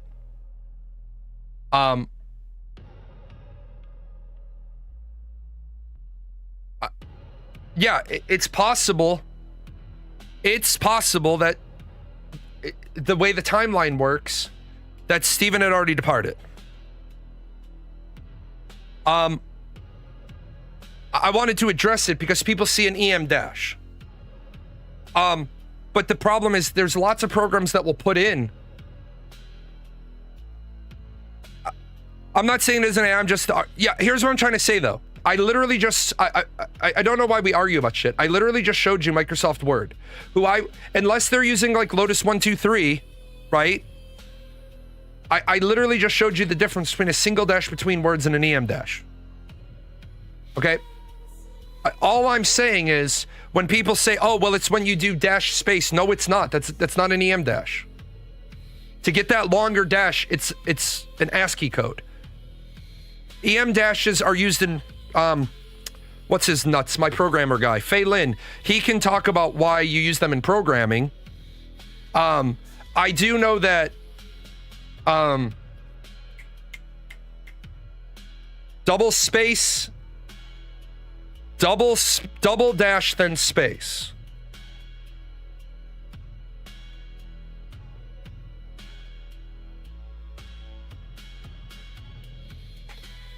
No, it's not. And that's, unless you've set up, and I was gonna say, no, it's not, because this is what happens in Microsoft Word, unless because this word as configured is right out of the box. I didn't change anything about this word. This is my at-home casual terminal. That's double dash space. Double dash word, then space. No, as soon as you do double dash and space, it puts the box up. And again, I'm not saying, the whole point is, I'm not saying there's anything wrong with using AI to polish your work. That's all I'm saying. I'm saying that post doesn't read like Steven.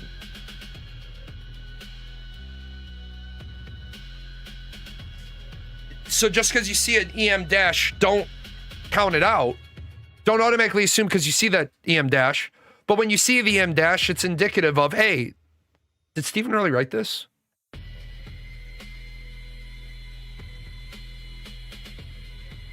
Steven didn't write the creative director letter because it's not a creative director letter. It's a red flag, exactly. On this timeline, I believe Steven resigns here. I believe Steven resigns on the 28th of January after this high-level meeting with the board. Now, somebody else is saying Steven resigned on the 26th. Now, I'm not saying Steven didn't resign on the 26th. The problem is that if Steven resigned on the 26th, then why did he make a statement on the 27th that he was returning to work after a health challenge?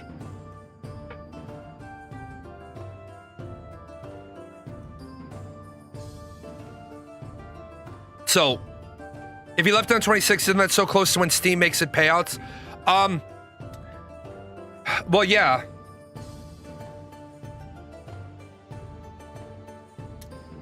And once you resign, like I said the other day, I've been in meetings where this has happened.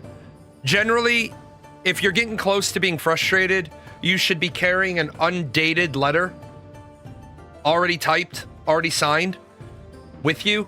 Like, I don't know, I had to go to a business meeting the other day. My Pendaflex isn't here. I'm not going to talk about his health challenge. I know he has a health... I'm not going to talk about his health stuff because that's his personal, private life, beyond what's involved in business. If you watch my show, you can trust me. I know he has a health condition. That's all I'm going to say about it. It's not... To me, that's not in the range of fair game. If he was off work because of a health challenge, he's off work. That sucks. But it would be weird that he would say on 27 January, I'm just returning to work after... In fact, I apologize. I should have had the... I had a crash last night while I was working, and I realized I didn't put all of them back onto the slide deck. Just so we can see it.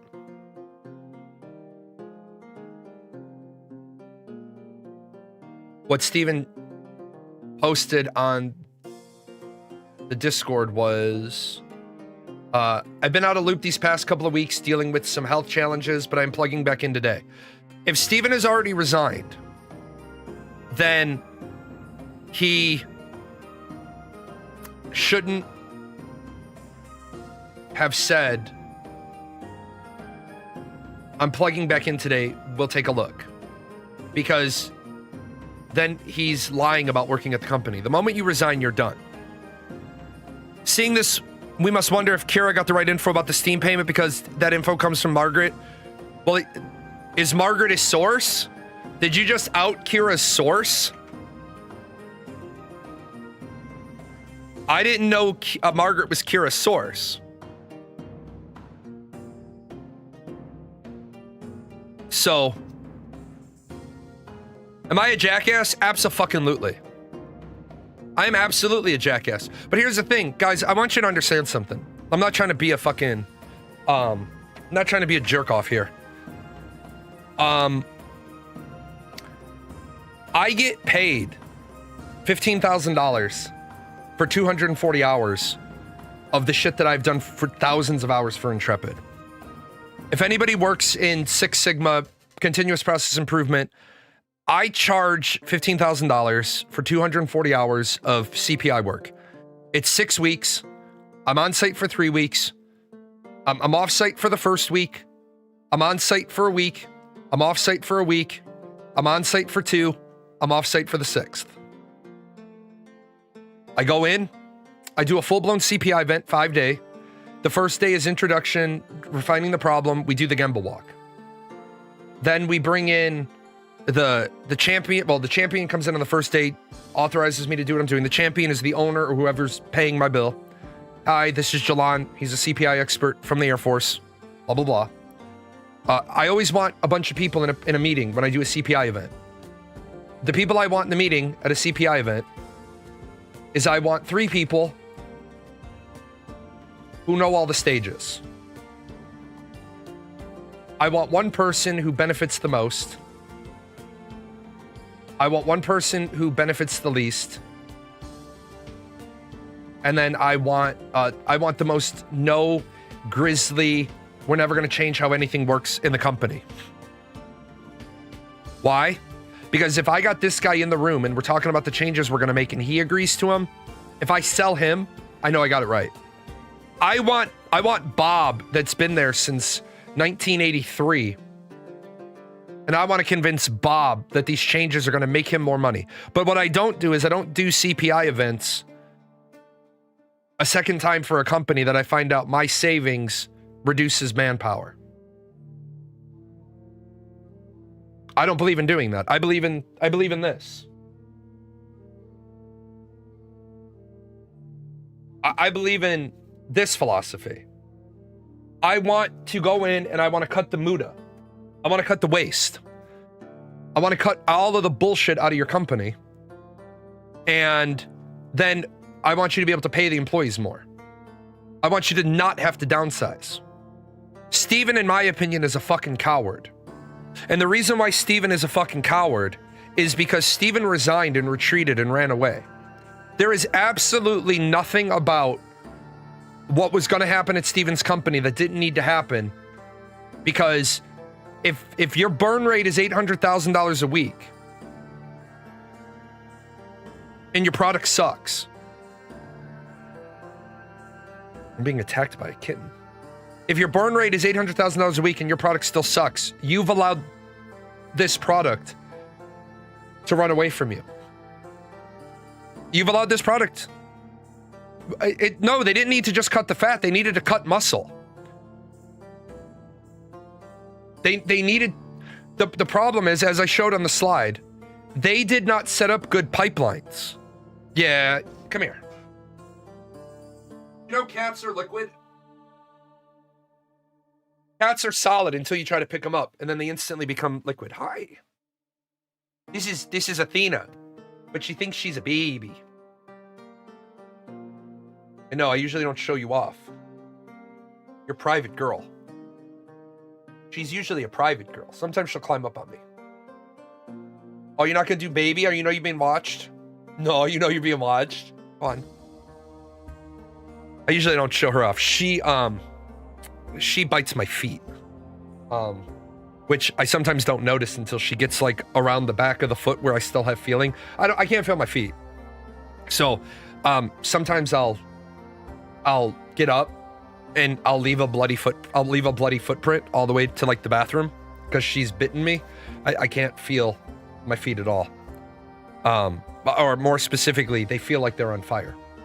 But no, I think Steven is a fucking coward. Because, you quit. You threw a temper tantrum. There is nothing about filing Steven wanted to do that he couldn't do. That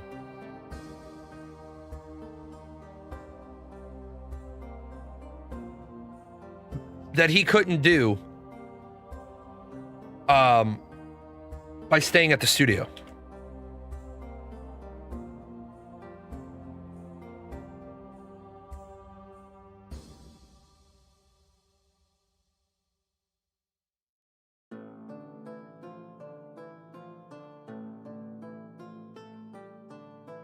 So,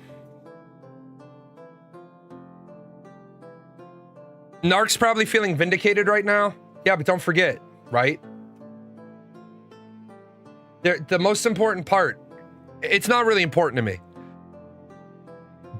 but there is a certain level of satisfaction. Jalon was right. Jalon probably was right, but went about it the wrong way and self-sabotaged himself. And Narc is, I have never addressed it. I'll address the elephant in the room now.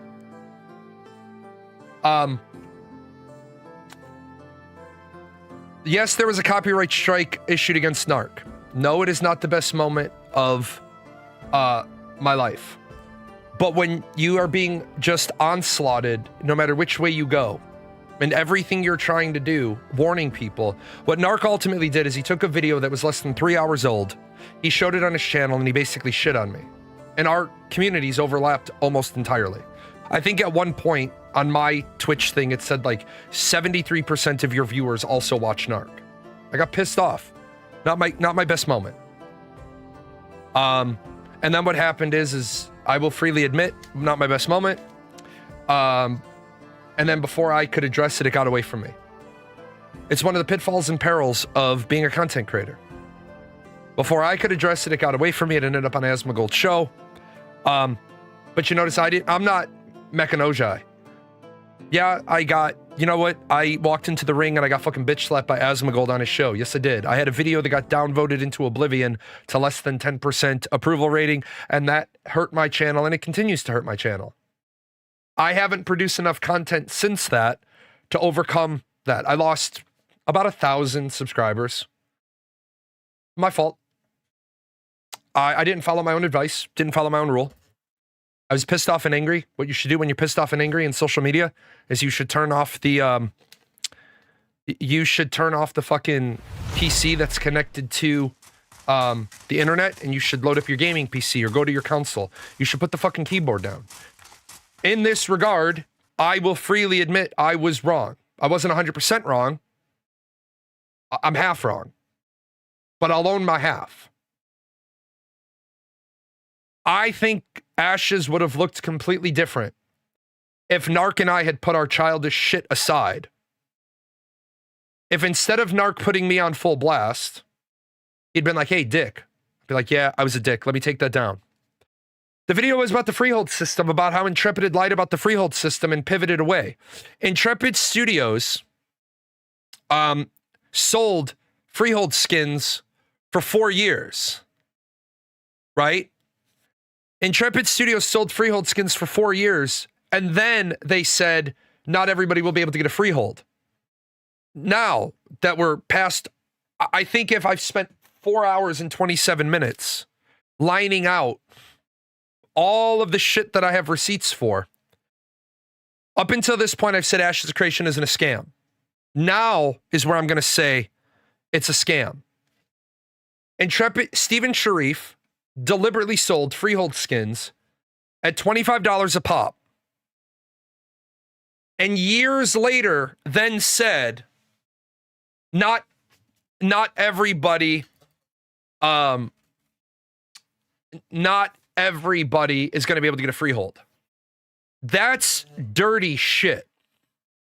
What I said was, if you're going to make such a radical pivot on the freehold system, then just do refunds. What about good old monster coins? Monster coins are okay because the only reward from monster coins are cosmetic.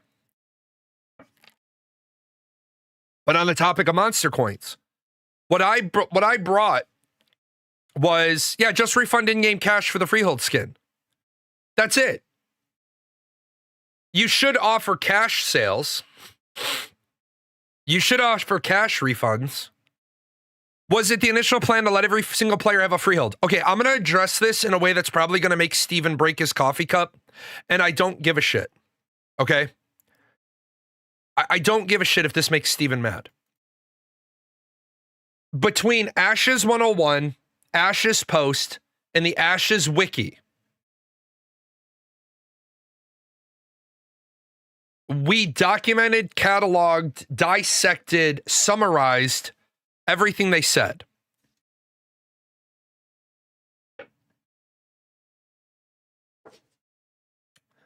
If Steven's belief was that we were not correct, now the wiki is different than Ashes 101. The wiki is a collection of factoids. Ashes Post is a collection of straight transcripts. And Ashes 101 was summations and making digestible connections between quotes. If Steven knew for a fact what had been talked about, if I'd asked Steven questions about freeholds, if he thought there was ever confusion about which players would be able to get them, he needed to stop and pause and say, guys, I think there's a disconnect, so let me talk to you about what the disconnect is. Why would he want to do a disconnect discussion if it's going to cost them money? Yes, I own the fact that I shouldn't have done what I did, and it took me out of circulation, and then I lost most of my credibility in the Ashes of Creation community. Somebody asked me why I deleted all of my messages in the Ashes of Creation community. I've never answered it. Unfortunately, because I'm an insomniac and I'm up late and I talked a lot, I had given enough information about myself at the time that I made my child vulnerable to a threat. I didn't have time to read 100,000+ messages. I nuked all of it because whatever combination of things I had said needed to fucking go. Period. Dot.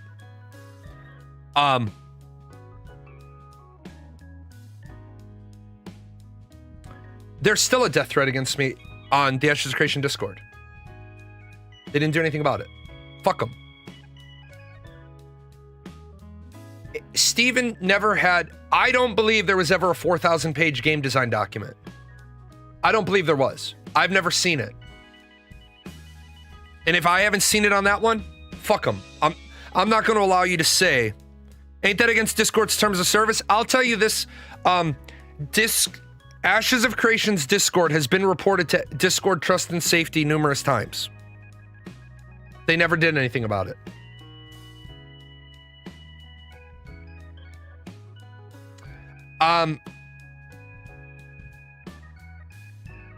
It is what it is. Steven's a failure. Steven's statement was, and this was the comical piece where Steven's lawyer is probably going to like lose their fucking mind. It is certainly heartbreaking to see the impact to the people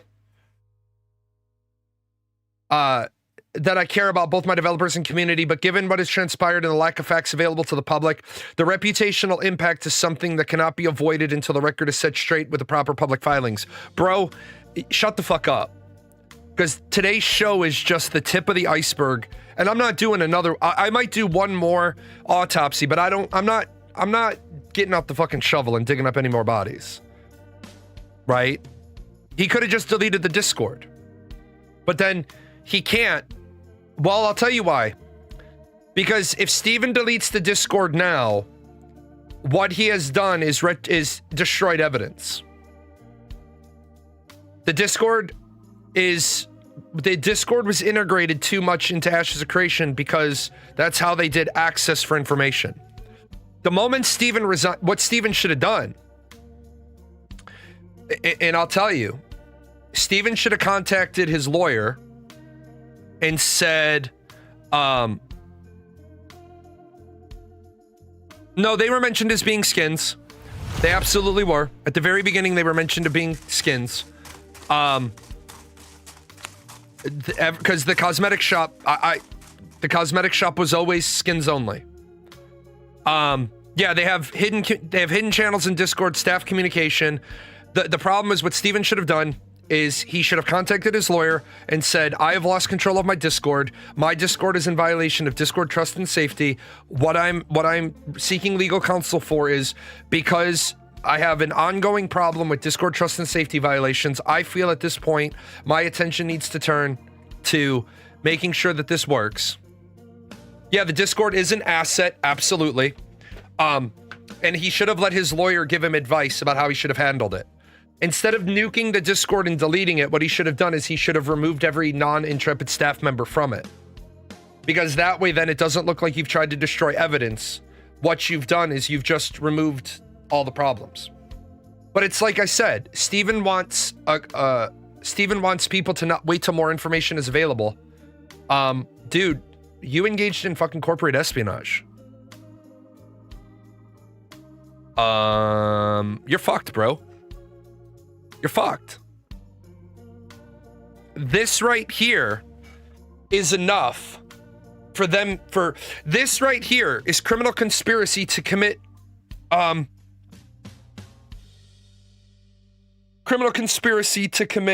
corporate espionage.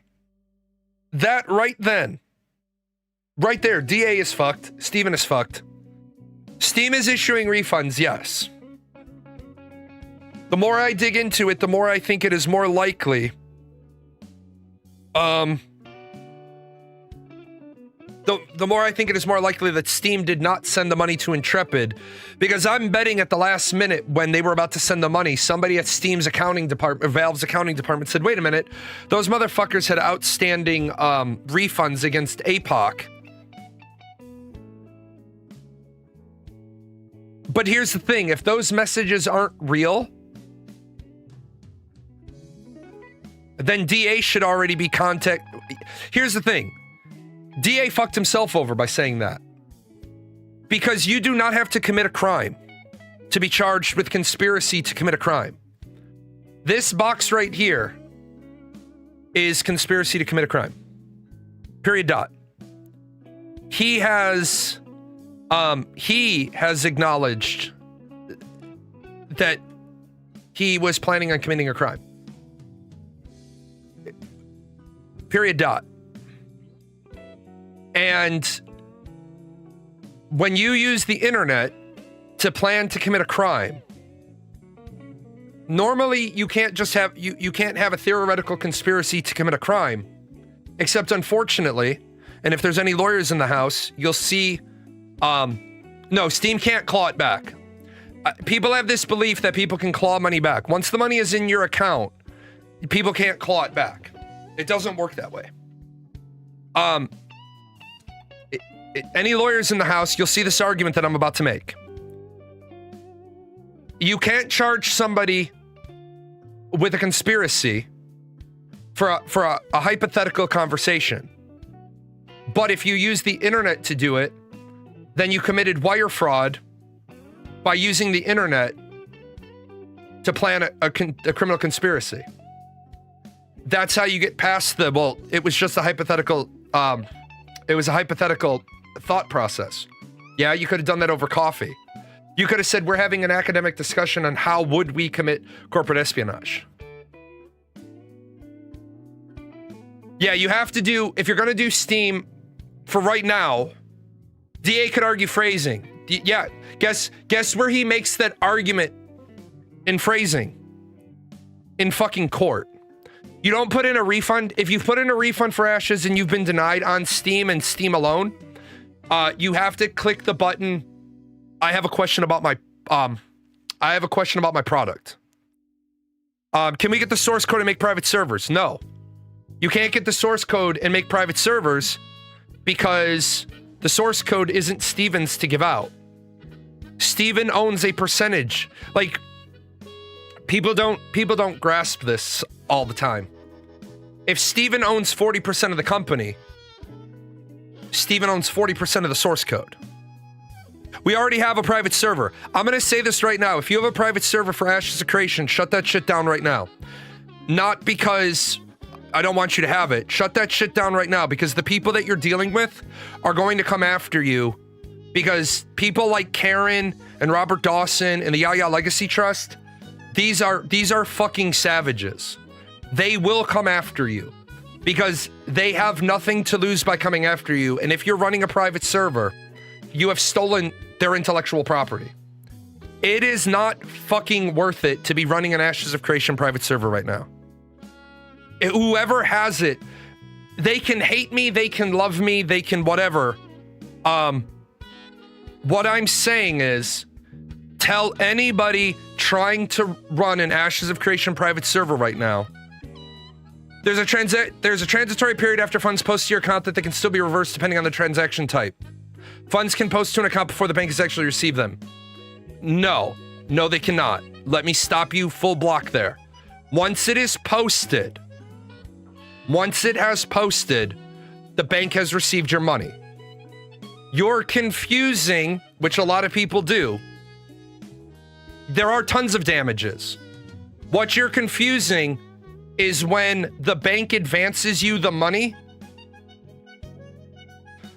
versus when the bank makes your funds accessible versus when they're posted means done.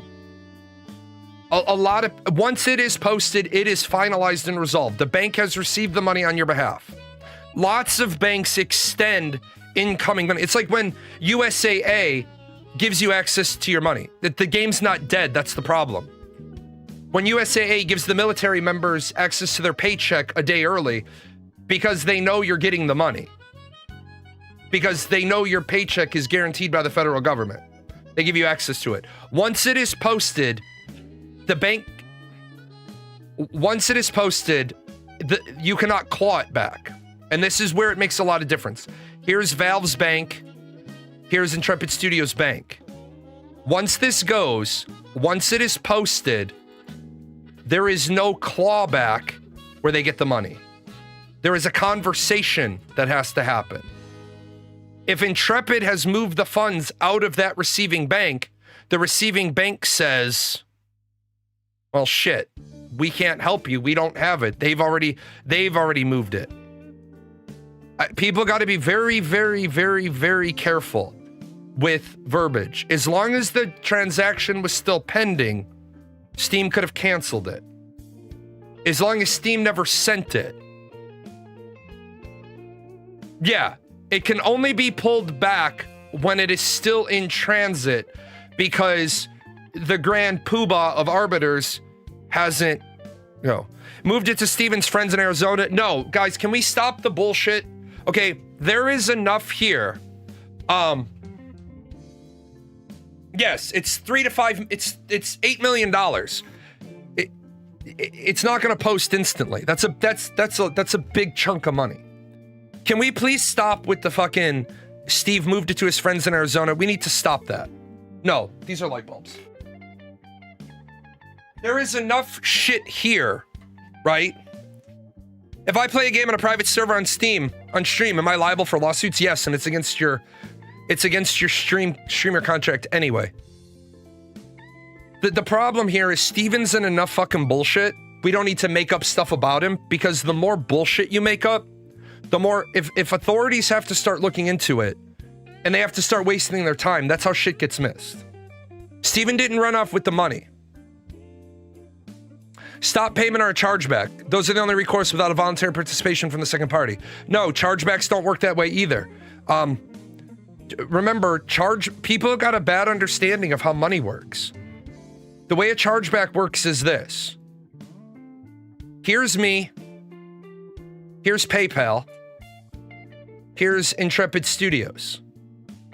I give the money to PayPal. PayPal gives the money to Intrepid Studios. I initiate a chargeback. PayPal wants to give me the money. Well, they ask Intrepid and they say, can we have Jalan's money? And Intrepid says, fuck no. So PayPal says, all right. And they look at their accounts and they say, oh, this dumb fuck just gave us money that's due to go to Intrepid Studios. We're not going to send that money there. We're going to send the money to him. And what we're going to send to Intrepid Studios is a letter, a memo, a note. Hey, Bob bought something from you and you were owed that money, but you owed Jalan money. So we paid Jalan. So now you don't get anything. You got to give Bob what he bought because Bob bought it, but you had a debt with us. That's a third payment processor. Bank to bank is, you can't charge back a bank transfer. Banks don't do chargebacks. Banks get on the phone and they talk to each other.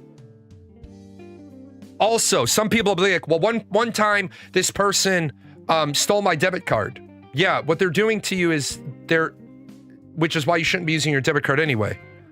I can't. I already deleted it. The bank is giving you your money back out of pocket to keep you as a customer. If you got a question about it, ask. When the credit card, I'm not referencing chargeback or stop payment. I'm referring to the transition period. Right, and you're wrong. That's what I'm trying to get to you. Chargebacks don't stop payments. Chargebacks come out of the pool of money your third payment processor is holding. Well, there's plenty of characters for you to explain. And let me help you out. I don't need you to explain it to me in depth. And I think I can do a better job explaining it because I can speak than you can in text. Chargebacks don't have anything to do with clawing back money. Chargebacks have to do with the banking institution has money that is due to that other party, and instead of sending it to the other party, they send it to you and then they send an explanation. You will never get a chargeback approved if the banking institution can't recoup their money unless, one, it's fraud and they carry insurance for that, or two, they want to do it for you to keep you as a customer. Unless that bank can recover, and this is why I say to people, I saw some Wells Fargo people say, oh, I got my money back from purchases I made in 2019. I'll break that down, for example. Here's Wells Fargo. Here's Intrepid Studios. Here's you.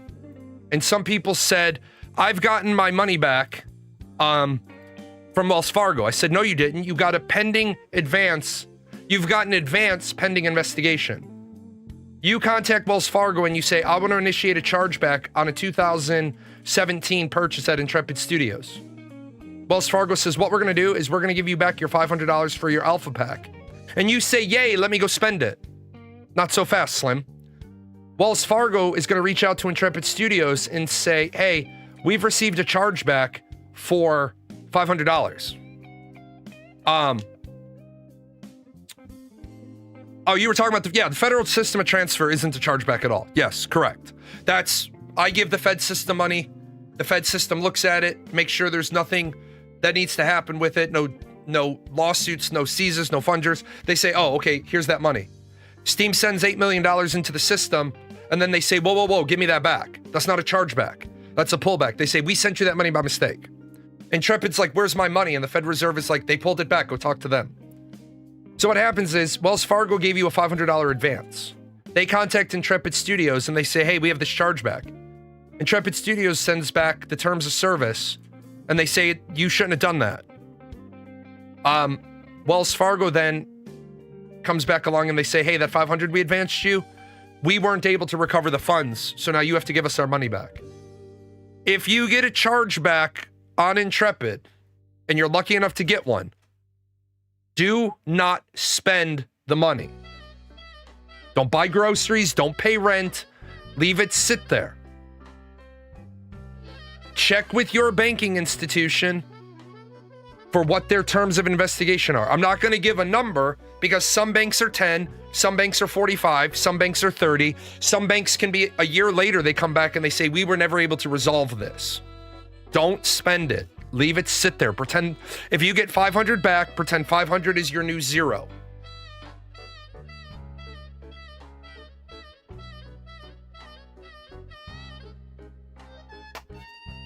Did I talk about Steven said this morning? Yeah, Steven's a lying piece of shit. Sorry to be crude about it, but Steven is doing the same thing Margaret did yesterday, and they're on their sympathy. They're on their sympathy. Feel bad for me. The reputational impact is something that cannot be avoided until the record is set straight. Dude, I don't need any more information about you. You could produce a bucket of Mother Teresa's tears and take a public bath in them, and I'm still not gonna forgive you. Yes, you are 100% spot on with the bank-to-bank transfer. Absolutely. Somehow chargeback got included in there. It's not a chargeback at the federal transfer. But once the money's out, once it's posted, they say we're not a clearinghouse for money, we're a transfer house. We don't have the money. Just like Exola. When people sued, if you remember the Chronicles of Illyria lawsuit, that was such a mismatched hodgepodge. The class action lawsuit lawyer is so dumb. He filed a lawsuit in California against a Washington company. And Soulbound Studios lawyer walked into court in California and said, Exola's holding the bag on this. We don't even do business here. No offense, Your Honor. You don't have jurisdiction over us. And the lawyer was like, oh, you don't have any physical presence in California?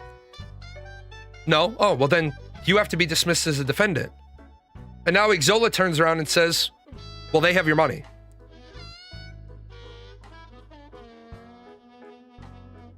You don't even get to stay. You just made fun of Mother Teresa. You're right out the door. No one's a better person than Mother Teresa. Not even dealing with you. I think that could have been the fastest ban I've done. Don't talk shit about Mother Teresa. So then people are like, well, we'll sue Soulbound Studios in Washington. Sue them for what? They have no money. I want to remind everybody about this class action lawsuit nonsense I keep hearing. Sue them for what? Sue them for what? Well, I want to get in line in case there's any money left. What money do you think is going to be left? No, Catholicism isn't the line here. But when you say he's a much better person than Mother Teresa, most of us probably are. We're right out the door with that. But we're not going that way. Unless you're going to tell me that you've walked, and you've bathed the sick and the ill and fed the poor and fed the hungry. No, we're not talking shit about Mother Teresa. Not in my house.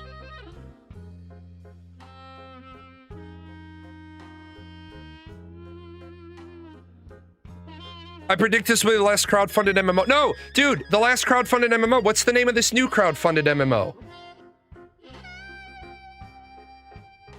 There's a fucking MMO that just got crowdfunded. Epitome, maybe?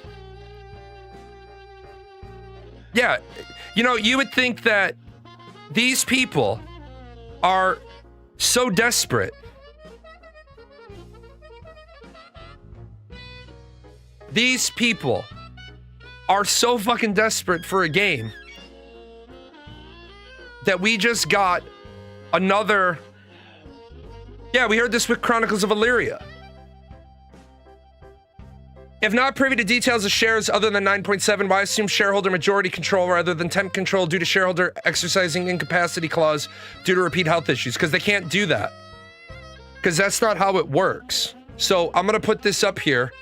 I don't know why people make up bullshit that doesn't even exist. This isn't even a thing.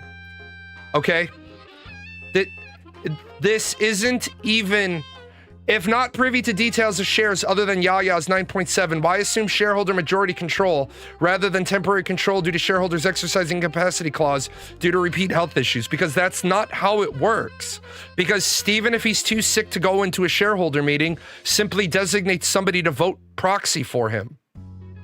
If Stephen holds 89.3% of the company and only one other person held shares, the 9.7 doesn't even come into the discussion. Period. Dot. That, like, this isn't even how life works. You have to call a shareholder meeting. Unless you have a provision for emergency, you have to call a shareholder meeting. And to replace the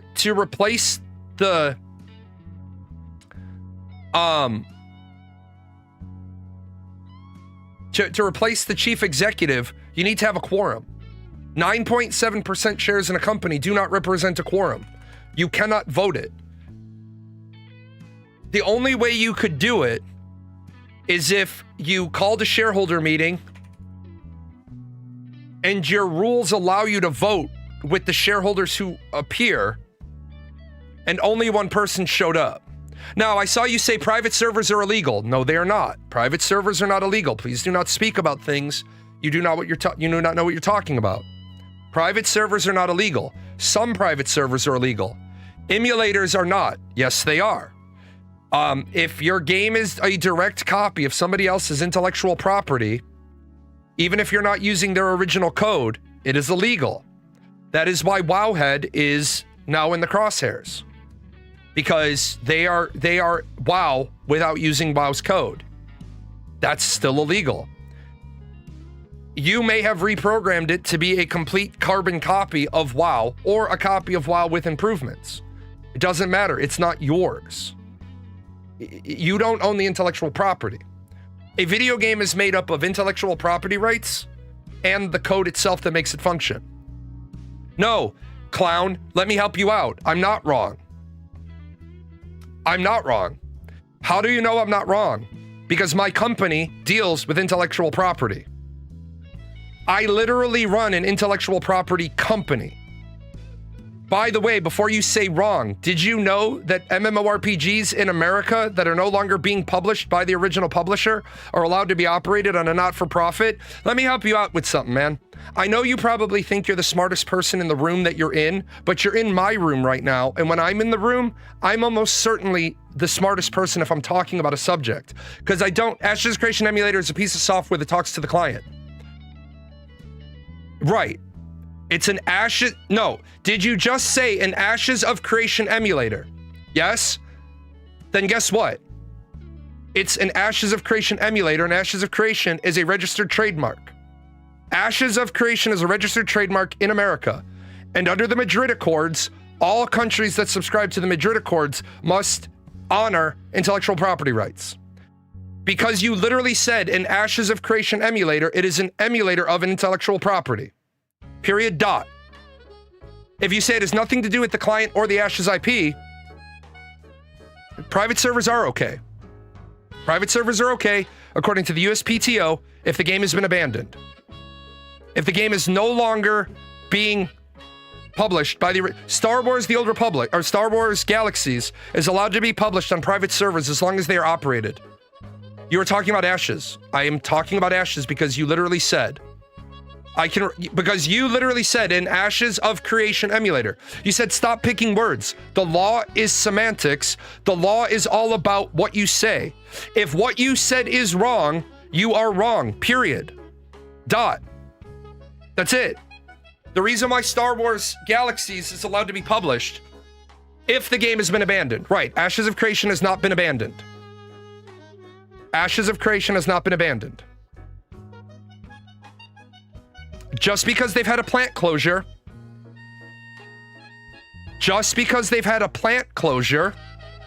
does not mean the intellectual property has been abandoned. Brah, you're a dumbass. Ashes of Creation has not been abandoned.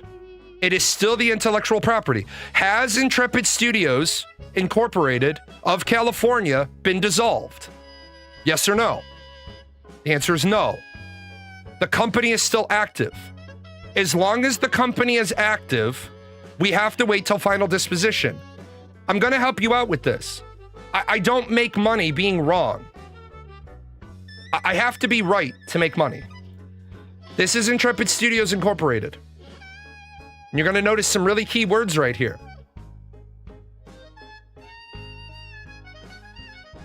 Standing, good, standing, good, standing, good, standing, good. Shove it our ass. You're basically illiterate. Good job. You have to look up the registered trademark. Now, could Disney go after all of the Star Wars Galaxy's private servers? Yes, they can. Disney could go after all of the private servers because although Sony Online Entertainment had a licensing agreement, they don't own the IP. Is it worth the juice to squeeze these small servers? No. That's why Disney doesn't do it. Disney's not losing money.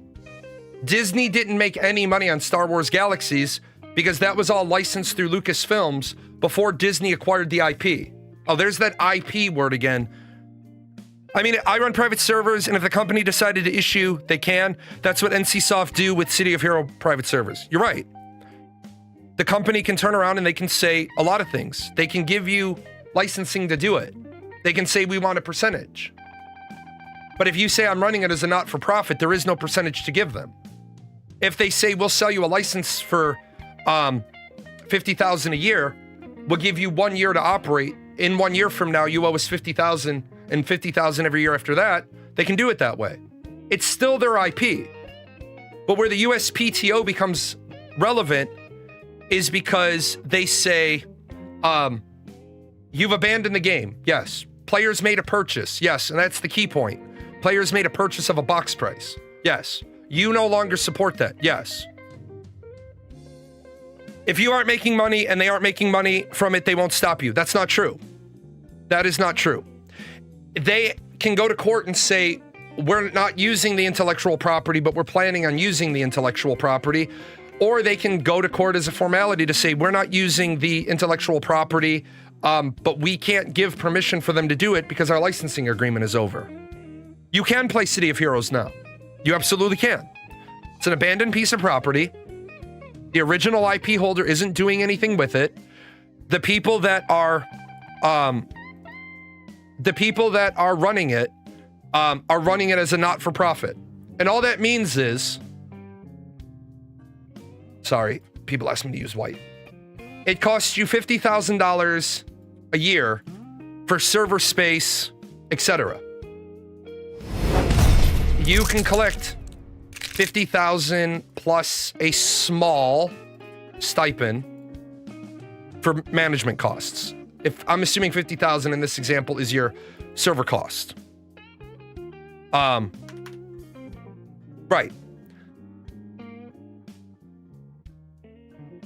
That's an agreement between the IP owner and a private server. Correct. That means the IP owner has given permission, and that's why it's intellectual property, and the IP owner has said, you may use our intellectual property. Was ArcAge abandoned? Okay.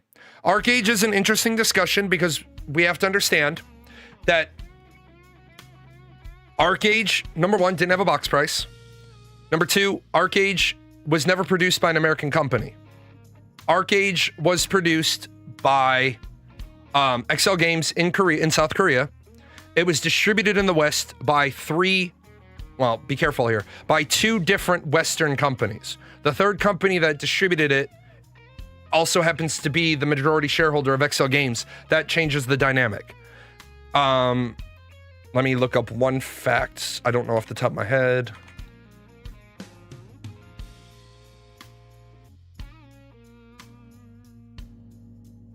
And South Korea did sign the Madrid Protocol. So because South Korea has signed, the IP is abandoned. The intellectual property of ArcAge is abandoned. It is abandoned. You released a game that's no longer playable. it's not going to be worth the squeeze for them to start going after ArcH private servers. Is the live server still up in Korea? I was pretty certain it came down last year. And that changes it. That actually changes it a little bit.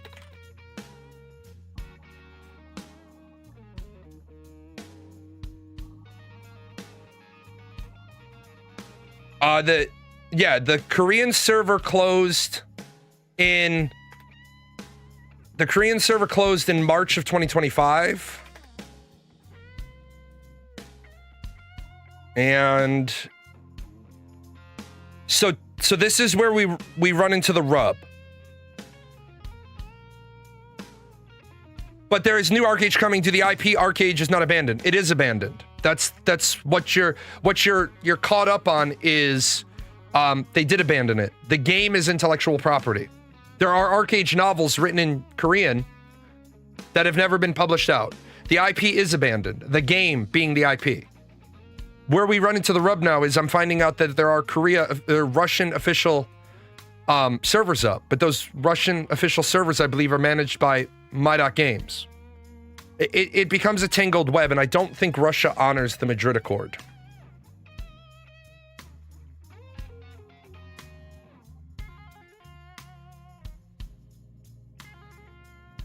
Oh, they do. They're supposed to. Right. What we're talking about is levels of what did you abandon? The USPTO also made a unilateral decision to allow what they allow. Not all the countries were happy with it. If they wanted to go after private servers, could they just choose not to for ArcH? Yes, absolutely. Because nobody goes after private servers. That's what the punchline of the joke is. For you to go after a private server, you have to, they're not breaking a criminal law necessarily. They're breaking a civil law. They're using intellectual property. Now, how they're going about using that private server could be criminal fraud, defrauding people, selling a product you don't have the right to, distributing without a license. Those can become criminal. But having a not-for-profit server up, as long as you're not trying to make money on it, you just have to file the right paperwork. How is that different for Ashes of Creation? Because Ashes of Creation hasn't abandoned the game yet. It's been all of 5 days. Shit, it's been all of 3 days. Yeah, what Turtle Wow did. Oh, let me finish that other thought. It's been all of 3 days since they closed the plant. But in their letter, they say, we don't know what the future is. That means we haven't abandoned it. So what Turtle Wow did was made money. What Turtle Wow did is they made too much money. How does that work if Intrepid is only US based and the server is in Russia or another country? Well, that's a great question.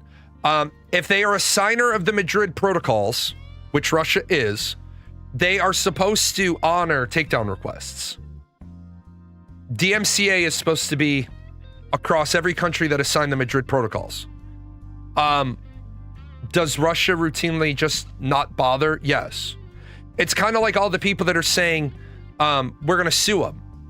Also, that's the other part. The official Ashes of Creation servers are still up and functional. So the people that bought it can still play it. So until we reach the point where you can't access the product you paid for, right? Yes, but Turtle Wow copied a full working game and then improved upon it, which is also a problem. And that's what people don't like. And I'm sorry that if people want to feel a certain way about things, right? You can, you didn't get scammed by Ashes of Creation. You feel like you got scammed. There's a difference between being scammed and feeling like you got scammed. You always knew you were buying a product in development. If you paid for Kickstarter in one bank that you no longer bank with, would I still be able to contact them and request an investigation? No, because you're not their customer anymore. Besides, you won't get anything back from Kickstarter. So everybody knows why you can't charge back Kickstarter now for Ashes of Creation. So here's the problem. Here's Kickstarter. Here's Intrepid Studios. And here's you. Number one, yeah, there's no one to turn the servers off. It's not because they launched on Steam. It's because, and I can, let me scroll back to, just so I can throw it up. For this one, you gave Kickstarter money. Kickstarter gave you the code for your Ashes account. Kickstarter gave Intrepid Studios the money. Intrepid Studios, through Kickstarter, distributed your code. Yes, as far as Kickstarter, what Eternal Game Online said, you got your product. Your product from Kickstarter was for you to get a code for future goods. But you'll say, I don't know how long it'll be. The Today Show will go until I'm out of voice. Your argument is going to be, but I never got the game. But on Kickstarter, you never bought a game. You bought backing in a game with some goodie rewards. What about the purchases made on the shop on their website? You could try to charge those back, but again, if you went through Xsolla, then Xsolla will say, well, we don't have your money. We've already given it to Intrepid, and Intrepid gave you. How is that how it is for every Kickstarter? It's how it is for every Kickstarter. That is exactly how Kickstarter works. I'm going to be a big nerd here, and you're going to be like, well, I didn't know that. Well, did you read the terms of service when you created your Kickstarter account, or did you just hit next, take my money? Go buy.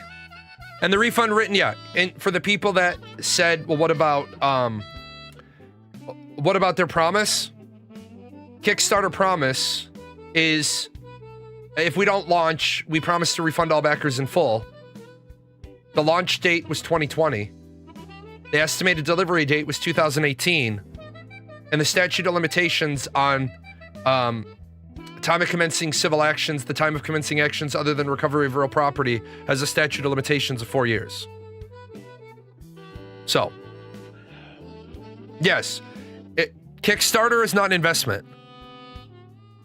I hope you caught it, but I'll throw it up one more time. In 2017, they said we'll give you a refund. Our anticipated delivery is 2018.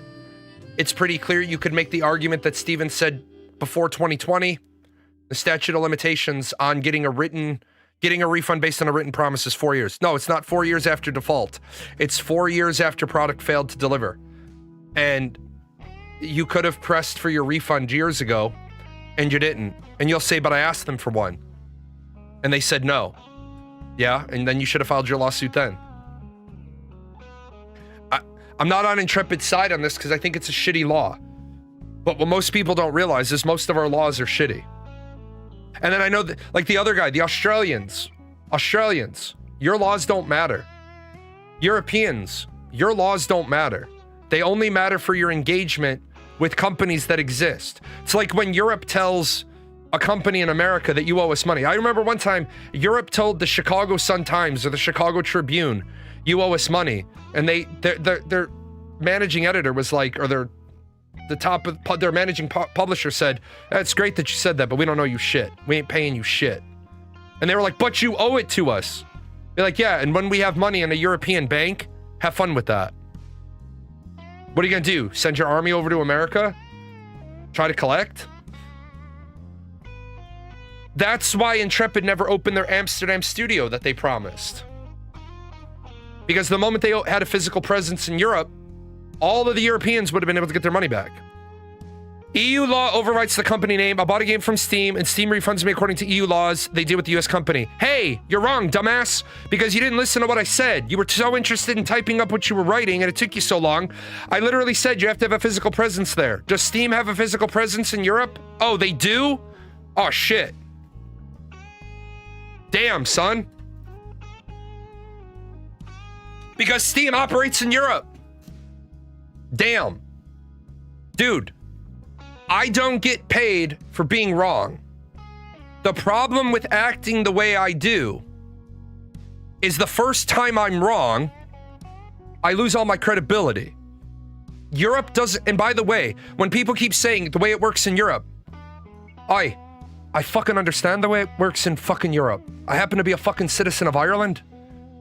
Just because I managed to lose my accent doesn't fucking mean I'm not an Irish citizen. You think the way the fuck shit's going in America right now, I don't have my fucking Irish birthright for all of my children? You think I'm not ready to pack up the whole fucking clan and go back home to my fucking sheep and my goat? Fucking Europeans, man, stop fucking talking to me like you think I'm a goddamn dumbass with European law. I'm a fucking dual citizen. Jesus Christ, some of you are fucking insufferable. I literally had just said they don't have a business interest there. And you're like, well, I got my money from Steam. Yeah, you did. Because Steam operates in Europe because they have to. Elon Musk got told by Europe, you owe us a bunch of money. Elon Musk said, no. What'd Europe do? Nothing.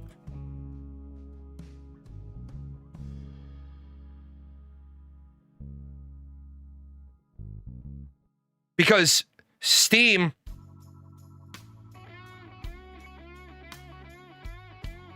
I'm pulling up their address right now. Why are you a bad guy? Because you're literally so interested in jumping up and being right. You're not interested in listening and then saying, hey, let me tell the guy where he might be wrong. Your whole statement was literally, you are wrong. EU law overwrites the company name. No, it doesn't. That's not even, first of all, here, let me put it up on the screen so that we're all talking about the same thing. What you literally said is, you are wrong. EU law overwrites the company name. Well, first of all, no, it doesn't. EU law doesn't overwrite any company's name. So that's not even a real sentence. Okay? They don't overwrite the company name. You probably meant the company's rules or laws, or company's rules or policies. I bought a game from Steam. Yeah, because Steam has a physical location in Hamburg, Germany. And the moment you have a physical location, what happens is all the money associated with Valve Hamburg can be seized by Europe. Brazil has internet civil marks. Steam is obligated to refund here, same as Elon was obligated to shut down X here when disobeying orders from the Supreme Court. He's not responsible. Let me stop you there. Elon Musk isn't responsible to shut down anything anywhere. Your government is responsible to isolate that address. Elon Musk didn't not make X available in Brazil. Elon Musk doesn't want to deal with the ass pain, so if your IP address trying to make an X account is from Brazil, he's just like, hey, just block all of Brazil's IPs. Cool. I guarantee you, if you're in Brazil and you use a VPN to get an American IP address and make a Twitter account, I guarantee you it'll work. I fucking guarantee it.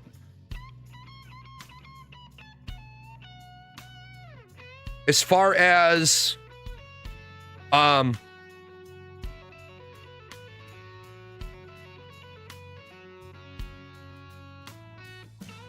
Steam does not have a physical location in Brazil. So when you say Steam is obligated to refund here, no, they're not. Because let's just take it to the next step. What if they don't? Then what? No. Let me help you out with something. You don't fucking get it. Give me the then what? Because you keep saying this shit, and let me explain to you how laws work. Okay, Steam. No physical location in Brazil. Brazil says, give refund. Steam says no. Brazil does what? What exactly does Brazil do to an American company? Nothing.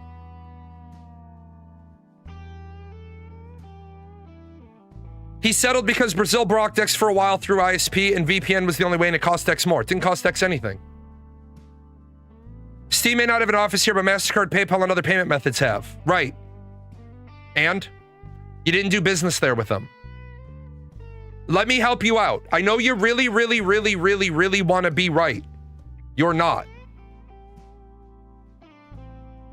Period. Dot. You're not right. Because your government cannot sanction Steam. And guess what would happen if your government started sanctioning PayPal and MasterCard and Visa for Steam transaction for refunds that didn't happen? They would just not do business with you. That is how the fuck it works. Because if the government of a country can't sanction you, the government of your country can only do one other thing. And that's show up with the military. Show up with the military in America and try to fucking go after Steam, Visa, MasterCard, or X and see what happens. When you say it costs X more, no, it doesn't. It doesn't cost X anything.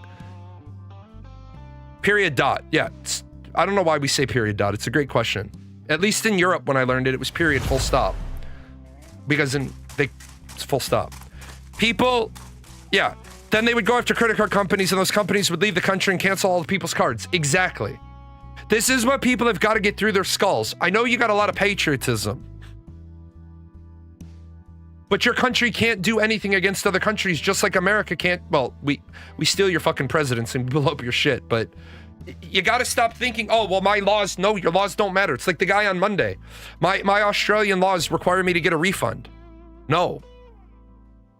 If the bank, that's the issue with EU and NA. You guys think your laws are valid in the world. For MasterCard and PayPal to be able to work here, they're submitted to Brazilian law. Correct. And no one's not saying that. Now listen to what I'm saying, right? Get the shit out of your ears. You're right. US laws aren't valid there. You are correct. And I've never said they are. Now watch this. This is Brazil. And this is Steam. And you make a purchase. And you say, I want a refund. And Steam says no. Brazil can't do shit all to Steam. Steam doesn't have a physical presence there. They have a physical presence in Hamburg, Germany, which means Europe can then, the EU can reach in and say, we're freezing all of your accounts in Europe. They go to the court, they say this country has sanctions, this country has money due, freeze all their money. The judge signs it, goes to the bank says this is legal, freeze all their accounts. That's how it works. Now, Brazil says to Steam, give our customers refund. Steam says, no. Brazil says, oh, come on, please. So Brazil says, what we're going to do is we're going to go after PayPal and MasterCard and Visa. These companies say, fuck that. That's not our bill. If you sanction us, we'll leave.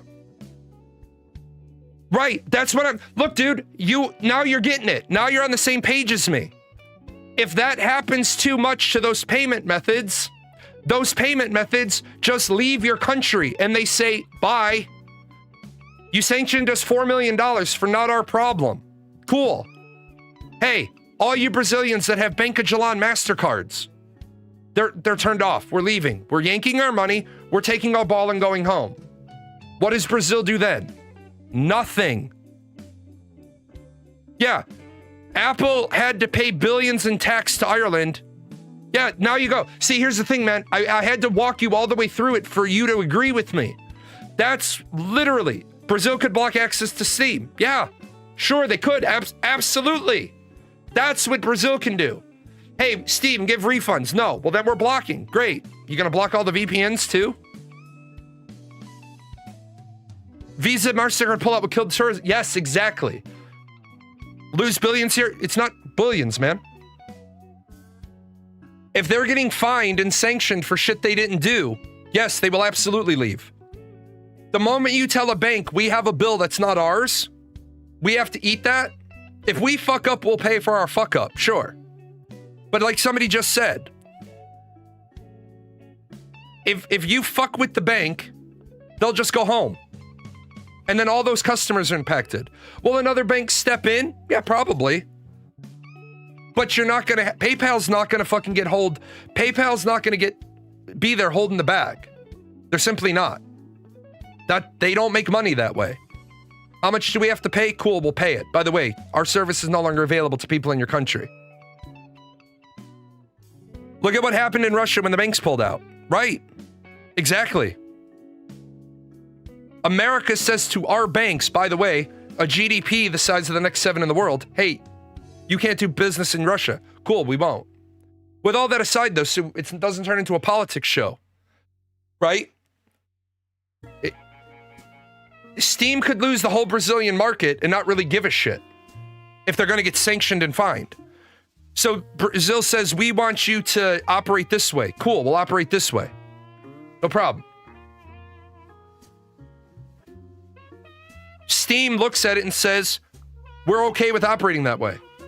They operate there because they're okay with operating that way. The moment they don't like the deal, they just don't operate. Brazil would never go after MasterCard, Visa, or PayPal over Steam not refunding a shit game. Yeah, you're right. Exactly. That's what I'm trying to say. When we go down the avenue of so what, the answer becomes they won't do shit because it's not advantageous for them to do shit. It's actually a really bad idea because they're going to lose money in the end.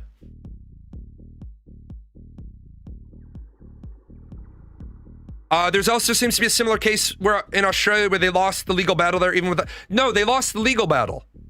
But the problem is they lose the legal battle. And this is where, like, people are talking about a class action lawsuit against Intrepid, right? And at the end of the day,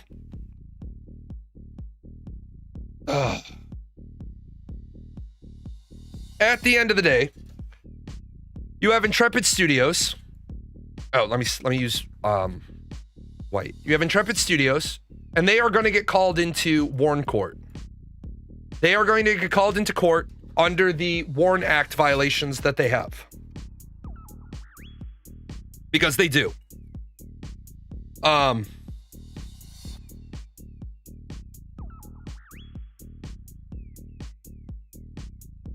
The courts say you owe the employees $75 million in back payroll, failure to give warn, failure to give notice. Here's the penalty. You owe them 60 days pay with insurance, benefits, all that. And Intrepid Studios says, okay. And the bank says, are you going to pay it? And they say, we will pay 100% of what we are able to. And the court says, how much is that? 0. Because we don't have it. Which individual has to show up in court for Intrepid? Right now, whoever the chief executive is.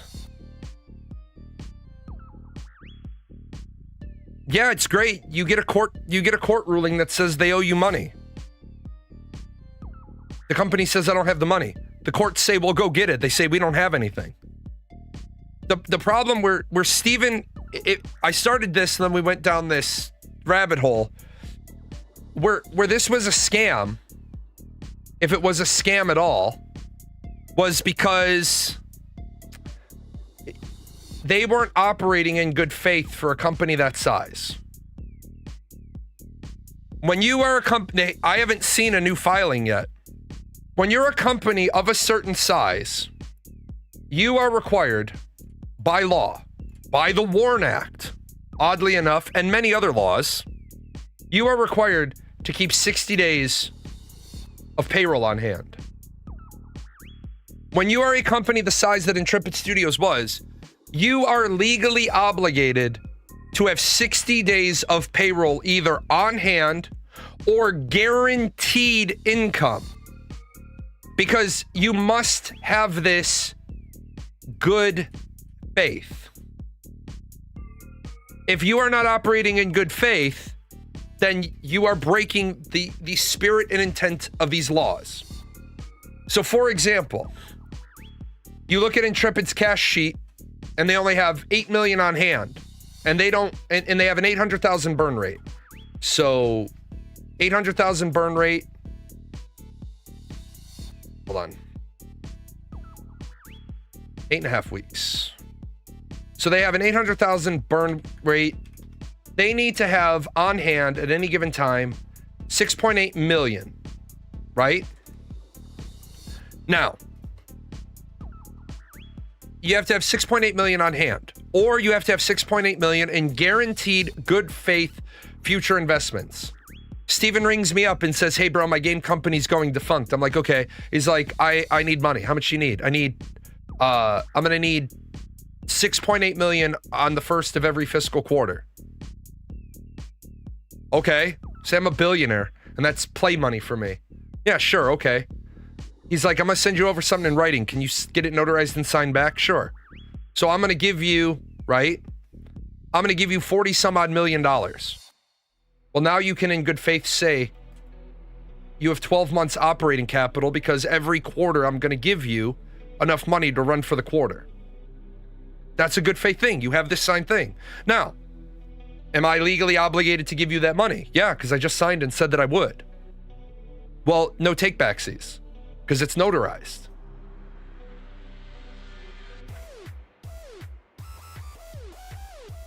People have to realize Intrepid was a scam, but not to the customers. Steven is not very ill. Let's get rid of that. I think he had some private equity loans in place with key person provisions. Who the fuck is key person provisions?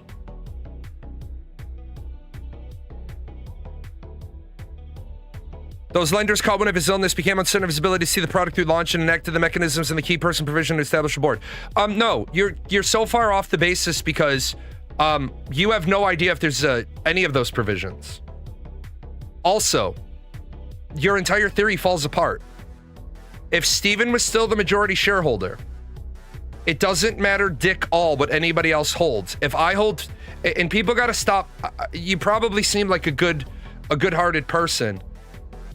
If I own 50.1% of the company, all of your clauses don't mean anything unless they're specifically enumerated, spelled out clauses. I'm calling a shareholders meeting because you're sick. Hey Jay, I'm too sick to go to the shareholders meeting. You have proxy vote for me. Okay. We're voting to, no, we're not. I vote 51% no. I walk right in.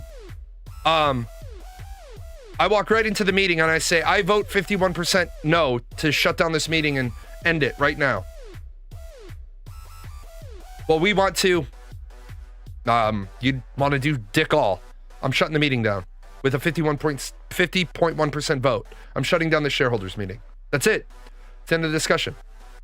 Unless the shareholders agreement specifically states the meeting must last for 1 hour. Hey guys, I don't really have time for this bullshit right now. So with my majority share that can't be overrode, I'm shutting down the meeting. That's it. We're going to vote to exercise this clause. Okay, I have 50 plus 1%. I vote no. That's it. That's tabled. People got to stop making up shit in corporate that doesn't exist. Here's what happened. We already know what happened. We know. No, the investment advice is buy high, sell low.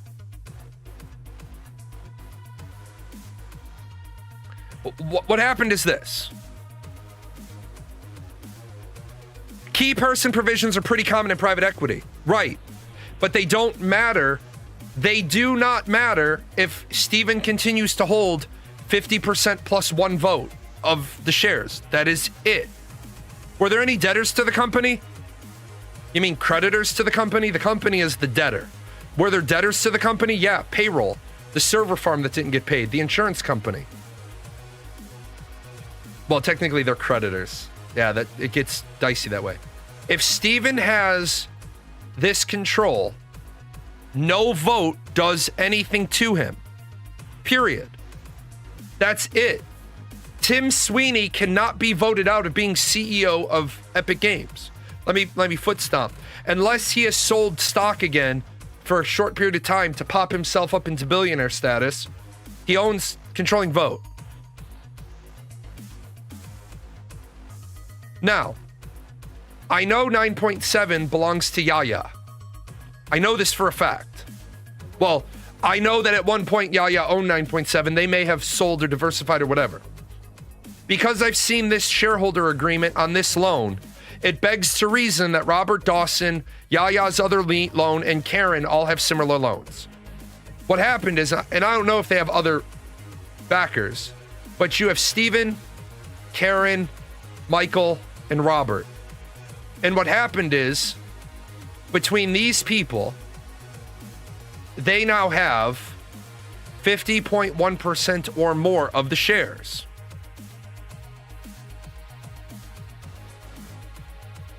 If per person vote and you allowed transfer without right of refusal, Yaya could have sold shares that gave them numbers and a per capita vote situation. No.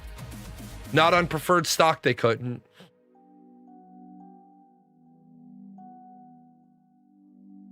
What we know for certain is that what we know for absolute certain is because the maximum amount that Steven could have been in control after 2019 was 90.3% of the company. It begs to reason a couple of things may have happened. Number one, Steven and John may have completely fucked it up and left shares in the company unissued. We know that John Moore had 10 million shares of stock issued when the company was created, and this is common stock. We have no idea how much preferred stock. There's a typo in the one shareholder agreement I've seen. Right?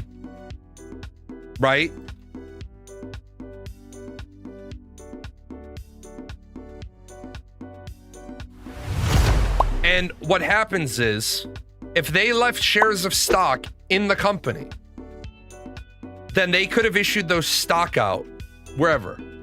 I believe the total number of shares of preferred stock that they had was 830. Really weird fucking number, but whatever. Yeah, incompetence is a common thing. Most of those companies that buy MMOs, the MMOs are already finished and they lead shift maintenance mode. Right. There's no point in anybody buying this. Could Steven have done what you said about him asking for funds and never got it? What's most likely happened is either one, Steven simply sold off more of the company and he lost the ability to override a vote, or John and Steven dumbfucked it and left shares of stock inside of the company that the board was able to then issue out to themselves. Because remember, if the board votes to, like, I'm going to throw myself into this diagram. I come to the party, right? And each share of stock, on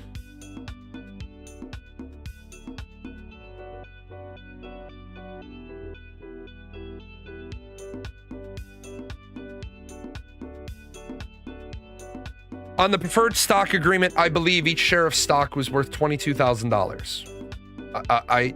I would have to actually reverse the math, but I believe it's 22.7. They could call me up and say, hey, Jay, there's 100 shares of stock inside of Intrepid's vault that haven't been issued. And I say, oh, okay. They said, do you got 2.27 million? I say, I do. They said, well, you give us 2.27 million, we'll issue you out 100 shares of stock. And Steven's there in the boardroom and he's like, oh, fuck, no, I don't want that. I don't want that. I don't want that, jackass. And I'm like, yeah, here's my 2.2 million buy-in. Then that's it. Steven's like, I vote no. And they're like, well, we have a 50.1% vote. We say yes. And now we dilute your vote down even more because we issue out shares. People are under the belief that, and it can work this way. There's a lot of ways it can work. Oftentimes companies don't leave any shares of stock in the kitty. They issue out those shares to an LLC. So to show you how you stop things like this happening, you have your company. This is your main company. And this company owns an LLC. I'm not the owner. I'm the majority shareholder of this company. And my wife is the sole owner of this company. My wife gives vote by proxy to me for all the shares of stock that this company owns. And this company is a holding company of the 50% of shares of stock I don't want to issue. Right? That means you guys are like, well, we're going to issue out shares of stock. There's no unissued shares. Well, who has all the shares? That LLC. I have control of that LLC because we own it, but I have a person in charge of that LLC who has extended me proxy by vote rights. When we raise capital, this company sells the shares of stock. And then this company filters the money up that way. It prevents you from running into one of the two scenarios that could have happened. If you do it right and legal, you'll get looked at by the IRS, and the IRS will say, you've established a holding company. Yes. Have you declared yourself a holding company? Yes. Do you have any other resources, income, expenses, payroll, whatever? No, you're good. How on earth did he voluntarily give up more than 49.9% of the company?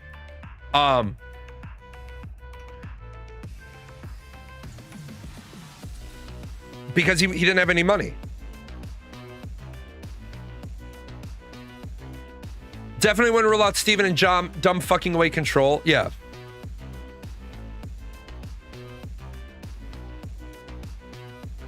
You're right. You can turn around. Oh, okay. I'm not going to go down that route.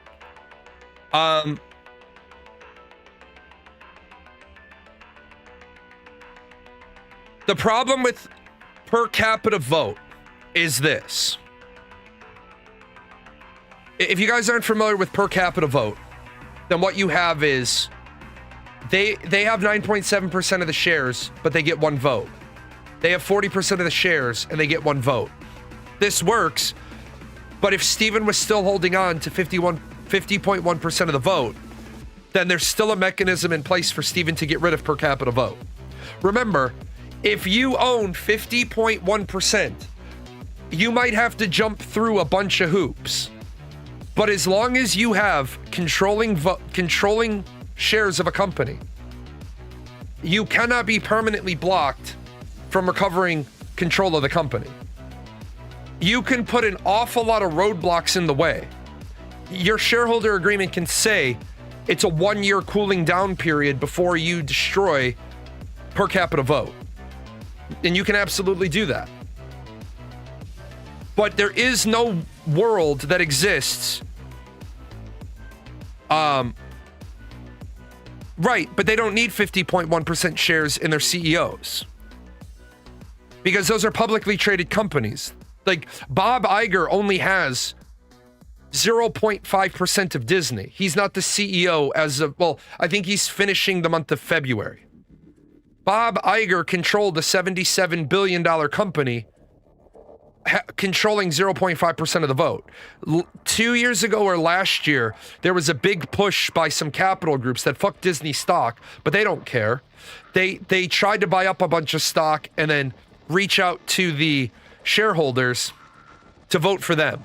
Yeah, this reeks of poor legal structure. I'm gonna take a real quick break because I've been going, but I want to show you something that it is just indicative of typos and what you don't want ever. You do not want typos in your legal documents. I will be right back.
All right, sorry. I needed to, I don't have time to make a sandwich. It's gonna be a giant fucking Doberman.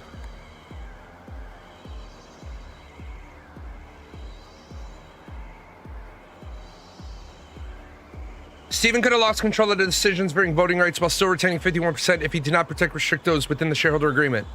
No, he couldn't have. There is absolutely no way that you have 51% of the shares of stock in a company and you have no path to recovering your company. It's not possible.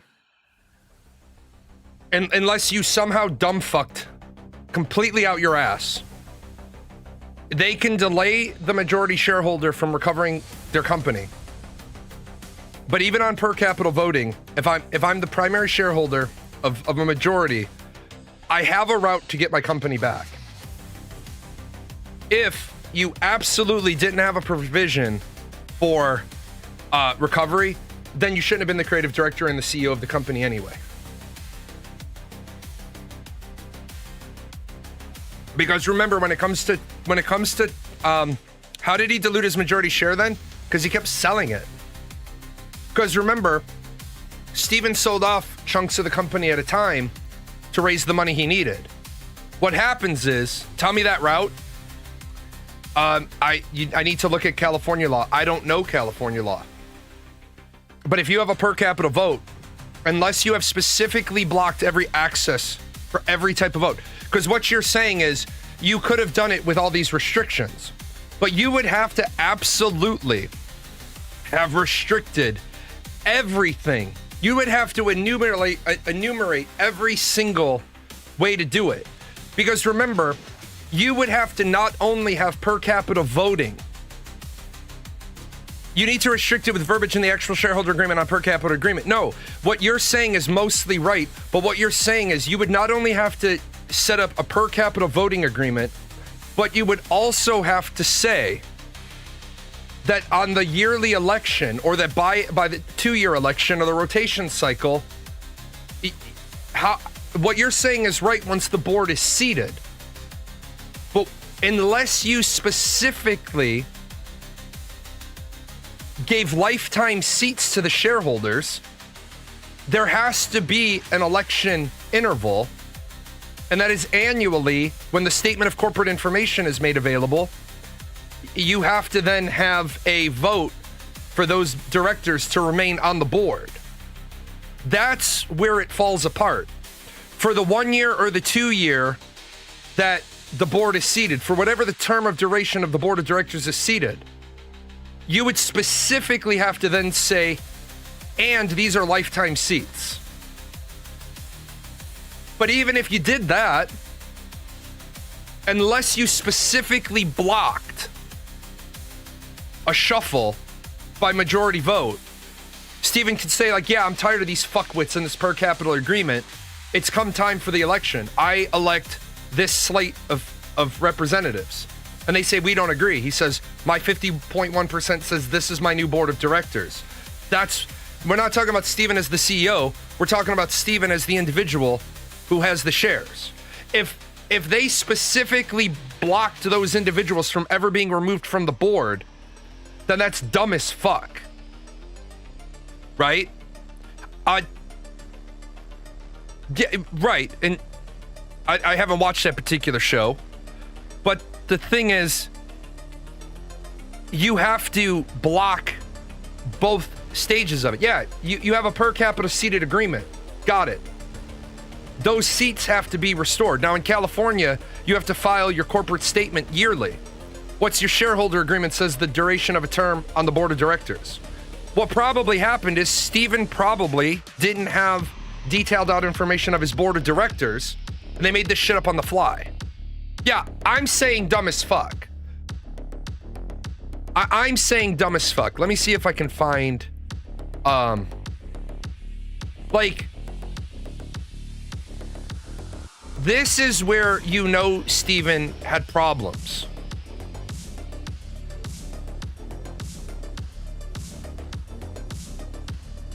No, we want to turn that off. We want to turn this on. I, Jason Karamanis, am trustee of Yaya Legacy Trust, the petitioner. I have read the verified petition of the writ of mandate to compel inspection of books, records, and documents to which this verification is attached and know the contents herein to be true, except as those matters which are stated upon information and belief which I believe to be true. Yaya Legacy Trust is at times relative herein to a shareholder respondent. We sent a request to view the books. We have not been authorized to see the books. This is your first big giant red flag. I'm referring to voting rights on decisions during the year. Right. And I'm not disagreeing with you there. Yes. If you have a per capita vote, once the board is seated, for the term that the board is seated, they have per capita votes. 1 seat, 1 vote. I'm not disagreeing with you. But if Steven held majority of shares, whatever that board's term was, at the end of that term, his majority vote lets him seat whatever panel of directors he wants, unless they specifically made anybody who holds more than X number of shares of stock is automatically afforded a seat on the board. That's what I'm saying. You're not wrong in what you're saying once the board is impaneled. It doesn't, you could have a person that's sitting on the board. The fucking board could have said, hey, that Jalan guy, he'd be a good guy to sit on the board. We're voting him to have a seat. What I'm saying is, the next time you have to impanel board members or seat board members, unless you've specifically said anybody with more than 5% has a permanent seat, and if you've done that, you're dumb. You can always recover if you can survive the duration of the board. If you can survive the term of the board and you have majority vote when you pick the next board. Now, if they fuck that up anyway, I don't know. Is there any way he can get out of this mess and actually get the company back? No, not if he doesn't have, not if the sources that we have said he doesn't have,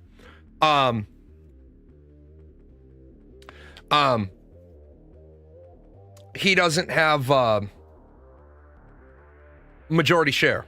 I remember people couldn't get Caspian to reveal where the money went. Caspian won completely. No, Caspian didn't win completely. Let me jump on that one real quick, because I know a lot of people are likening these two. Caspian didn't win completely. Caspian didn't win at all. Caspian, it looks like Caspian won completely because the game was never played.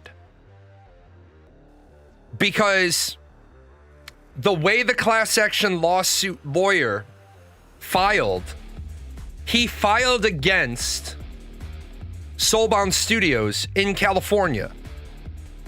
Soulbound Studios doesn't have a physical location in California, therefore the California courts have no jurisdiction, and that's exactly what SBS said. SBS walked in and said, Your Honor, with all due respect, we're not a party to these proceedings. We have no physical location in California, and therefore you have no jurisdiction over us. And the judge looked at it and he said, you're dismissed as a defendant. And Exola was like, cool. And then once Soulbound leaves the chat, all Exola says is, well, Your Honor, the person that you just dismissed has all the money. Here's our financial records. We've paid him. You're asking us for some umpteen millions of dollars of their money. We don't have it. We've transferred it to him. So then the class action lawyer, before he's ready, has to file in Washington. And this is what happened.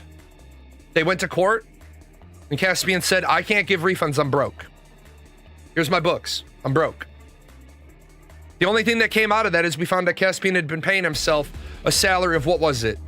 $250,000, $300,000 a year? But according to the IRS, that payroll for a game development studio isn't egregious. I told everybody this when Soulbound Studios did their sale of in-game land. Caspian's family and another family had sold land or leveraged land or collateraled land, $500,000 a piece. They did that big sale, made $1 million, and legally, although this sucks, they paid off debtors. Yeah, that's okay pay. So you're suggesting that you think he offered shares that accumulate? Yes, that's exactly what he did. Steven kept selling off shares of the company until such point as the three debtors got together and they realized we can vote this guy down every single time.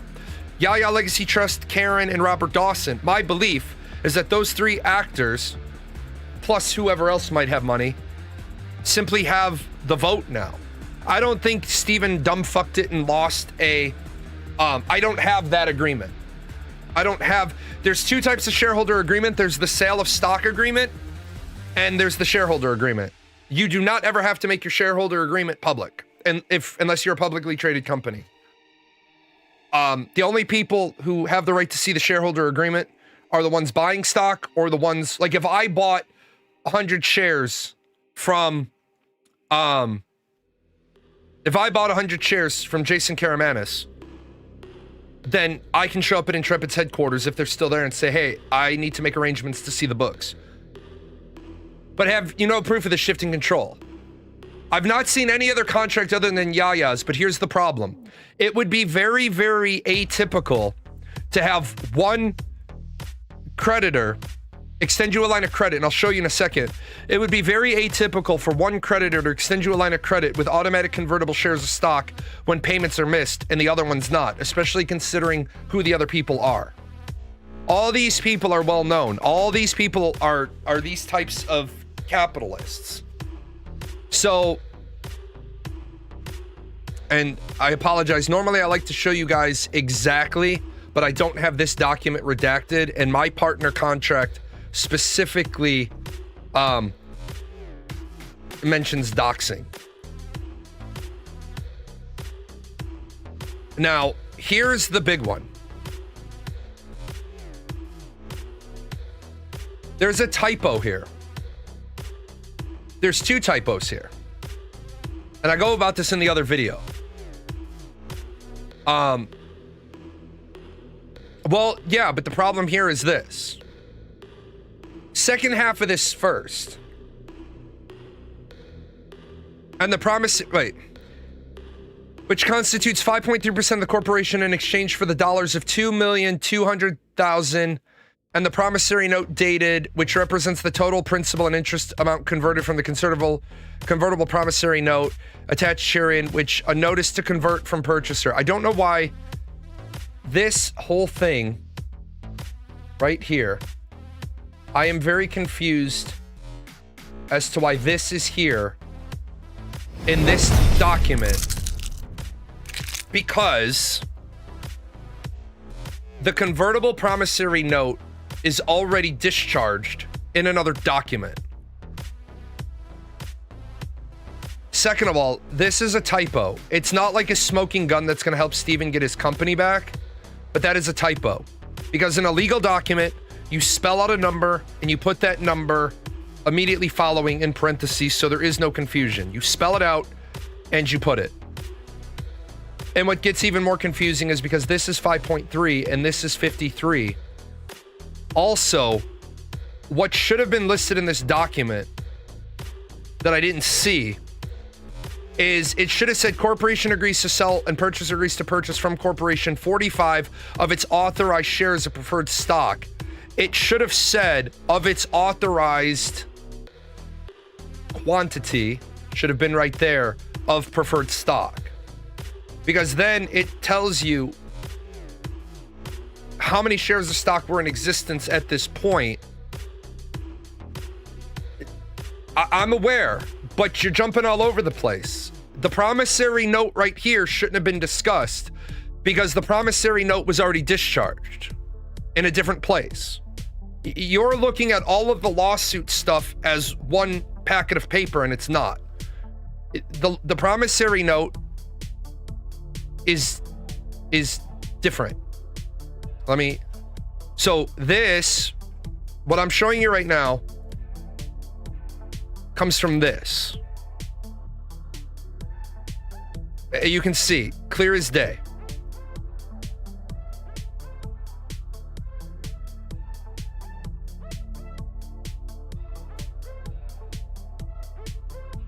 So you will notice this is an August 21st, 2019 document.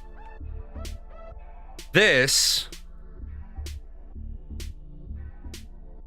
is a February 20th, 2019 document from the promissory note from February 23rd, 2017. So in that other document, they're talking about a promissory note, right? Which they shouldn't be talking about. Up here, now pursuant to the note and amendment, my client hereby formally gives you notice that it has decided to exercise its conversion rights in those documents, such as the date Yaya Legacy Trust is now 4.4% shareholder of Intrepid, with such stock being preferred stock, typo, of Intrepid and having full anti-dilution provisions at the valuation of Intrepid as of February 23rd. This is a really shitty document, and I'm going to tell you why. Because once again, at the valuation of Intrepid, should have had the dollar amount there, so there's no discussion, right? And it should have enumerated 4.4% shareholder, and a good attorney would have put in X of Y there. Because then at every crossroads, wouldn't it be easy to figure out the amount of company equity share percent loss simply? Yes, no, you can't look at the total amount of liens defaulted because you can't see the liens defaulted. Those aren't public documents. A lien doesn't say how much the lien is for. A lien just says, I'm staking my claim in order. Because a lien is just a now serving number 4 ticket. Do you think Steven actually thinks there's a positive outcome from the legal filings he's alluding to? He's posturing to save face. Steven is fucked. Now,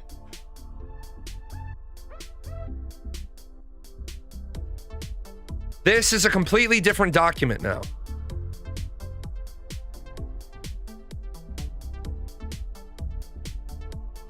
Right to conversion. At the conclusion of each of the 3-month period following the execution of this note, subject to the terms and condition of the note, holder should have the right to convert any of all portions of this note and any accrued and unpaid interest thereon, note obligations. This is well written. Into authorized shares of the company's common stock. Now this is important because if you don't know how to read these things, you're gonna have to look at another document. Up to 2.2%. Now, the thing that you mentioned that they're authorized to make another purchase.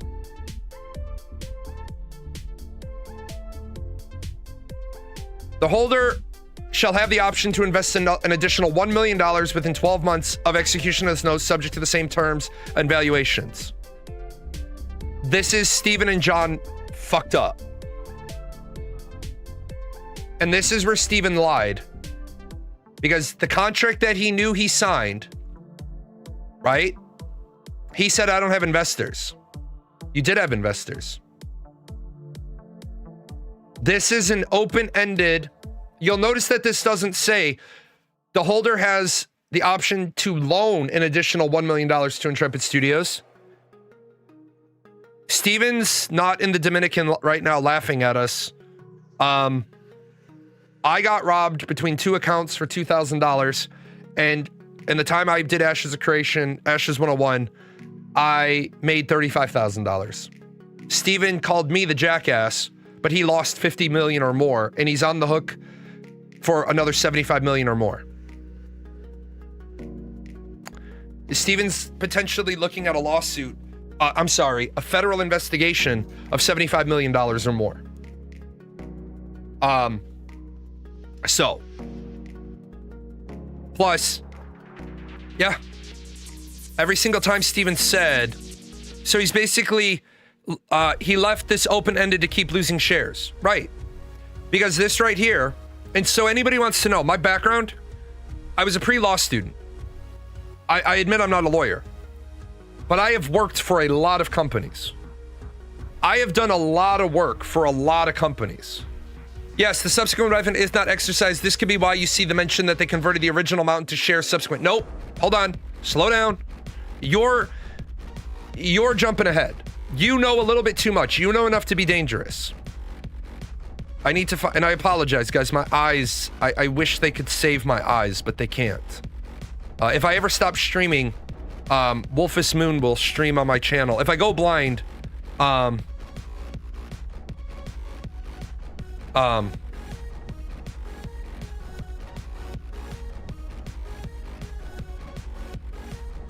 oh, that's bullshit. I hate when schools do that, but it's their rules. If I ever go blind, Wolfus Moon will stream just a goodbye show for me. Or she'll set me up and she'll be here. When my vision finally fails, she'll set me up. I'm not streaming blind, just so we're all clear. I'm not doing that. Now, this is where the first "you fucked up, son" comes from. This is what you've been waiting on. The following amendments have been made and agreed upon by the company and holder on today's date on March 9th, 2018 to the following sections. Section 1 titled Payment Section, Section 2 titled Conversions, and Section 4. This is where Steven has been fucked for the better part of a decade. At the conclusion of each 3-month period following the execution of this note, subject to the terms and condition, holders should have the right to convert all or any portion of the amount and any accrued interest therein into authorized shares of the company's common stock up to the maximum of 2.2 of the preferred stock of the company, assessed at the valuation at the company as of the date of this note, which preferred shares shall be subject to a broad weighted average basis anti-dilution provision. This right here is you got fucked by your friends, Steven. Because this does two things. Number one, these are old documents. I talked about this 5 months ago and everybody shouted me down and told me to shut the fuck up, that I didn't know what I was talking about. The guy on YouTube, this is finally what he's been waiting for. I had to connect all the dots. At this moment, you allowed a non-dilutable valuation of your company, which impacted all future ability to raise capital by issuing shares of stock. Because when you never, ever, ever, ever, ever allow this. This is a masterclass, a TED Talk, and what not to do. When you buy a thing and when get to you, it's something else. What is that? It's a scam. No, it's not a scam. We need to stop saying the word scam, because saying it's a scam is the lesser of the things. You want to hold this guy accountable to being incompetent. Here's the thing. If you got scammed, then you're a dumbass who got scammed. And that's the end of the discussion. If you backed a guy and he turned out to be a total complete idiot, that's different. Steven didn't work for 10 years, 8, 10, 12-hour days. Steven was just an idiot. Steven didn't know enough about what he was doing. And apparently John didn't know enough about what he was doing. And let me just say this. Why would I think that Steven didn't know? Well, he didn't know to hire a web designer before they ever got started creating accounts. You said that you're going to put 30 million into your company, but you didn't think to put 50,000 into an HTML developer and give them 6 months before. Like, you started working in December of 2015 and you didn't really go live until December of 2016. You had a whole ass year. He didn't scam what though? You keep saying he worked 12 hours a day to scam. What money? He put 50 million in. He put 50 million in to leave with nothing? Where's the scam?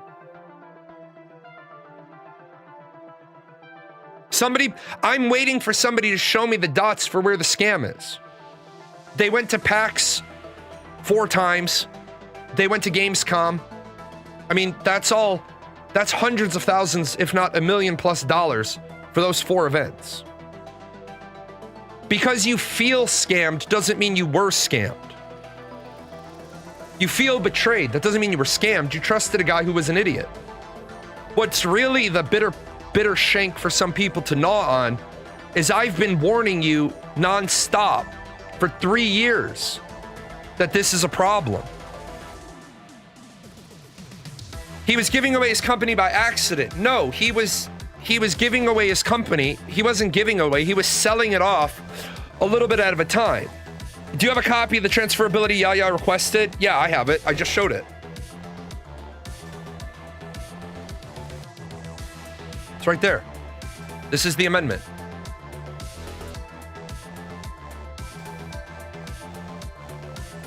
They made an amendment, right? And Steven's lawyer, first of all, it's not a scam because he didn't deliver what he was promised. That's incompetence. That's not a scam. Yeah, what is it you're looking for? Do you have a copy of the transferability amendment? This is the transferability amendment. Payment, conversion, transferability, section 4. This? Yes, I have it.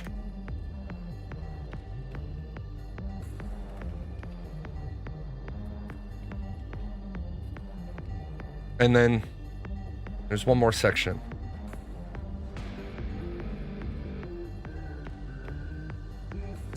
This is the one you're probably looking for. By acceptance of this note, the holder agrees that the transfer of this note and the transfer of any shares of preferred stock of the company into which this note was converted shall be subject to the restriction that no such transfer shall be effective until 1. The holder has had the option of counsel satisfactory to the company. 2. Registration statement with respect to this note of the shares of preferred stock into which this note may be converted shall be effective in its current form. Yeah, that. So every 3 months, this guy could convert a certain percentage into equity of Intrepid. Yes, from the very beginning. From the very beginning. Here, I'll do this for you. There's obviously something in here that you're looking for. Let me do that for you. It's as big as I can make it. What happened is Steven didn't have the money in liquid form. Okay. I'm gonna make every accountant and lawyer in the room cringe right now. Steven, Ashes of Creation, Intrepid Studios is the walking, talking example of why the accrual method of accounting is terrible. Because it's making you spend money you don't have with no guarantee that you're gonna make it. I have never run a business on the accrual method of accounting. Period. Well, what about all the depreciation? I get it. This is the amendment verbiage to transferability, not the original clause. This is the amendment, yes. This is the amendment to the transferability. I have never run a company on the accrual method of accounting, and here's why. I don't feel that the limited amount of depreciation that I can apply is worth it because I can write off the monthly lease payments as cost each month instead. When I ran my restaurant, whatever the bill each month was, like $13,000 in adjusted change in payments to Cisco, lease to buy. Great. This month, we made $27,000. Oh, you owe money on $27,000. No, I don't.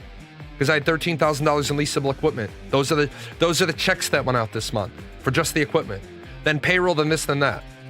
But you could have made so much more money the other way. And you're right, I could have. Except then I have to accept liability. Then I have to accept risk. Then I have to accept 7 years back and 7 years forward. I don't want to fucking do all that. Steven spent money he didn't have, which is why when Steven said we're going from 100 developers to 300 or 250 developers, which he never got to, I think you should be locked up. Why? What did I do? What the fuck did I do to you? I didn't do nothing to you. What did I do? I don't own this company. I've been warning everybody for 3 years. Y'all should go to Talents. You should all yell at Talents on Discord. One of the biggest people making sure that the message didn't get out. Fuck him. Go get your money out of Talents. He's responsible.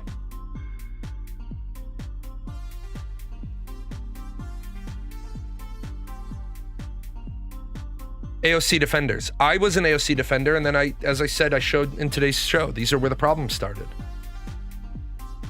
There's no redemption arc where he doesn't have control of the company. There's no redemption arc, guys. I know a lot of people are going to be really upset when I say this. Who the fuck is going to buy this steaming turd? There's nothing about Ashes that works. Well, what about their dynamic gridding? It doesn't work. What about their server meshing? It doesn't work. You were mean to Margaret. Fuck Margaret. Fuck her. I hope Margaret never gets a job again in this industry. Margaret is a lying. Margaret is just as bad as the rest of them. Margaret walked into the room. She thought she was the smartest person in the room. She managed in a matter of like 2 minutes to piss off a guy with 12 more years of marketing experience than her, and a guy that had been doing her job for 10 years. Fuck Margaret. If she had been a decent human being, it would have been one thing. She wasn't even a decent human being. Fucking bullshit, coward ass. Send me an unsigned letter. Eat shit, man. You were forced by your boss to invite me into the content creator program. I've been an official content creator since the day I signed my NDA. What do I think was the leading problem? Steven. Steven was the leading problem of Ashes of Creation. Steven was the leading problem. Absolutely, bar none. Steven was the leading problem because this is what we had, right? Steven was at every level of the company. There's a reason why today I specifically chose to show the 12 Ps and the 4 levels. The people at the strategic level don't operate at the governance level. That's why you see in most company hierarchies, what you see is you see the C-suite, and then off the C-suite is HR. There's a reason why good companies have the HR department accountable to only the C-suite. Because the HR department are the ones coming to you saying, you can't violate this, you can't violate the WARN Act, you can't at-will employment people. Like, everybody says, oh, Margaret this, Margaret this, Margaret this. Ready? This is from a developer back when I ran this story. A piece I didn't have. This developer was up for a promotion 2 weeks prior to being at will terminated. Margaret comes in and says, we did not have layoffs, but we did recently part ways with a few developers because they were not good fits for our project. They were not good fits for our project. The same guy that was talking to me 2 weeks prior about a promotion. Really? But you're gonna go and you're gonna say that this developer who just got fired was laid off? Laid off means we don't need this job anymore. At will means we don't need you for this job anymore.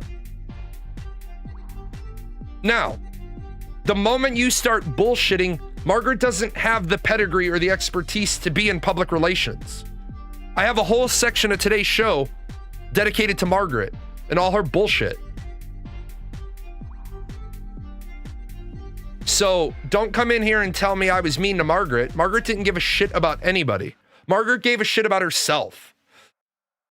Margaret didn't care. Yeah, Margaret was a fucking jerk off. So you want to know what the problem is? The problem is Steven. Steven was the problem. Steven was at every level of the company. Right? Steven was at every level of the company. Which then, why is Steven blaming anybody else?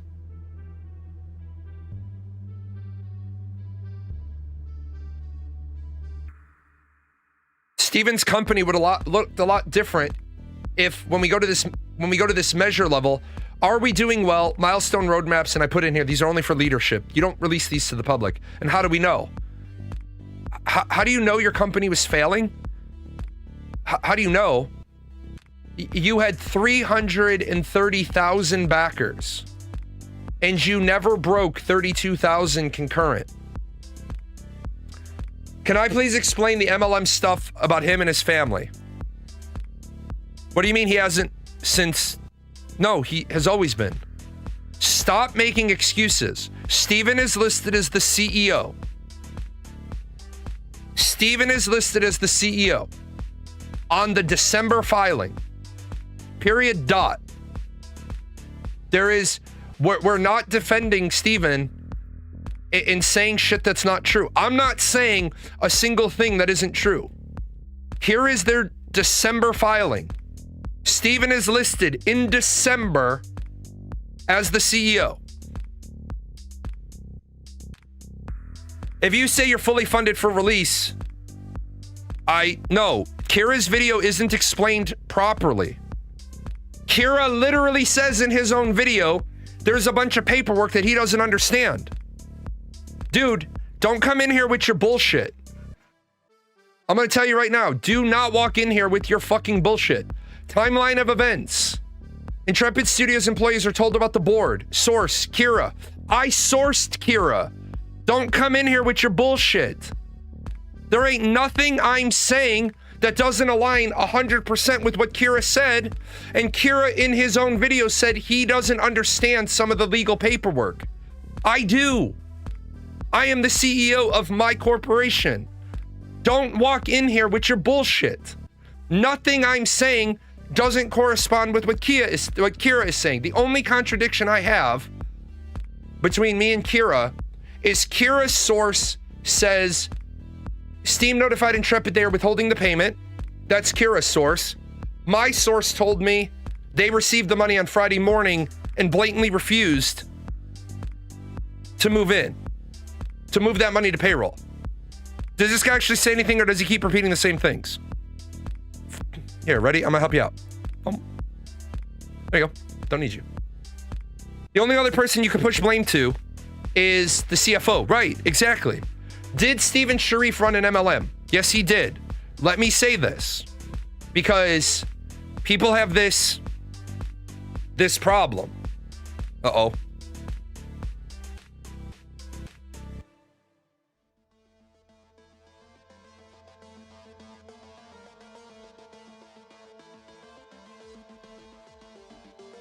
What we have is you have MLM, and pyramid scheme. These are always illegal. Those are always illegal. Pyramid schemes are always illegal. You cannot run pyramid schemes. No, I do not have the full shareholder agreement. That's not a publicly available document. MLM can be bad, and MLM can be good. The trick here is, if you stopped recruitment, would your company fail? If yes, you're bad. If you stopped recruitment, would your company fail? No. Well, then you're focused on a product. Now, that's an MLM. Now, if you say, well, how can you agree with them selling Zango because it doesn't cure cancer? I didn't say I agree with them selling Zango. You said, did he run an MLM? Yeah. You had 30 hours in on Steam. Yeah, if you have ashes on Steam, you can put, I have questions about my product and get your refund. The game looked like he invested max 1 million. No, it didn't. Yeah, Zango said they cured cancer. The problem here, yeah, I don't have the shareholder agreement inside of Intrepid. That's not a publicly available document. They don't have to make that document available. It's not a publicly traded company.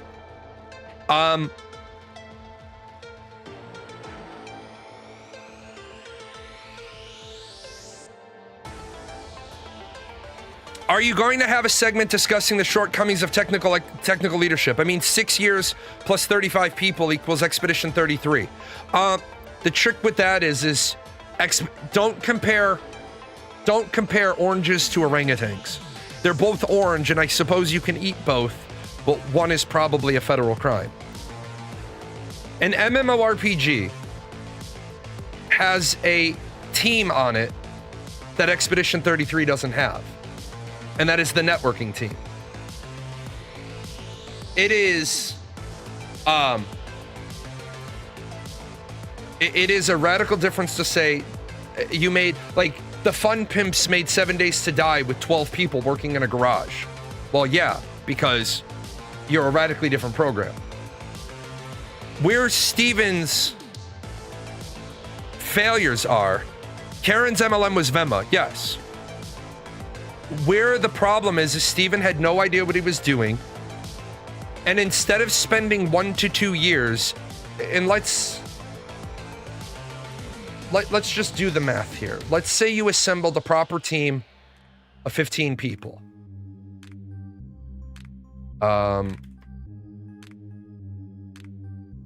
You put together a team and you're an ultra rich person and you're going to put together a team of 15 people, $75,000 a year, including benefits and everything. And you're going to spend 2 years tiger teaming together your game design document, your waterfall and all that. That's a $2.2 million investment.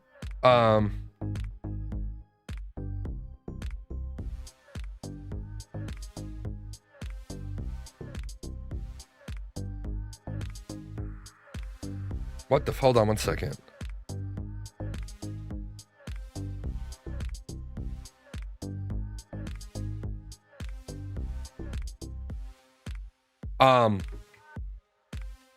MLMs are not bad, but when you have a guy that, okay, I'm gonna say something insulting about Steven, but I'm gonna say something insulting about all rich people, the people I know, the people that, you know, that I worked for years ago. Rich people have this really bad habit of thinking they're the smartest person in the room. And the smartest person in the room usually knows that they're not the smartest person in the room, but they know how to leverage the smartest people. When you look at your phone, are you using AI for your ideas? No, when I'm looking at my phone, I'm helping a disabled veteran who just got fucked over by the government not become homeless. Or any other ignorant ass statements you want to say to me? A veteran that got fucked over 15 years ago who was issued separation pay, which they never were, but the box on their final paperwork says they were, is now going to be homeless. You want to make a big donation to help me make a homeless vet not be homeless? Come on, Big Dig Energy, drop $1,000 so I can make a homeless vet not be homeless.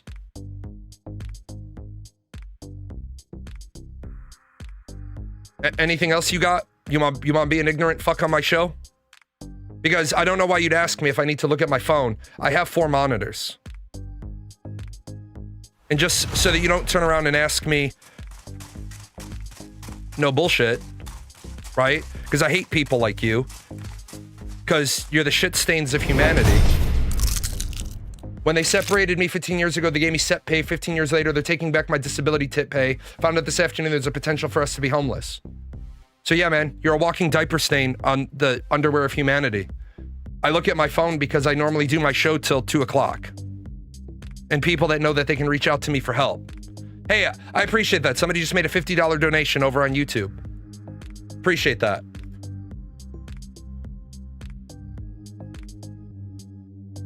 There you go. I appreciate you. I can't actually donate that over to him. I'll try to figure out a way to. I'll go out of pocket with it. I'm gonna take your $50 and I'm gonna earmark your $50 to help cover $50 of my Extra Life donation this year, so that I can now take the $200 a year I earmark for Extra Life and buy that person groceries or some shit. Help alleviate. But that person's now gonna lose a bunch of money. Yeah, it's okay. It's Canadian. What are loonies? Loonies are good too. So anyway, any other bullshit come out of you, or do you want to realize that you're a horrible human being and you need to stop talking? Now, where Steven failed is Steven's trying now to launch his redemption arc. Steven deserves no redemption arc. This is absolute dog shit from him today. Wait until, or the reputational impact is something that cannot be avoided until the record is set straight with proper public filings. Dude, there is no redemption for you, Steven. Yeah, him and Margaret both put out posts. Margaret, woe is me, woe is me, woe is me. Margaret, nobody gives a shit about you. You're not a very good person. You're not a very, why Margaret failed as the communication director. Would I agree that legally Intrepid had an MLM marketing program? No, I actually wouldn't agree with that, and here's why. It's a great question, but They legally didn't have an MLM program. What they legally had was an affiliate program. What they legally had was an affiliate program. However, what I will say is,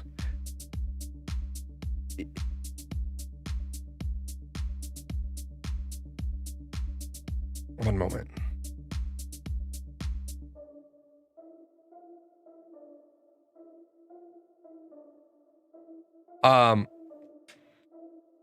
There is nothing wrong with affiliate programs. There is nothing wrong with multi-level marketing as long as you're selling a product.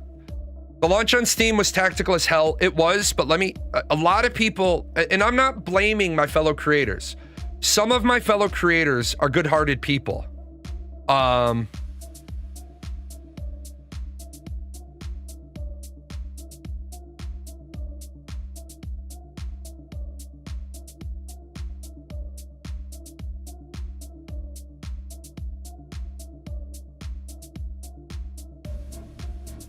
Hold on. I'm solving another homeless person's problem. They all think I'm done streaming. Just give me one more second.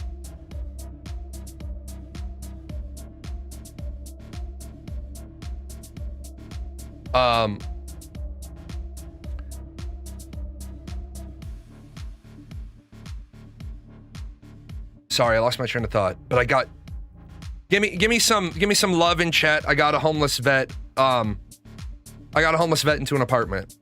Move in on Friday. That's the thing I do the other time. I the rest of the time I spend my time. I got another fucking homeless vet out of a city situation. So I don't give a fuck what anybody thinks about me. That's what I live for. I live for getting homeless vets.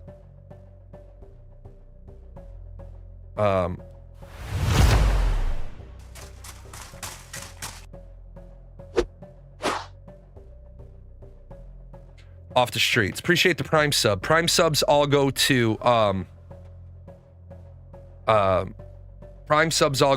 Extra Life for PGN Music. With that said, Steven and Margaret are on their redemption arc. Fuck them. When I found out that Margaret deliberately sandbagged those people that were fired, and it's one of the first things I talked about today. Fuck Margaret. Margaret is a horrible human being. You fucked people. And you basically covered this shit up to cover your own ass. Now, as far as MLMs go, MLMs aren't bad. But where MLMs go bad is, you heard me for years say, don't buy Ashes of Creation unless you know what you're buying. There's a lot of other creators out there that their eyes got big and they thought, holy shit, I'm gonna make a bunch of money on this, right? There were a lot of creators who got bought, and I think what really pissed Steven off is, I'm not for sale. I'm not a whore. I am not a $2 whore that's going to roll over for referral money. I told people, and if you want to shit check me, go right ahead. Early on in the referral program, one of the first things I talk about on all my shitty YouTube videos, and they're all so cringe, but I left them up there. I said each month, this is what I've earned. This is what the conversion rate is. So you guys know. I made my referral money publicly known. And then years after, they took it away from us to see. Yeah, it's clear it was into bribes, because remember he sent the dude from Arcade. Steven offered to buy Neck Rage by the person to play for him. The problem I have is that for years and years and years, I've been ringing the bell. And people have been shouting me down. I'm a dick. I'm a jerk. I'm toxic. I spew vitriol. Well, I'm not the motherfucker who took $12 million of other people's money. I'm not the person who just caused 212, not 250 developers to have a steaming turd on their resume. Right? Think about the people who've just onboarded at Intrepid in the last 6 months. Karen had the right idea. First of all, that's not Karen's idea. I don't know why people keep saying that's Karen's idea. It's not Karen's idea. Close the in-house studio space, make everyone work remotely. If Steven agreed, we'd have a game. They had tons of bloated positions. A dev even relayed this to me. First of all, people need to stop saying Karen. Unless Karen has controlling interests of the company, and I have not been given one thing, I have not found one thing that says Karen has controlling interest. Unfortunately, what happens is, and again, make sure you swing by QuickTime and give Steven some love. And if not Steven, supersize those fries. People keep talking about Karen this and Karen that and Karen the other. This is not a transfer of ownership paperwork. This is a UCC-1 lien filing. That's all this is, okay? All this is a UCC-1 statement of lien. Intrepid Studios has 6 of these against them, okay? I don't know which creator started it, and I tried to get ahead of it, but I couldn't. There is a creator out there who doesn't understand the paperwork, who is giving a lot of information. Hold on, something has occurred. Give me one moment. I need to analyze in real time. Stand by while processing. Something has occurred today. It looks like they have potentially cleared a debt, which would be insightful, but let me double check. Intrepid Studios. Filing date in reverse order. Really?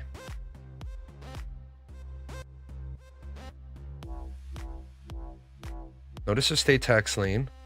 Oh no, there it is. Notice of state tax lien is still active. Why are you not showing up when I do?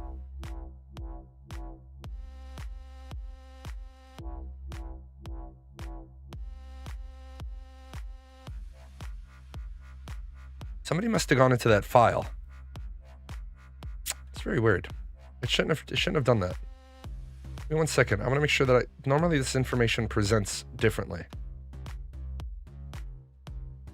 Why is it suddenly choosing to do that?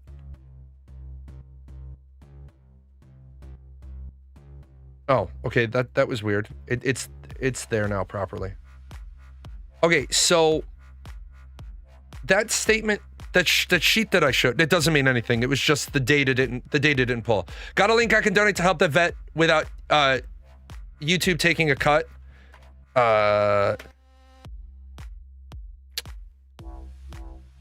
I would never, ever do anything, but I would say that is the direction. If you go to that link, then that comes to me through SEPay.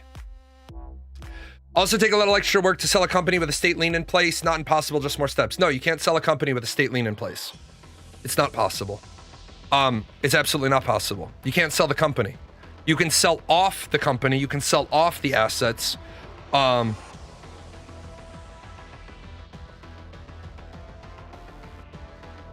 But you can't sell the company, because in order to sell the company, you have to tell the state that you're selling the company. You can strip its assets, but again, a lot of people are like, well, they could file Chapter 11, they could file Chapter 9. Let me help you out here. There is no play for the shareholders to get their money in front of all these people. Okay, so this is the order. Okay, period. Dot. There's no discussing this. This is codified in volumes of law. The U.S. Small Business Administration, they are number 1. Okay, these guys are number 1. They're a federal agency. They get their money. You scroll down here to the active one. These guys are number 2. Federal and state agencies bump to the top of the line. And then number 3, Commerce Bank is due money. So they're getting theirs. And then after that, you've got Robert Dawson at number 4, Yaya Legacy Trust at number 5, and Karen at number 6. Now, what's really important for people to understand, and this is the really big one that all the other streamers are getting wrong, and I don't blame them, because this is nitty-gritty business stuff. those liens are not from shareholders. No. Unless a lawsuit is filed quickly. Right now, that lawsuit in New York, that lawsuit in California, they're 7th in line and 8th in line. And a lawsuit filed, if you have to recover your money via lawsuit, you don't bump in line. You don't bump up in line. Now, a judge can rule he's bumping you up in line, but then another judge has to have a hearing to say, Karen, you're being bumped down one in line because the Circuit Court of New York has petitioned California to bump them in line based on the date of the filing. And then another judge is going to say, I agree or I don't agree. Do the employees, shareholders are not typically the secure parties under the UCC. Correct, because they cannot file, shareholders cannot file a lien against their own company. People are forgetting, the moment you convert your debt into stock, you have been paid. In lieu of money, you have accepted stock. The company now owes you nothing. They have paid you. You wanted cash, they gave you stock. We're done. Where the problem is that the employees are getting fucked. So if you know an Intrepid employee, tell them to message me. 100%. I will keep them anonymous. Oh, look at that. Dave just tipped $150. Thank you, Dave. I will make sure that out of pocket, I will send that over. That's huge. Thank you.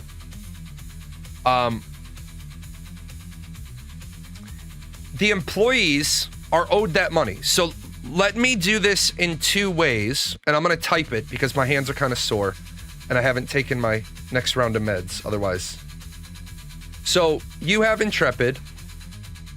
You have OPEX, which is operating expenses. This is payroll.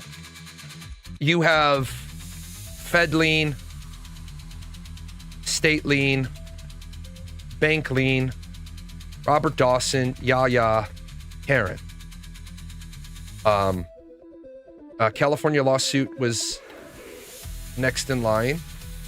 New York lawsuit was next in line. Warren lawsuit, next, but jump, question mark. And then employee lawsuit, if filed, and then class action. So this is kind of the way this should work. So you currently have Intrepid Studios, and they have incurred operational expenses. Those operational expenses are payroll. It is pretty hardcore, but okay. What you have is you drop a quarter into the Plinko machine. You drop right now. This payroll is. Oh, sorry. I will go to white because I was requested to use white. I will try again to go white.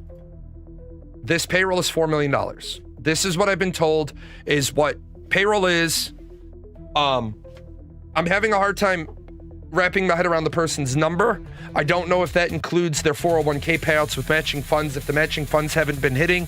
What I will say is I'm not trying to shit on any Intrepid employee, but in the future, if your dude matching funds, your IRA matching funds should hit on payday to your 401k. You should see that deposit come out of your check to go to your 401k. The matching fund should go in. They should never be playing catch up. That should be an auto match. But somebody said that the operational expenses, the payroll is $4 million. Now what I'm going to do is I'm going to scrub that. And I'm going to say in reality, it's 1.6 million. Because 800,000 a week, blah, blah, blah. I'm not counting server costs deliberately. I'm making this number more realistic. Intrepid gets $8 million.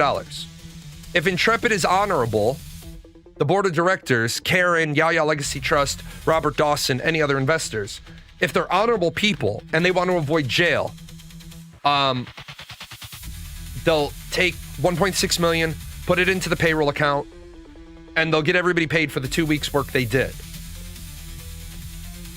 And then they will, on their own, go down the list and they will say, shit, Warren-wise, we should have given them 60 days notice.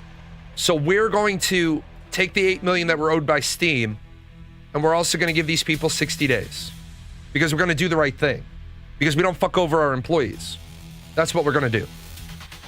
If they don't do that, then unfortunately what can happen is these guys get lost in the shuffle. If all these people start lining up,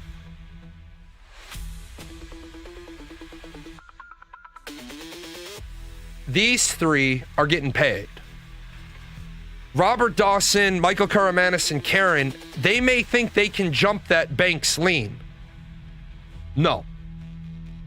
They can't jump the bank's lien.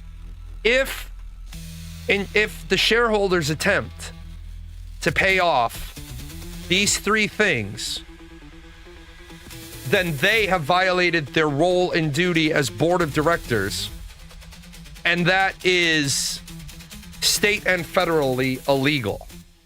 Unless there's collateral. No. Collateral, and I maybe not be understanding your unless there's collateral question.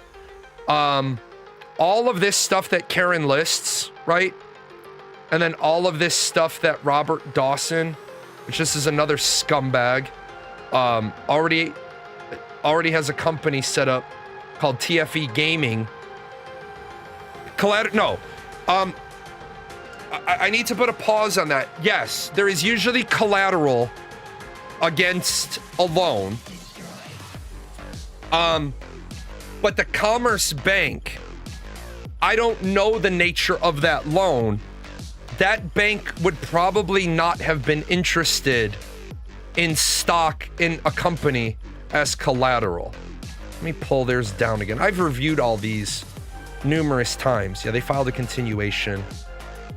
This bank is owed money because they went through the process of filing a continuation. Where the fuck are you? Let me close this real quick so I don't get myself in trouble. Yeah, this loan is... What? The fuck?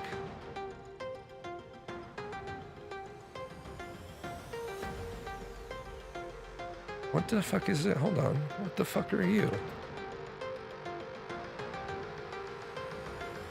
Oh, they're just a lien filing company. Okay, yeah. That makes perfect sense. That makes perfect sense. Sorry, I'd forgotten about that. Did Steven put up his personal assets? He did, on 2 of the loans. And this is where Steven is completely fucked. And if he had bothered to listen to anybody that was smarter than him, that would have been great. But here's where the fuck up part comes in. Nah, not that one. Sorry, missed by one.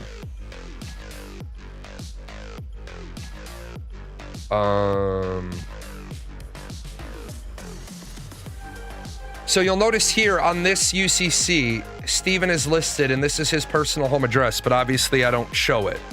The bank, if not paid, will take his... No, they can't. They cannot do that. The bank does not have... People gotta stop saying shit like the bank will take his home.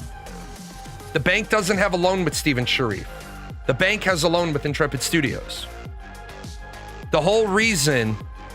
Robert Dawson is one of the people that I believe is a shareholder. I don't know that for sure, but he's one of the people that have a lien, and it makes sense based on things Robert has done. The bank cannot take your home in a C corporation, but he personally guaranteed. But he didn't go after... On the bank, he's not listed. For Karen forced Steven, and the Yaya Legacy Trust forced Steven to guarantee the loans that they gave Intrepid. This is where Steven, remember that movie Hackers? It's like, it's universally stupid, man. This right here, Steven is universally stupid.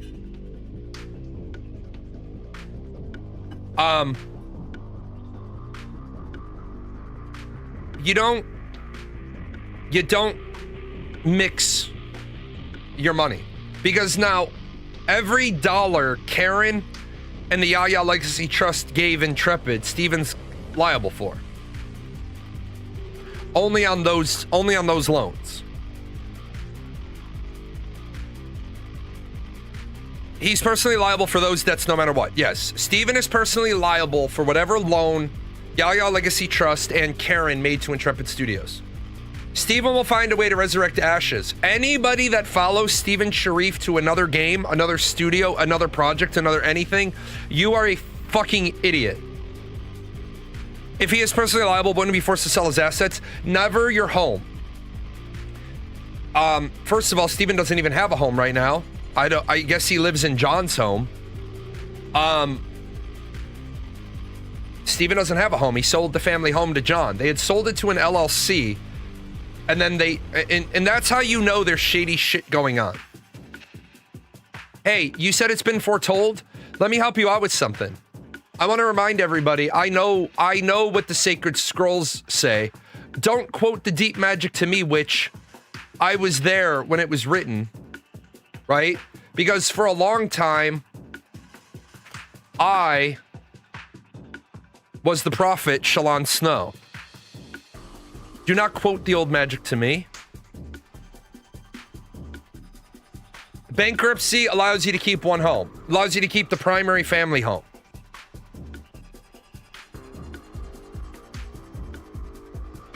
Dawson is attorney and registered agent for Intrepid Creations.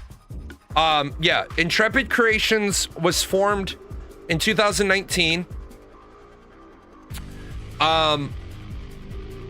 It filed 19, 20, 21, and 22. He sold that home to LLC before Steam sale. Yes, he did. And then he dissolved Intrepid Creations and created TFE Game Holdings. Steven did not plan all this to promote the game. Steven allegedly has not been in has not been in control of the company since November. But remember, folks. No, we're not broke. No, we're not broke. No, we're not broke. No, we're not broke. No, we're not broke. No, we're not broke. You broke, bitch. You broke. You lied less than a month ago. No, we're not broke. You broke, bitch. You broke. The WARN Act tells you have to keep 60 days of payroll either on the books or available. Now, Karen had the right idea, close the in-house studio and make everyone work remotely. No, that's a terrible idea. No, you can keep, you don't, I'm not broke. I ain't. My company is. Right? I'm not a witch. It's not playable class. You lied right to Dusty's face. Lied right to his face. Dusty, okay, so I said this today. The problem with Steven was the content creator program was always a way to try to control the narrative. Okay? It's always been a way to try to control the narrative.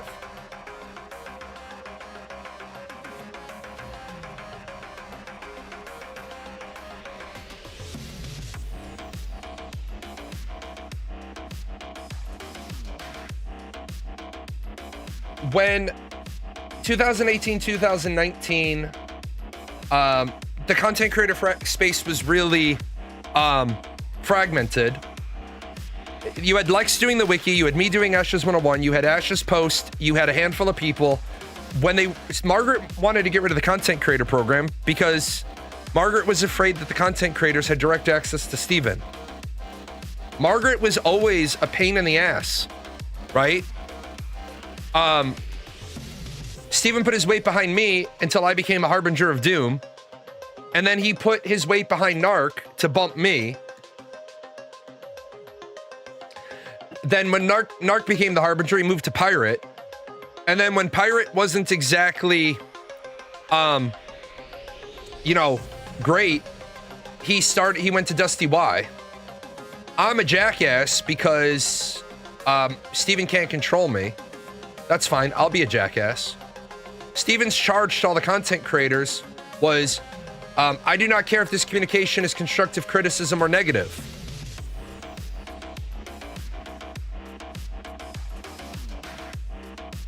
Apparently, you don't like negative. These are four of the things. These are just a few examples of the commentary from your broadcast that violates the above referenced November message. Their moderators suck more dick than a pack of monkeys. Well, I don't know, moderators. I brought up to about 4 or 5 of you a death threat against me on the forums. You didn't fix it. Not Z, though. Not alluring, not Z. Z is amazing. Love Z. Love Z. Vagnar proved he's a fucking meat puppet with somebody's hand up his ass, working his mouth like a puppet. Somebody came into my channel and said, no, shut the fuck up. Just stop talking. Literally stop talking. Dusty Y is a shill. I will say this, based on what I saw, I would definitely say you would not be incorrect to say Dusty Y was a shill. But then Dusty Y said on his show, he only had a couple of referrals. He had like 15 referrals. So, what were you shilling then? I have a couple of thousand. My anticipated income from Intrepid and Punt was a fucking moron. Punt was cool. It was Grey Pelt that was the fucking moron. No, he literally said the other day on that, I was on his show, because he was showing my video. I popped in to add some clarity. He said the number of referrals he had would have been, get him about $30 a month, but he had no intention of taking the money. He had every intention. Now, you never believe that they would pay out the referral shit.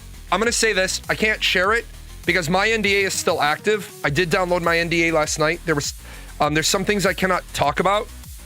There are some things I cannot talk about. I have an NDA in place with Intrepid.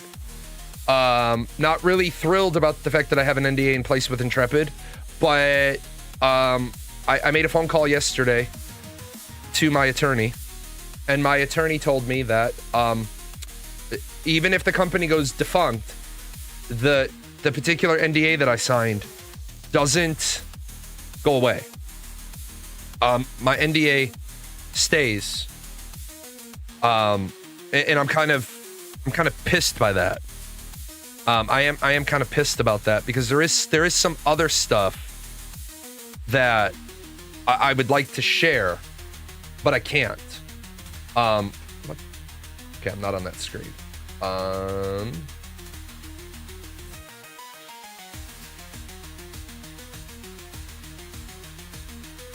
But yeah, there are some things that I still can't talk about. Yeah, it doesn't even when Intrepid doesn't exist as an entity, unless they specifically release me from my NDA, the NDA goes forever. Information that I've been given that falls under my NDA, I can never share. But who's going to uphold that NDA? That is a great question. And what I'm going to tell you is my integrity upholds that NDA, because the moment I start breaking NDAs, I burn myself and nobody trusts me. Your integrity is butterfly wings. Once touched, NDAs don't cover illegal activity. That is correct. However, for me to disclose illegal activity, I would have to do so in accordance with the Whistleblower Act, because I would have to have a judge release me from my NDA. I have not seen a judge to be released from my NDA. So that would tell you, contextually, what you need to know. What if one party of the NDA was found to have acted with criminal intent? Still doesn't release me from my NDA. I have to have a magistrate release me from my NDA. And I can only do so if I need to blow the whistle on something. And I don't have that. So number one, my own integrity. There are other business entities that do business with me. I know I look like a homeless bum, but they're not buying, they're not, this face doesn't do anything for me. This does. So I'm not going to break an NDA. And there is information that Steven has given me. And for my part, I'm a friend. Private information that I have, you trusted me with. The duration of the NDA is forever. The way my NDA is written, it is forever until I am released from it. The only clause that released me from another NDA that I had was one NDA was at certain benchmarks when certain things finished. Like this NDA is over. Oh, this NDA is over because Alpha Zero is over, or when Alpha Zero ended, they said we couldn't. But no, this NDA is forever. Now, let me reality check this shit. Yeah, even if the company ceasing to exist, a company ceasing to exist does not end your NDA.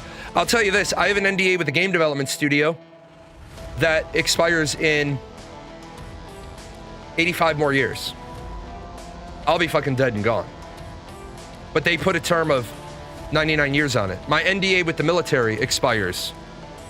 Doesn't Venma Nutrition include, therefore prohibit Karen from aiding anyone in business ventures that misrepresent such participant income programs? No. The Venma Nutrition FTC lawsuit required her to restructure Venma. What were the benefits to sign forever NDA? Access to the information?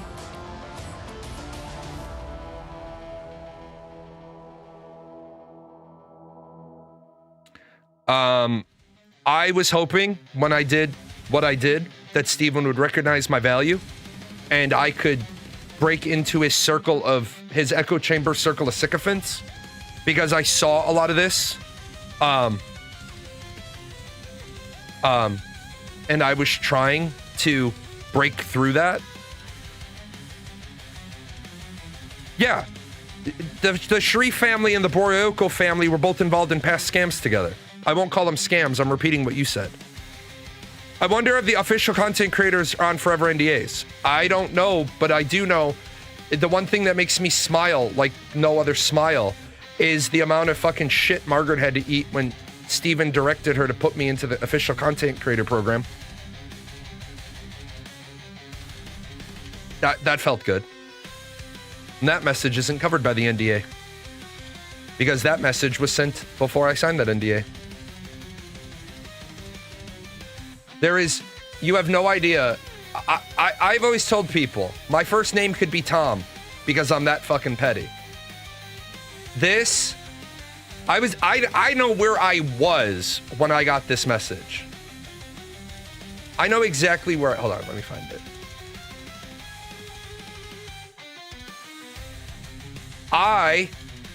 When I got this message from Margaret on Discord, I'm reaching out to you on behalf of Intrepid Studios to let you know we'll be grandfathering you into the new Intrepid Studios content creator program for Ashes of Creation. I was at the zoo. I was standing outside of the new lemur exhibit because I was there that day because I had been invited to go through the new lemur exhibit. I got this message and we were waiting for our number to come up. And I was like, oh, shit. I thought I was going to get it from Steven. I got it from Margaret. If anybody can't figure out, I don't like Margaret. I like Margaret even less after finding out she fucked over those 13 employees that got fired last year. Doesn't change the story I did on it, but it pisses me off that she tried to say that those people weren't a good fit. So guess what? Any company out there who's looking to hire Margaret Krohn at your game studio, she's not a good fit for you. If it involves talking to the community, she's not a good fit for you. Period. Dot.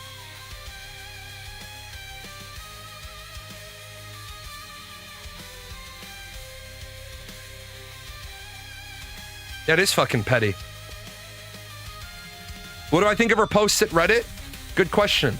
I think this is a sympathy plea because I'll just skim through. Margaret gets notified on 28 January that Intrepid would be laying off 100 people. Margaret shares information with her CS team. On January 29th, they shared this information confidentially with my CS team. Were you told to? I don't know.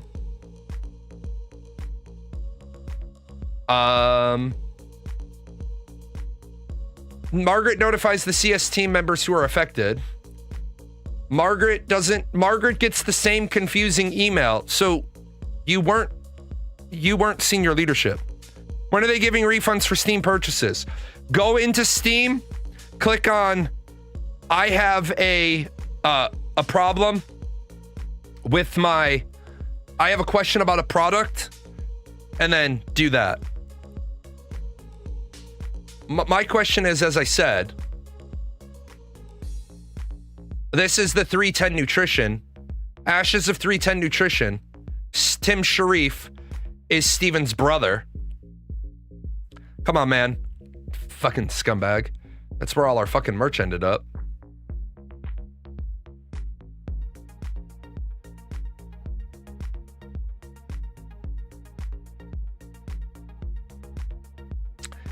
Intrepid Studios has shut down in a way that I did not expect. Intrepid Studios has shut down in a way I did not expect. Could you please tell me which way you expected Intrepid Studios to shut down? That's fucking weird. So you were expecting it to shut down, just not this way.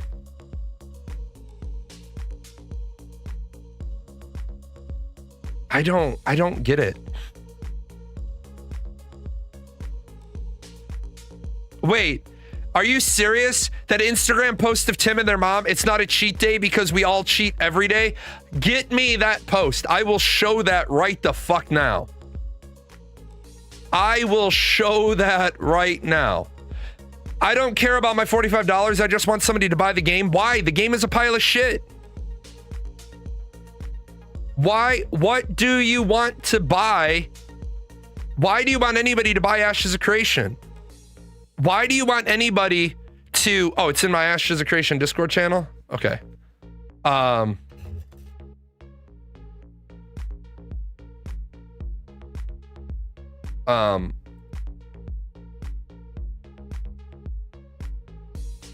Oh my God, are you fucking serious? This is too fucking good.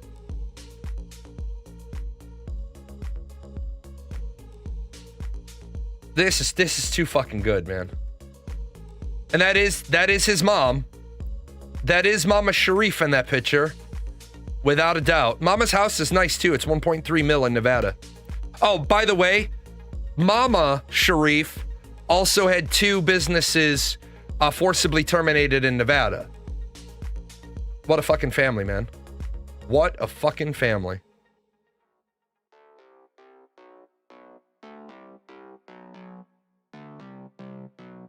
Do I believe in a cheat day? We all cheat. That's why I don't designate a whole day to cheating. I save it for moments and events that matter. I understand that cheat days work for some people, like they just don't work out. Do you have a cheat day? Let me know in the comments. Hey, Steven! Your fucking brother's fucking sandbagging your fucking whole fucking mentality. Oh my God. Oh my fucking God. By the way, it should let you know some shit. This is fuck. Man, you can't make this shit up. If you're joining us and you weren't here for the first part, where's my Ashes of... Yeah, the brother is a real class businessman too. Look at all those permanently revoked businesses. Steven has a completely separate company down in Nevada. Now I can't show that because I didn't have a chance to redact it. Guys, I worked for you hard yesterday. Steven these are the people that we believe are all related somehow to Steven. Don't know.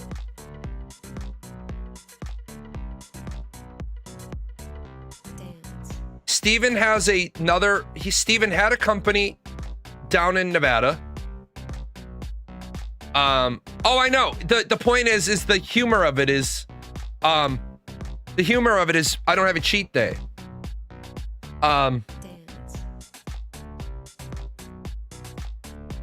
Steven had a company that's now dissolved in Nevada. Steven has another company down in Nevada with his mom. Steven's mom had 2 businesses permanently revoked. Guys, I'm saying this and I'm not looking for a sympathy vote. I've lived a great life. I have a nerve condition where I'm gonna go blind here. The moment I'm blind, I will do a goodbye stream if my vision goes like that. Been to the doctor. I'm on meds. They're trying to stabilize my vision, trying to stabilize my hands. I don't want to live without my hands. I can't say what I want to say on my stream, so you Europeans, you should be able to piece this together, and then you can say it. I made sure my Irish citizenship is current. Sweden is also really nice for some people. But I'm losing my vision. I don't want to live without my vision. I don't want to live without my hands. I can lose my feet. I'm okay with that. If my vision goes, one of you sorry sons of bitches needs to step up. Who do not let Steven have a redemption arc. Period. Dot. Do not let Steven Sharief have a redemption arc. Steven Sharief reached into your pocket and took money out of your pocket. From the very beginning, he had investors. From the very beginning, he lied. Exclamation point illusion will take you to the video where I spell out specifically where Steven made statements and where he had investors. Do not let him have a redemption arc. Fuck him. Fuck him right out of the game industry. But oh my God, it's so terrible. They took his company away from him. Good. Fuck him. He did not care about the company. He did not care about those people that have been leaving jobs. He says stuff like this. It is certainly heartbreaking to see the impact to the people I care about, both my developers and my community. Then why'd you lie to them? It is certainly hard. Oh, there's where I'm a jackass. Right? I want to add some clarity here because of how concerning headlines this can be. Recently, 9 people out of a team of 250 were impacted as part of some targeted team adjustments. Targeted team adjustments? Dude, you had a board of directors or a board of investors or some sort of board since November. You laid off 9 people, but there will be a few positions opening soon. This book right here, Steven, if you bothered to be a halfway decent business leader, this book tells you if you have to move manpower from one to another, you make sure that the manpower can't do the new job. You said around 250, around 250, around 250, around 250. You knew damn well you didn't have 250 employees. You warned 123. We have another document that shows 210. You're full of shit. You didn't have 250. You did not have 250 employees. There was no reason to lie. But if he had contractors, those aren't employees. And you never, ever, ever refer to a 1099 contractor as an employee. Do contractors need to be there? No. But let's play a little game called contractor or employee. Do they have to come to the office every day? Employee. Do they have to work fixed hours? Employee.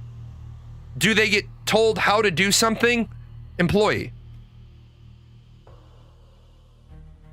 If I have to come to the building every single day from 9 to 5 or 10 to 6 or whatever, I'm an employee. So many people I know lose so many rights and benefits that they're entitled to because of an employee, because they get told that they're a 1099 contractor. A 1099 contractor, I've been a 1099 contractor. I am a 1099 contractor. When I go do a CPI event, I'm not an employee for them. I don't want to be an employee for them. I'm a contractor. They send me a 1099 tax form. Period. Dot. Did he have an office in the Philippines? No. They partnered with Streamline Media. They partnered with Streamline Media early on as a asset production group. My daughter is crushing it at bowling. My daughter is number 4 at the tournament. She's only been bowling for a couple of weeks. She's a bowling prodigy. Bowling fucking savant. Let me show you this. Steven has been full of shit all the time. Remember when Steven said they didn't have investors, they didn't have investors, they didn't have investors? You're full of shit, man.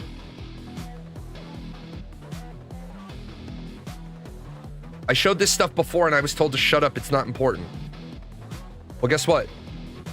Bitches, it's important now, ain't it? Defendants and each of them said goods and services. Plaintiff performed all the terms and conditions. Defendant and each of them have failed and refused to pay the plaintiff herein. The plaintiff is owed $161,000. You're going to court over $161,000 and they delivered the product, right?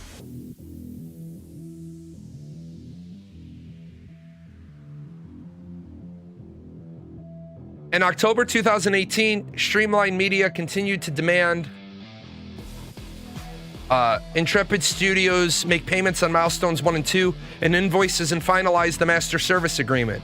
In an effort to resolve the remaining issues and move forward, members of Streamline Media even traveled from Malaysia to San Diego to meet with Intrepid Studios. During the visit, Mr. Sharief promised to pay for milestones 1 and 2. He said they would pay for 3 milestones, but asked Streamline Media to agree to delay receipt of the payment until 1 January 2019 due to a round in investment in Intrepid Studios Mr. Sharief was trying to have closed before then. But you don't have investors, right, Steven? And if this is wrong,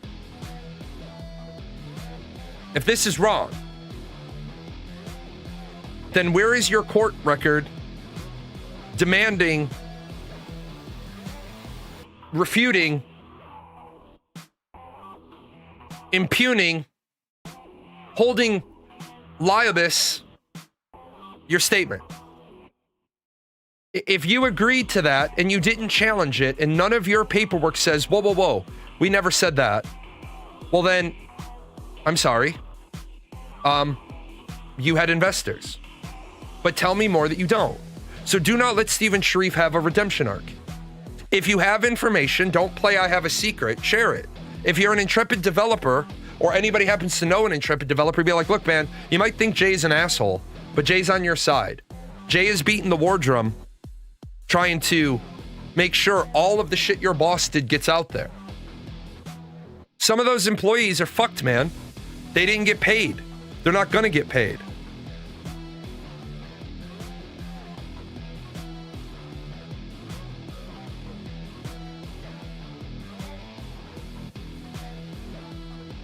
Employees just need to be careful not to say things publicly. No, they can say whatever they want to me. Here's the thing. And I tell people I tell my fellow creators this is an important distinction. Write up a memorandum of record that you are operating as a member of the free press. Okay? Take it to a notary and have it notarized. It costs you $5.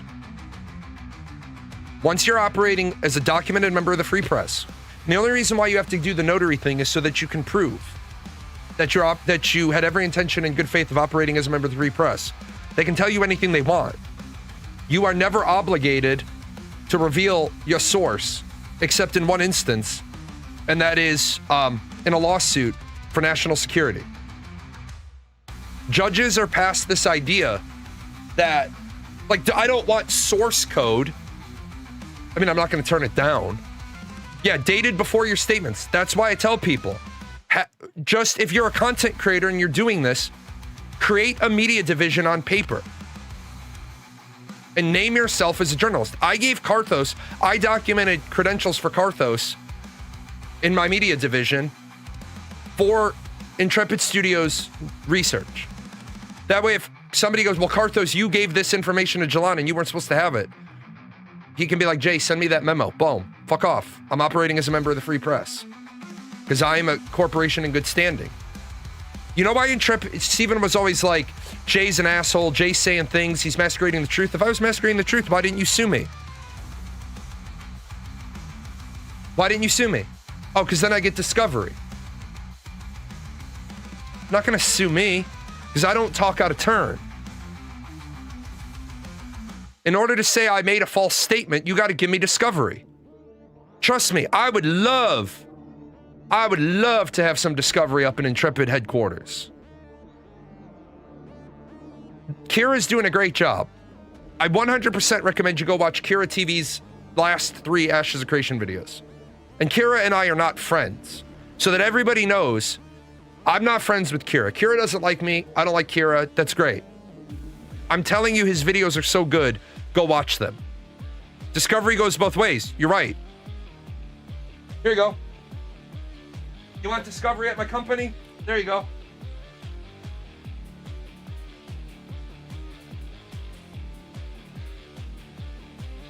It's 1 binder worth of shit. That's all you get. That's how that works.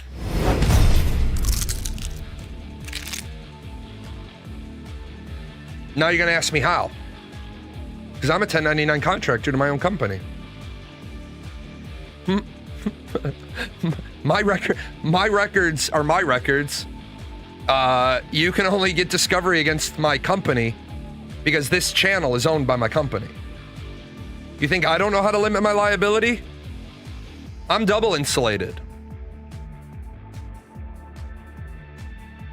People told Kira to talk to you about these UCC filings and he said, fuck that guy. Yeah, that's because Kira said something to me derogatory years ago and then Kira didn't like that I wasn't nice to him. That's fine. Kira at least did the smart thing in his videos. He said, when he talked about the UCC filings, he said, and I don't understand them. That's the right thing to say. I don't have to like somebody to say their work is good. What do I need to do to put in my Steam ticket for a refund? Do not hit I want a refund on my product. You have to go into Steam and you have to click I have a question about my product. And then say I'm looking for a refund on this product because Intrepid Studios has gone insolvent. They've closed down the plant. They are not going to deliver the product. They never were going to deliver the product because they knew they didn't even make 2 months after selling on Steam. I'd like my money back. And then make sure the next line says, and if you are unable to give me my money back, can I please have credit? Unless you absolutely need the money back, which you shouldn't, because you should have never bought a video game if you needed the money. You get your money back. The game is dead. Intrepid Studios has shuttered. To my knowledge, there are no employees working. Did find out a lot of information. Found out that about half the staff wasn't even local. About half the staff was remote work. We're finding out an awful lot of things as we go. Right?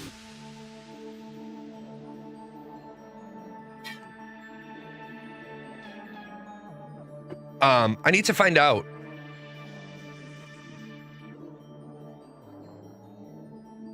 Did anybody... There's no employees, yeah. Does anybody know who redacted this? I got this earlier in the show, but I hadn't had a chance to look at it. And in order to look at it, I needed to open Adobe, but I had the other thing loaded. Does anybody know... Is this redacted this way on the website?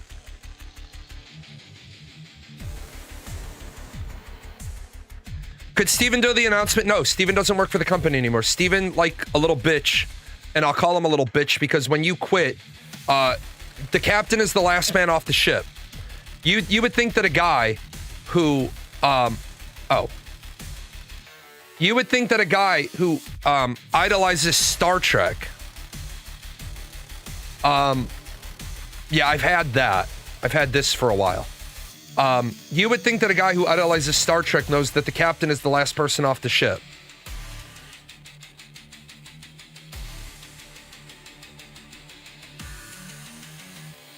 Yeah. Yeah, this person gave it to me clean in text, but it's redacted. You didn't see any redactions? Wasn't that all out-of-state names that were redacted? Very much so. If anybody has the unredacted version, I just like to have unredacted documents. I won't show names, but if somebody knows where it is, like, shoot it to me on Discord or shoot me a link, I can go get it. The person gave it to me and it's all redacted, which good on the person. If they sent me a redacted version, good on the person. Always good. It's just since I'm building the file. Let's see. There has to be 1, 2, 3 potential salty employees out there. Yeah. Wouldn't you be salty if you went to work for 2 weeks and found out you're not getting paid for the work you already did? I'd be salty as fuck. Your company is a company of that size. The moment they don't have 60 days of payroll, they are immediately supposed to warn. And warn is just let your employees know. When do you think Steven should have made? What do you think Steven should have made when he started running out of money? Maybe just made the game open source. I bet so many employees they're pulling company documents. Like, did they lock things down? Well, yeah, you can't really lock things down when you send 100% of the company out the door. However, most of those employees, I would have taken a PC or 2 out the door, and then you're going to go to jail for theft.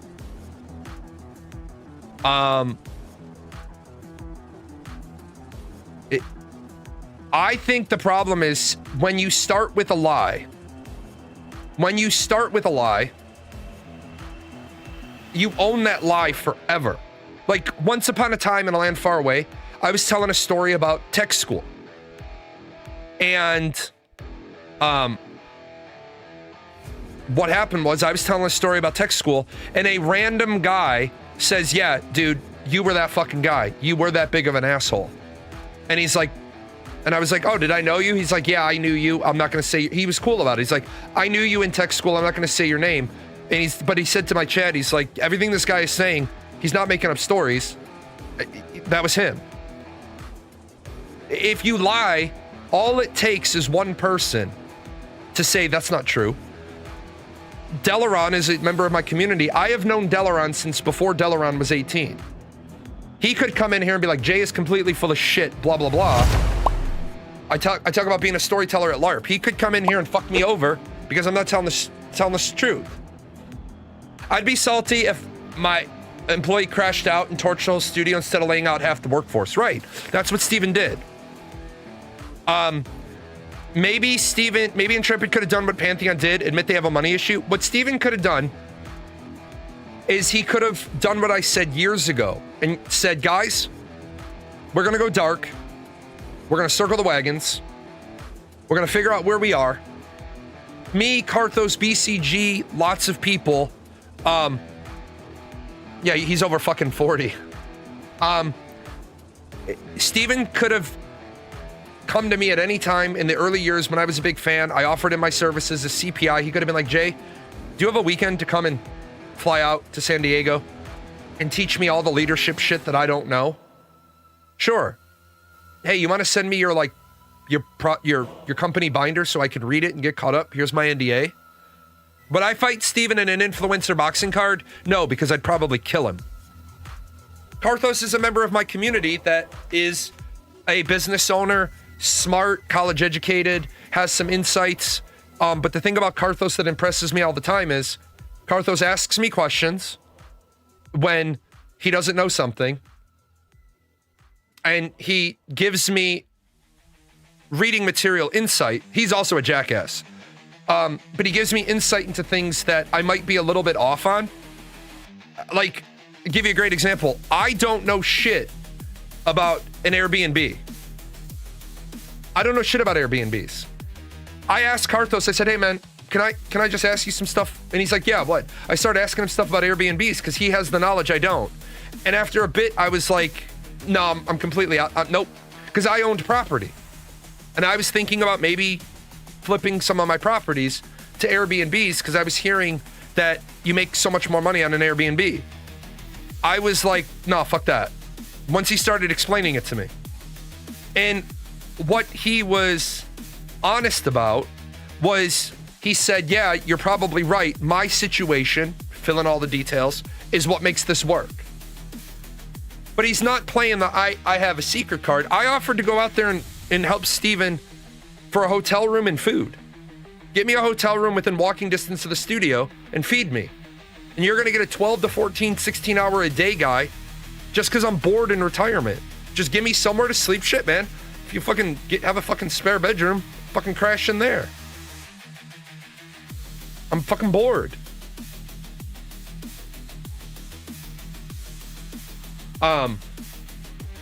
Steven could have surrounded himself with better people.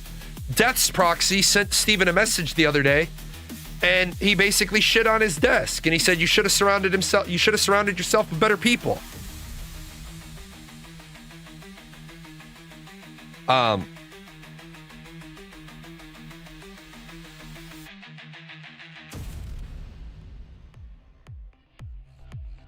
My thoughts on Jeffrey Bard. Okay, so Jeffrey Bard, a long time ago in a land far away, Jeffrey Bard was hired at Intrepid Studios to be not the lead game designer. I'm not shitting on Jeffrey Bard here, so that everybody is aware. I like Jeffrey Bard. Jeffrey Bard was straight shooter. I really like people that don't bullshit. I'm really a really big fan of straight shooters. Jeffrey Bard always seemed like he hated being on some of the streams with Steven because Steven tended to start talking about stuff that Jeff had no idea what Steven was talking about. So we look at Jeffrey Bard's pedigree. Now, I know some of you are going to probably say, well, you went over Margaret's pedigree earlier, and you're right, I did. This is Jeffrey Bard's pedigree, right? Also, ironically, he went to Bard College, and he has a degree in integrated arts. Jeffrey Bard had 3 years, 9 months of experience as a game designer, with 1 year experience as apprentice game designer before that. So what we're talking about is, you guys not see 3 years, 9 months? Sorry, my vision is so bad. He was at Sony Online Entertainment for 5 years, 11 months. 3 years, 9 months as a game designer, plus 1 year on his apprenticeship. Okay? Now, he went from that to that. And that's no good. That's no good. That's like taking a lieutenant, promoting them to captain, but then saying you're in charge of a whole air wing.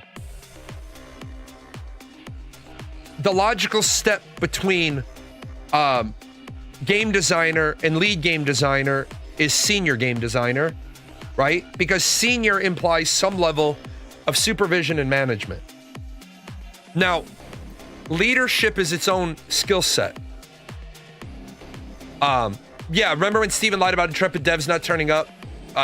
Yeah, exactly. I have that clip too.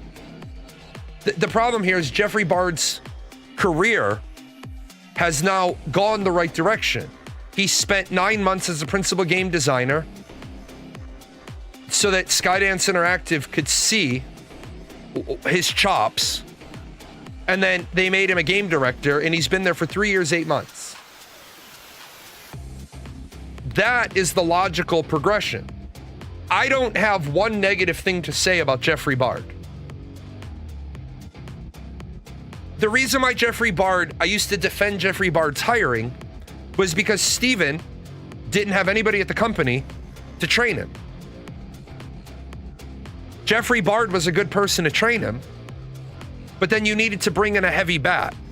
He left Intrepid when the ship was sinking. No, he didn't. Jeffrey Bard, if you talk to Jeff, if you listen to Jeff, if you read stuff about Jeff, Jeff had a passion for VR. I don't doubt Jeff left Intrepid Studios because he wanted to go, I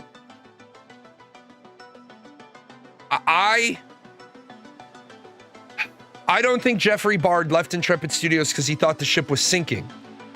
I think Jeffrey Bard left Intrepid because Steven kept doing that thing each and every show where Steven would be like, and our direction we're going, our direction we're going, our direction we're going, our direction we're going. And, you know, Jeff was like, you know what? You're going a direction. I don't have any idea what direction you're going, so I'm just going to peace out. Thanks, bye. So before 1:30, they removed a live stream in Discord and added another stream and a sealed letter. What does it mean? It means the game is over. Intrepid Studios has issued a warn notice. I think they knew 129 before PST knew and there was something to be announced. Yes. Who owns Intrepid Studios today is the same people who owned Intrepid Studios a week ago.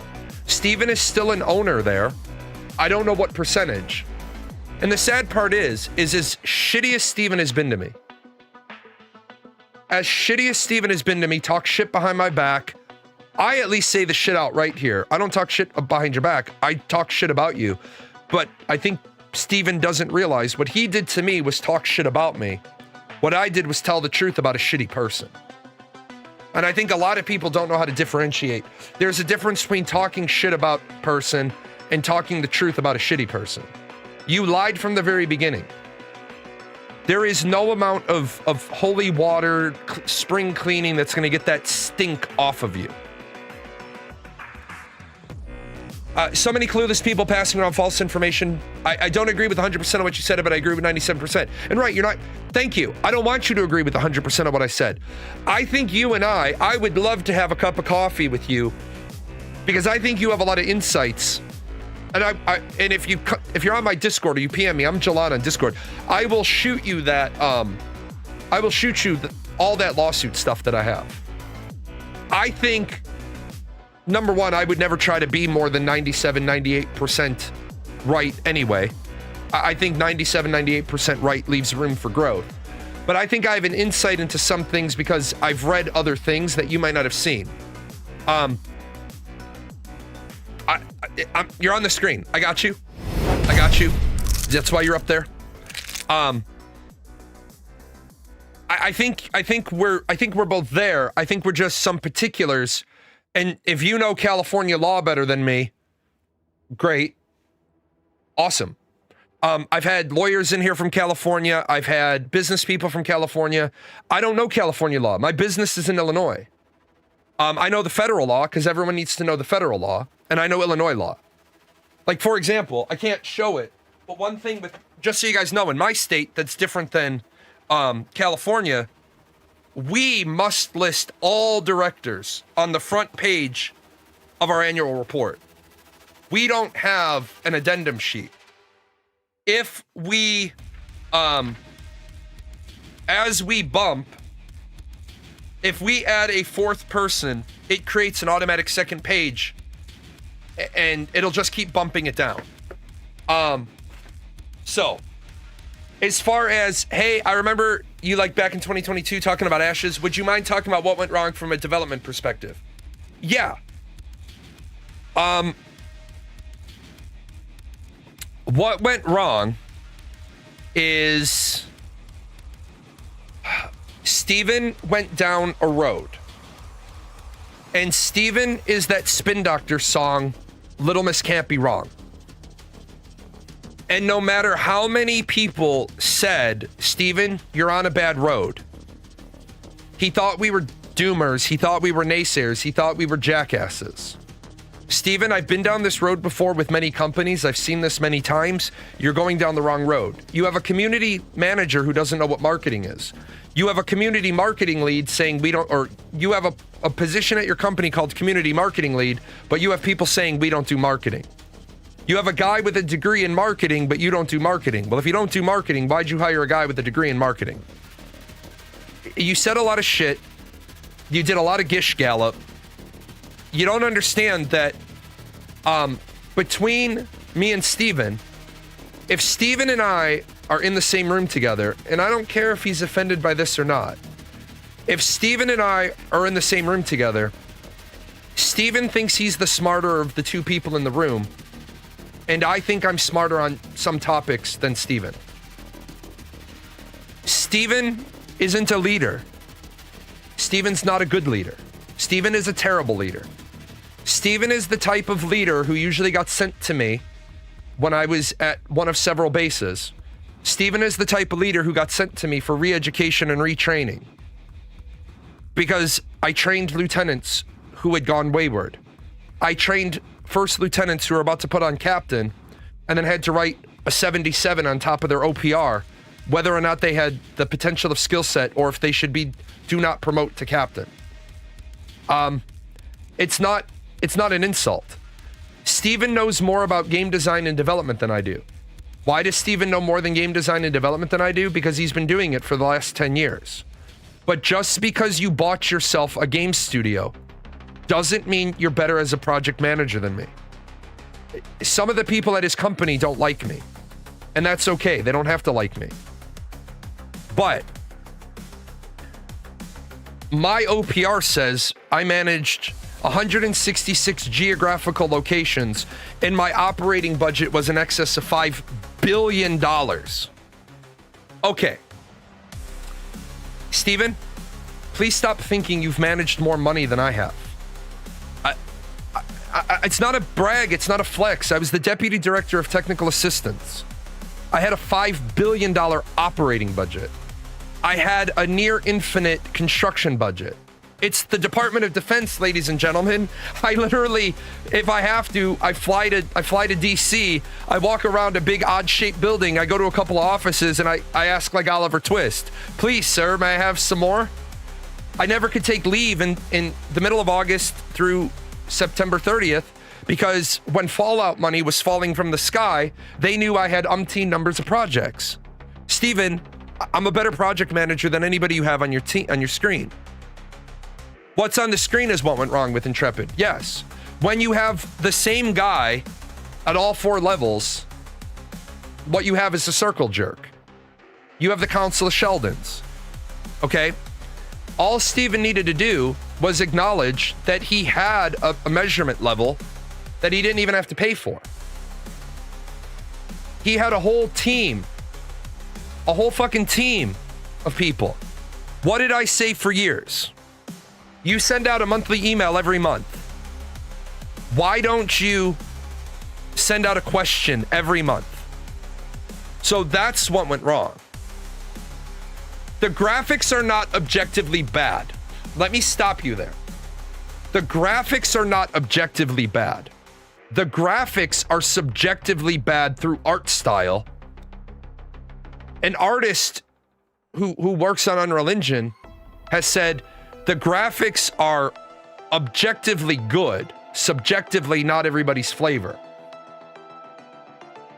Because we can measure an asset in fidelity. So we can't say the graphics were objectively bad. The graphics were subjectively bad. What they were trying to accomplish was they were trying to accomplish an old school art style, not understanding that the reason why old school art style was so accepted was because those were the best graphics they could do at the time. Does anybody remember the 90s? Because, you know, this is what Steven didn't understand, and he needed somebody to sit down and explain this to him. In the 90s, right? The reason why in 1999 people said these graphics can't get any more realistic is because that was the best we had in 1999, and that was infinitely better than we had one iteration before. But the problem is, WoW doesn't look good today. WoW looked good then. Final Fantasy XIV doesn't look good today. It looked good then. EverQuest, EverQuest 2, Anarchy Online. EVE Online did a complete graphics overhaul over the course of about 8 years. But Steven didn't want to hear that. Steven didn't want to hear the feedback.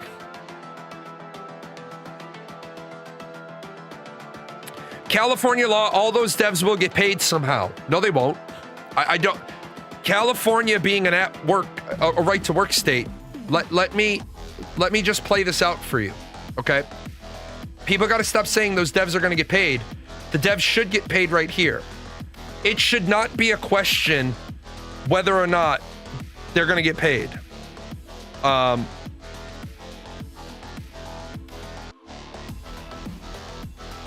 Sorry, I'm dealing with. Thank you for the people that made the donations. I will figure out a way. I will count up all the donations. For those of you that are just tuning in, a veteran got fucked over 15 years ago by the Department of Defense, and they're going to be homeless. So a couple of people made donations, and I really do appreciate that.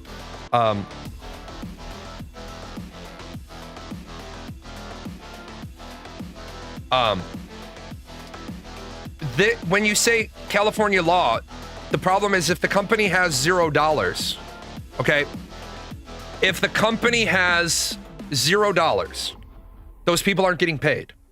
The judge can say, go find it, and whoever represents Intrepid will say, but we don't have it. The judge can slap liens, lawsuits, whatever, but then in order to go after Steven's money, the only two people that can go after Steven's money are these two people. Because their liens against Intrepid also have liens against Steven Sharief. He is a guarantor on those two liens. Universally fucking stupid. The entire reason of creating a C corporation is so that you don't put your own assets on the betting line. So when you say California law, those devs will get paid. No, they won't if there's no money. Also, this up here can only happen until Intrepid loses control. Can the courts force the sale of assets to pay people for their work? Yes, but down here. And their lawsuit will be behind all of those other lawsuits. California taxpayer money does not pay. No. Stop. You are in multiple lanes right now. You need to stop. Those developers will get unemployment because they are unemployed. The taxpayer money will not pay for the money that they're owed for the 2 weeks they didn't work, and it will not give them the 60 days of payroll they should have gotten, because they should have been notified no later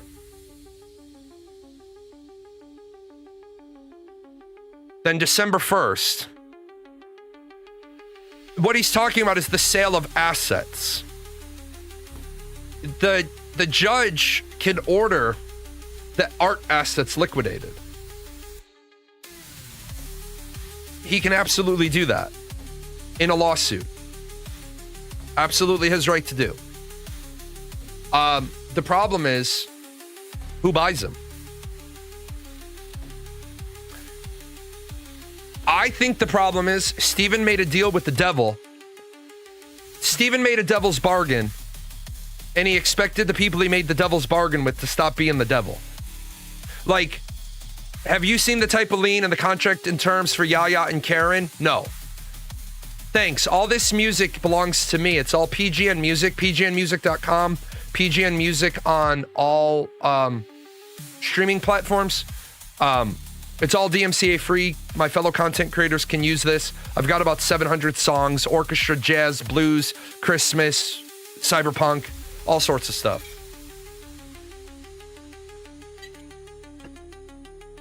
But yeah, those devs can get unemployment.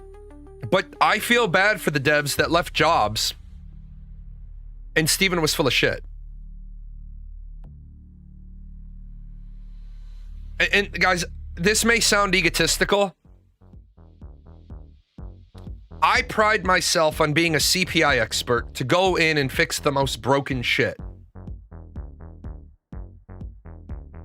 I don't know if I could go in and create a framework of development that would save ashes. And I've set up frameworks for logistics for third world countries and their militaries.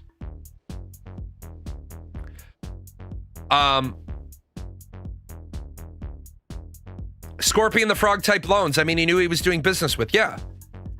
I don't think I could go in there and set up a framework that saves Ashes of Create, that saves Intrepid Studios. Even if you gave me 50 developers, 50 staff, I don't need Margaret, I don't need Roshan, I don't need Vacnar, I don't need Cody, I do need Hunter. Now I gotta buy Hunter back from Epic Games, or I gotta call Epic Games and have him subcontracted back out to me.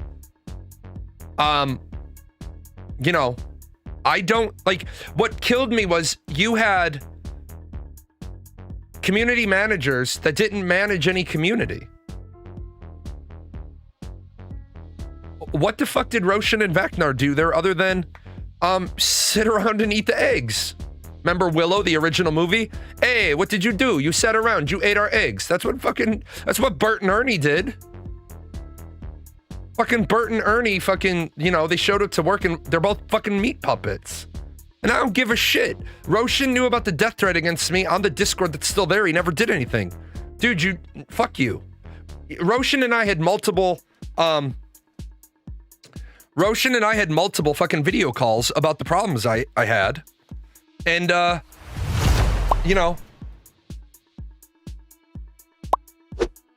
you didn't fucking want to change your community.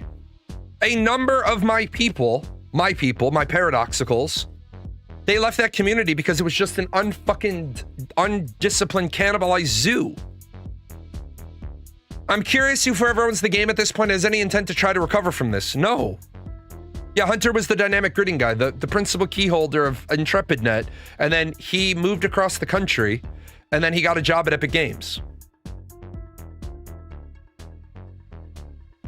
Yeah, moderation wasn't great in game either. I don't like Thor. I don't think Thor is... I don't like Thor, period. I'll just leave it at that. But he said the right thing. Hunter was legit, absolutely. Hunter was legit. AOC Discord was extremely toxic. Roshan had acted in bad faith with me early on lots of times. Yeah. Absolutely. Hey, wait a minute. What the fuck? Why is your death threat making ass in my fucking Twitch chat? Why the fuck are you here? Making death threats against people, then you're gonna fucking hang out in their Discord? What the fuck's wrong with you? That's you, right? You want to talk about anybody acting in bad faith? That's fucking you, motherfucker.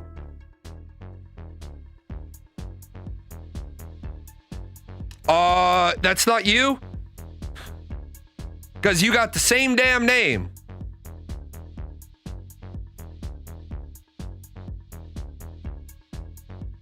You got the same fucking name. Dude has a Texas flag in the avatar. I know. So what the fuck, motherfucker? You're gonna come in and you're gonna talk about anybody acts in bad faith and you made a death threat against me? Good. Now you've connected via Twitch. Nice. Perfect. Love it. Thank you so much for showing up. That is the fucking cherry on the top of my milk fucking shake.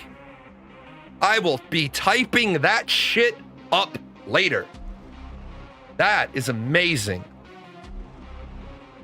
Excellent.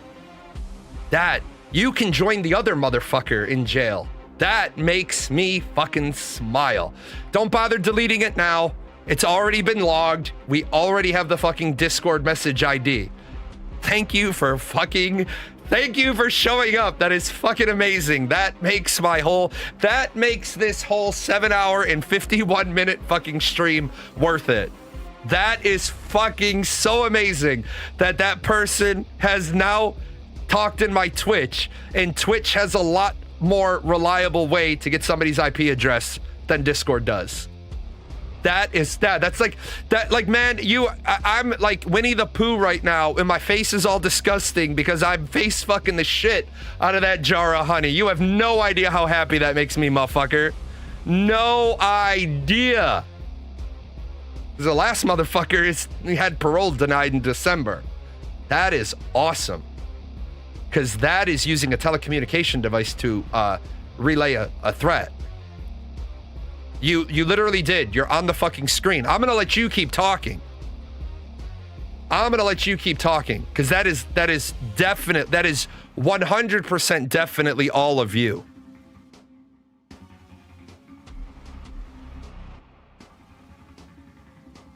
I am a father, a husband. Oh man, that is awesome. That man, that is great. That is awesome. That is amazing. That makes my millennia.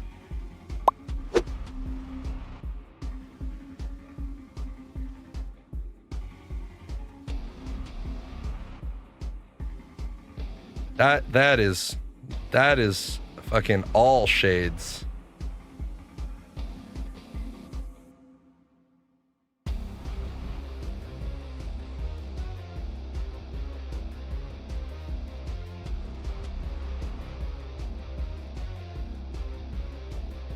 Hold on.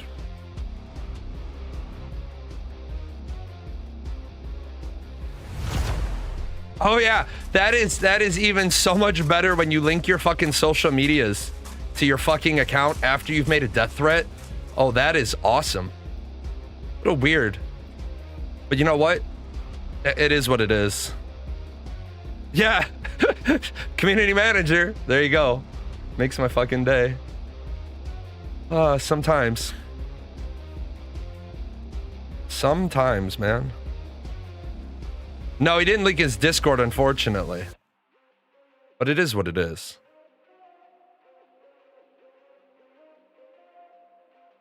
So, anyway. Farm that out for people's work. Oh, what do we got going on? Wow, man. That's awesome. Your own guildmate just threw you under the bus and said that's you. Wow. Make sure that I'll make sure to visit, and I'll make sure to maybe put some money on some of your new playmates' commissary cards for them. I'm just saying. Dude, that's fucking divine providence. There is nothing fucking better than that. I'm telling you, that makes me happier than a slice of fucking cheesecake.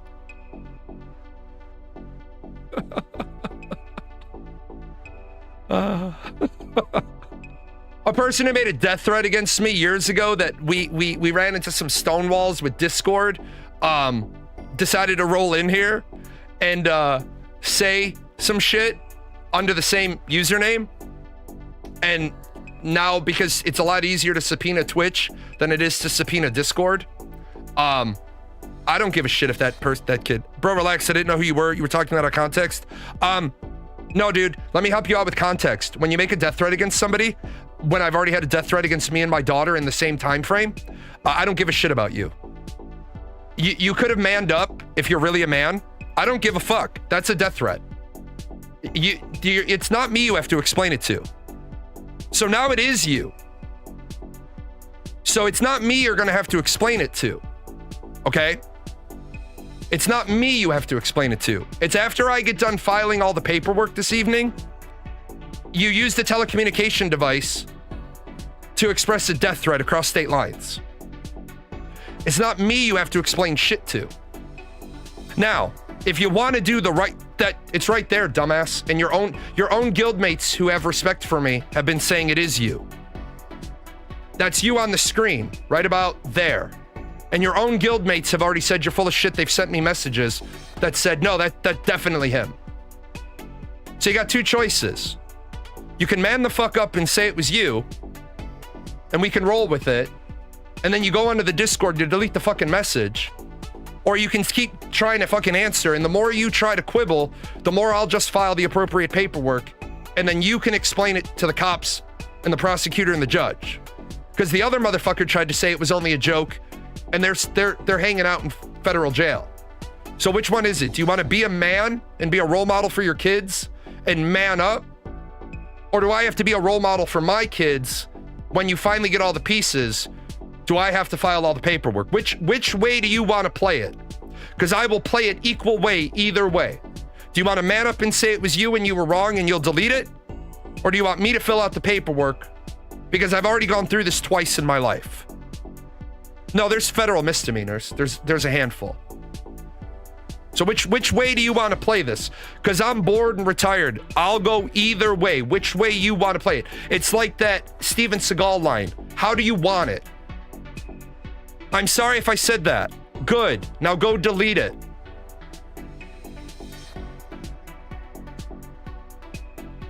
Fucking shitheads.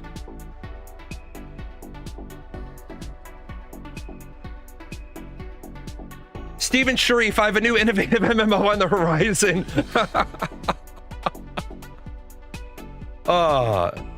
What if means if? Oh yeah, fucking father. I'm sorry if I said that.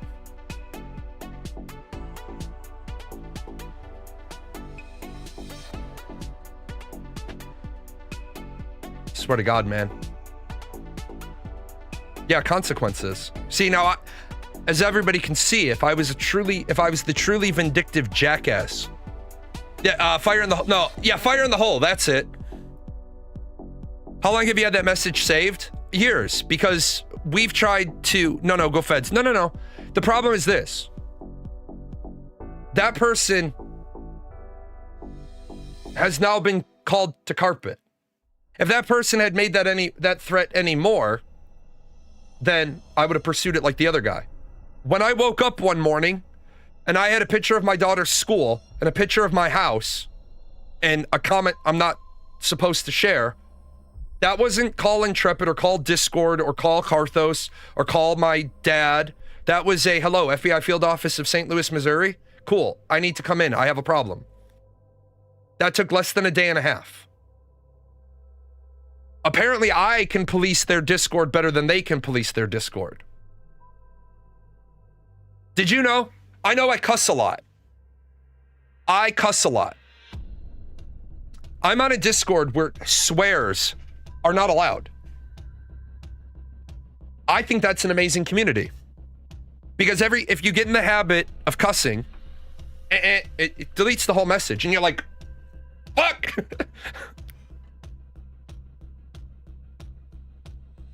I will say this. For my part, I'm still a friend to Stephen Sharief. If Stephen Sharief PM'd me and said, okay, I totally fucked up, I'll be like, what can I do? What can I do to help? But the moment I find out Stephen says, I want to get, I will help you keep your ass out of jail. I will help you any way I can to not, lose your wealth, your husband's wealth, all that. But you're done making ashes. Ashes is done. Ash's lack of action and handling stuff like this in Discord in game promoted this toxic stuff. Yes. This is the problem. I would help Steven because I'm a Christian, because I'm a Catholic.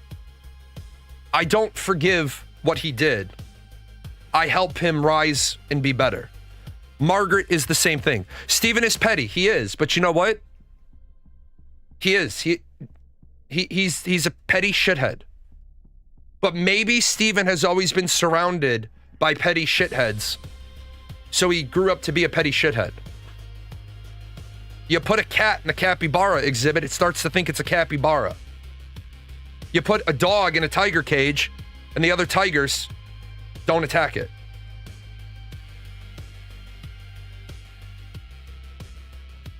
Steven needs to never take money from people again. Let's be honest. He's probably got a couple of million. Then be a retired guy on a couple of million, because I'm a retired guy on $1 million.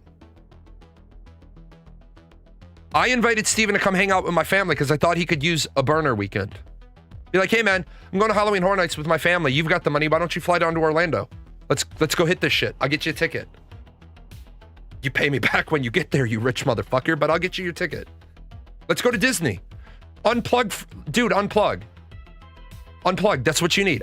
If you were on that Discord before I nuked all my messages, I used to say to Steven, have you taken a weekend to yourself? No cell phone, no tablet, just a book and a beach.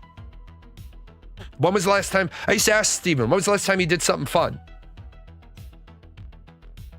Well, if I take my attention, it'll be there. It'll be there on Monday morning.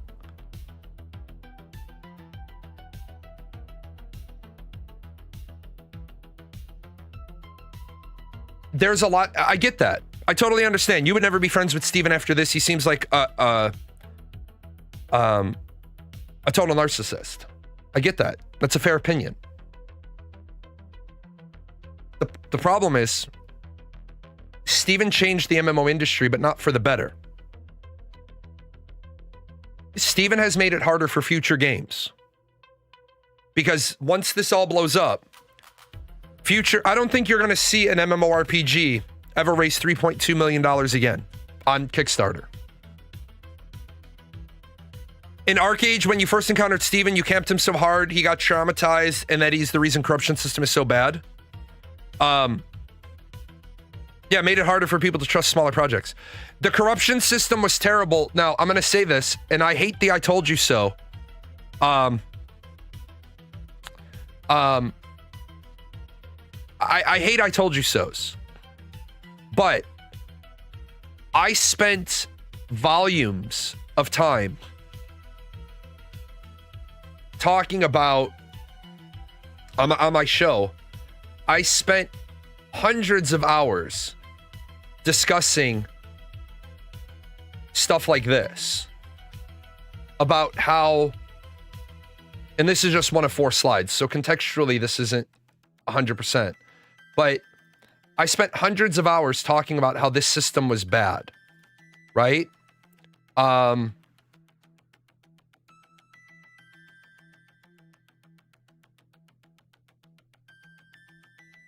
this was the 4 bounty hunter slides. I talked about this and I said, you are never going to system out. We were talking about Steven Seagal for a minute. The corruption system was another one of those areas where Steven said, well, let's wait to see. And I said, I don't need to wait to see. I can tell you all the flaws in it on paper. Any of the game developers are still here. Some of you guys peace out at the end of your workday. You can never over execute a bad plan. A bad plan will only produce bad results. There is no corruption system. Bounty hunters were never a thing. We never got anything else than scientific notes. Well, right, but I talked for years. Who doesn't like losing an item slot? I said, if you're going to keep this corruption system the way you have it, you need to make one change. Anything dropped on corruption is destroyed, not lootable. And Steven is like, no, it creates the player friction. No, it removes the punishment. If I attack you and my sword drops and my buddy's behind me. Oh no, I know there were a lot of things not in the game. But I said on paper it's a bad idea. On paper, it's a bad idea. So why are we going to try to over-execute a bad idea on paper? Right? It's a bad idea. It's a bad idea. So we need to talk about the idea. Oh, I love exit wounds. Exit wounds and half past dead. Arcade jail was better than what Ashes had. You're right. I kill a bot, my buddy kills me, clears my red name, and gives me my loot back. There's no penalty. Right, and that's what I said. Absolutely. This whole corruption stuff was a copy-paste from Lineage 2. No, if it was a copy and paste of Lineage 2, that would be good. It was a copy and paste with Lineage 2, and Steven tried to be smarter than Jake Song. I don't like Pirate Software. I don't like Pirate Software. I heard that he's the first second-generation WoW developer, though. But I also heard he wasn't a developer, he was QA. And I also heard from his supervisor that he never really worked. But all those aside. I don't have to like you to think you make a good point. He brought up the point about Arc-Age fishing boats versus Ashes Creation fishing boats, and he said they copied a system they didn't understand. Correct. Hi, Mimits. Can I show the people the Mimits? Easy. Easy. Easy. Easy. Only person. Hi. Hi. Goodbye. That's Mittens. He is one of my... I'm sorry, there's no kibble in here right now. You don't need kitten chow. You're a big boy. Mittens is the one cat that was found out of a litter next to a dead mom. We never were able to find the other kittens. Mom was in the process of moving kittens, and she was hit by a car, and we found Mittens. We didn't find Mittens. We used to be cat fosters, but we are what's known as foster fails. So we have 7 cats now. Both Mittens and Imperio are both, they were supposed to be short-term survivors. Imperio, his whole litter died. Yeah, I adopted them all. Imperio's whole litter died from fetal kitten syndrome. And then Mischief's whole litter died of cancer. They think Mischief's litter is inbred. Imperio, the forgivable curse. When we got him, we named him Imperio and then Accio. And I don't like Imperio as a name, so I call him Impy. He's a good boy. He reboots a lot, sticks his tongue out, gives you that void look. Arcade was so wild you could murder people all day, but soon as touch someone's crops, you were public enemy number 1. Right, no shit. So here's the thing. I think this was a learning experience. And I just did an 8-hour day for you guys. Holy shit. I think this was a learning experience. I think Steven didn't scam anybody.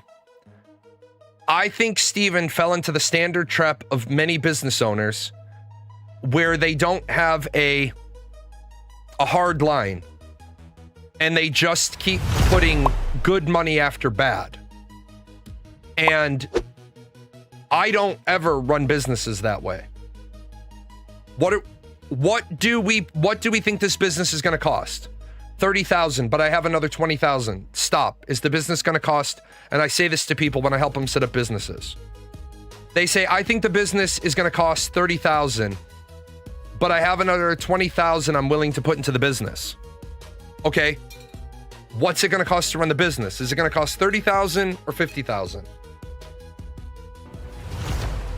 And they say, appreciate the sub. Well, I don't want to go over 30,000, but I'm willing to. Then stop. We're either building a company on 30,000 or we're putting the whole 50,000 in, but we're not doing this half measure shit.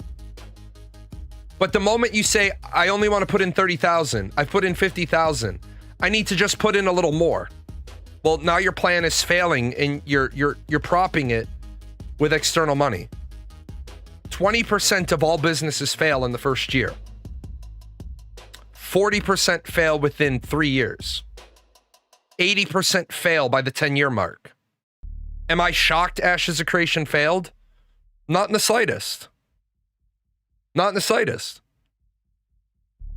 The scam thing is kind of argued against because some people have thousands of hours in the game and enjoyed the time. No, the scam thing is argued against because incompetence isn't scamming. Scamming is you give me $10,000 and I disappear and I never deliver you anything. Did he put Steam Early Access to avoid paying Kickstarters? No, because he didn't have to. He did not have to do that because, in all honesty, the statute of limitation on that written contract promise had expired years ago. So,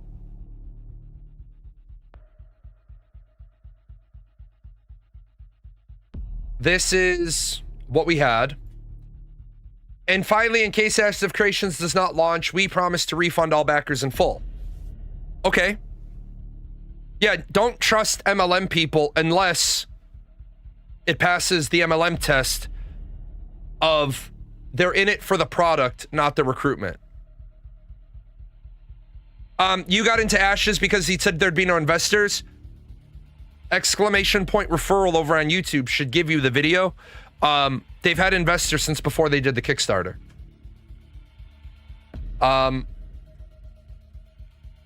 Here is your date. 4-year statute of limitation on a written contract. It was supposed to be delivered in 2018. Steven said 2020. 4-year statute of limitation then applies from there. There is no way that refund contract statement is valid. Were they doomed when they went on Steam? No, they actually going on Steam. I broke that down. Here is the Warren Act. Don't hate me. I'm just the teacher. The faltering company exception. They honestly believed that by going to Steam, that they would generate enough money to keep the company going. No, the early access on Steam had nothing to do with lawsuits. They didn't have to refund the money anything. The moment that they only made 8 million, whatever they cleared, the moment they didn't hit Steven's numbers, they only had 71 days of operating capital. The courts might have forgiven 3 or 4 days on that 60-day warn notice if they could document properly that they have to convene the shareholders, decide if the company was going to live or die, and then draft and issue the warn notice. The servers are still up because there's no intrepid employee there to turn them off. All the employees were let go. I'm sure there are some employees who want to tell more of their story. If you know an intrepid employee, tell them they can reach out to me. I will disseminate what they have so it gets all out to all the other creators. I am not interested in playing. I have a secret. I have a source. I don't want to share it. I respect Kira protecting his source. Kira has to vet because there's a difference between me and Kira. I don't have to do this for money. In fact, I don't do this for money. All my money, I don't live on this. All my money goes into PGN music. Is Warren days or business days? Calendar days. Warren is calendar days, not business days. I respect Kira, his journalistic integrity. It's actually really refreshing to see a fellow creator have journalistic integrity. So I respect that. I respect that Kira in his video. Kira looks exhausted. Kira normally doesn't pump out videos on the same topic. He normally showcases. I respect the shit out of that. He's digging into the bottom. I also, out of all the people covering this, I respect what Kira said. I don't know enough about this UCC paperwork, so I'm not going to talk about it until either I know more or I'm not going to talk about it at all. That is the right answer. Too many creators wanted to be first and not be right. And they start talking about that Karen paperwork, meaning she hostily took over the company. That's not even how that happens. It's not even a hostile takeover. If I already own majority shares with 2 other people, it's not a hostile takeover. So I respect the creators that are doing a good job. I don't really have a working theory on Theory Forge. Theory Forge obviously has a source, but Kira knew Steven resigned but didn't say it because he needed more confirmation. Correct. Yeah, it is exhausting. 11 guys, to build that slide deck yesterday and to make sure that I was fully in the realm of not going to get my ass suit off, that slide deck I built took me 11 and a half hours. My Discord will say, if you go over there or you ask the people that are there, I said, can somebody source this?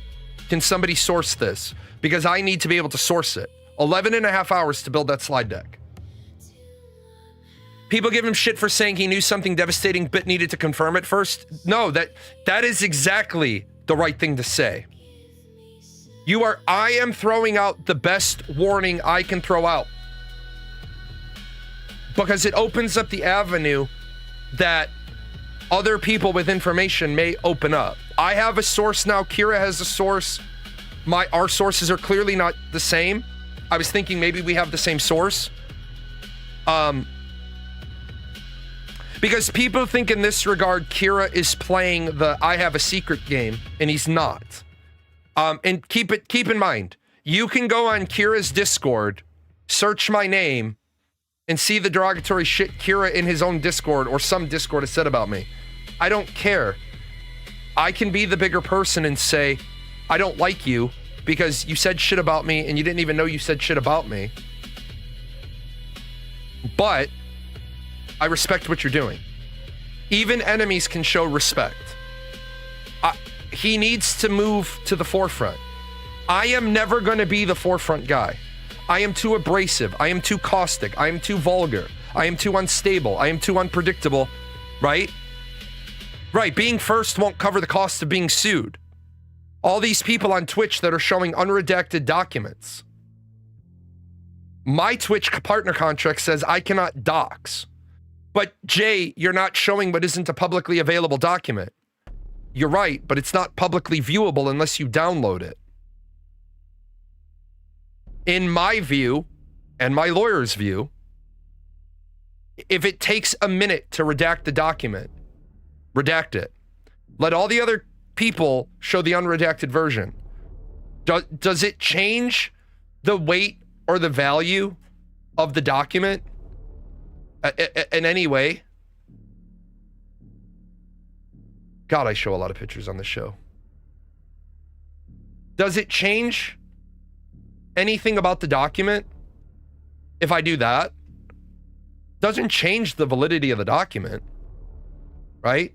It doesn't change that we know that we can go download this clean version. But what it does is it keeps me in compliance with Twitch. What it does is it means I don't have an 8-hour show that Steven can go, or Karen or Robert Dawson or Yaya Legacy Trust can go and say, take this down because he showed our private information.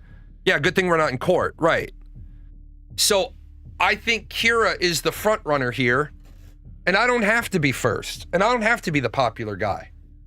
People are it's gonna be the same way when Lazy Peon put the video out, and then everybody came to me for more clarity. I'm okay with being the small clarity guy. You say it's higher integrity to not dox people. I would agree with you. I just need to understand why I was royally fucked over. Welcome to corporate overlords. Welcome to Steven saying I'm not going to have corporate overlords and having corporate overlords from the very beginning. I wonder what Lazy Peon is going to say. If Peon was smart, if Peon was truly smart, nothing. Peon won't make a video on it. If he's truly smart, he won't make a video. If Peon is truly smart, he would just find 3 or 4 people, me, Kira, Theory Forge, maybe 1 or 2 other people, and he'd say, guys, it's probably in everybody's best interest if I stay out of this, go to these 5 people, go to these 4 people or that asshole jackass Jalan, right? And I'm not going to cover it. Why?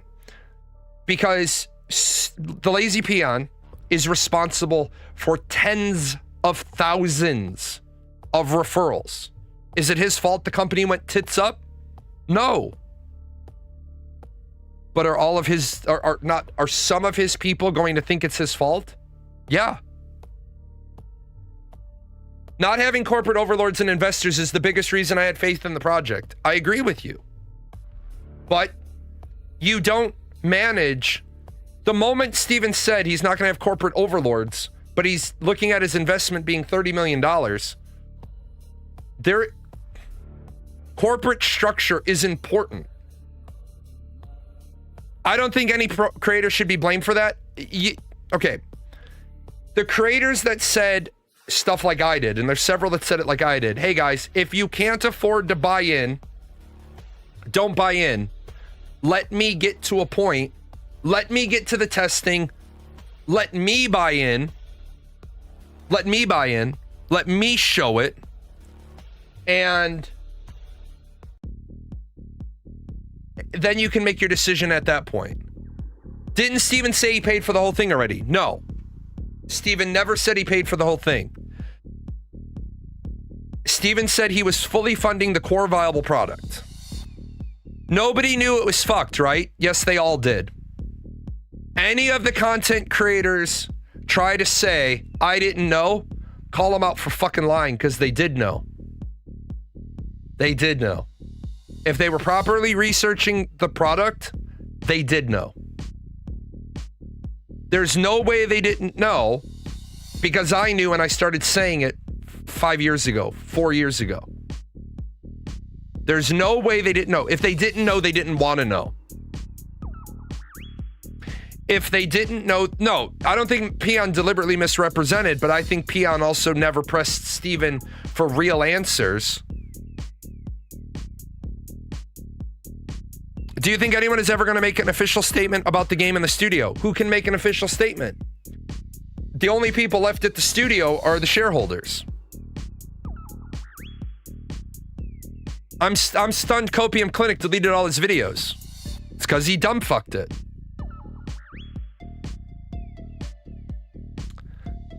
He dumbfucked it. Unfortunately, he did the polar opposite of what I did. I'm toxic. He's copium. I only needed them to fall once. Maybe Steven miscalculated a fully funded project actually means. He absolutely did. Would a statement change anything? I think having worked in marketing, having worked in public relations, having worked in advertising, I think because the Discord, first of all, let me grab that one because that's an important one. Let me grab that, put that on the screen. I'm getting kind of tired. In case I lose my train of thought, it's a short track.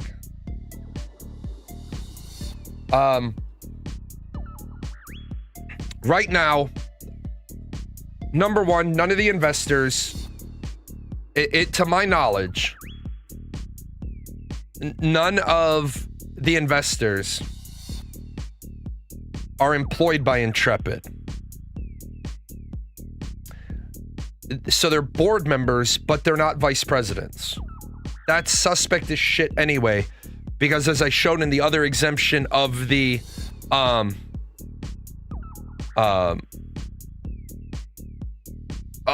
Act, the members of the board are expected to have the skill sets necessary to continue running the company, which is why several people I know, I'm on their board of directors. Yeah, Grumpy Old Man got banned from Smurg just for being in my community. And Smurg, I hope Smurg gets fucking sued to oblivion for ripping off sponsors and making it harder for all Twitch streamers to get deals. Fuck him too. And he's a veteran. So you know if he's a veteran and I'm saying fuck him too. Fuck him. Fucking plagiarist.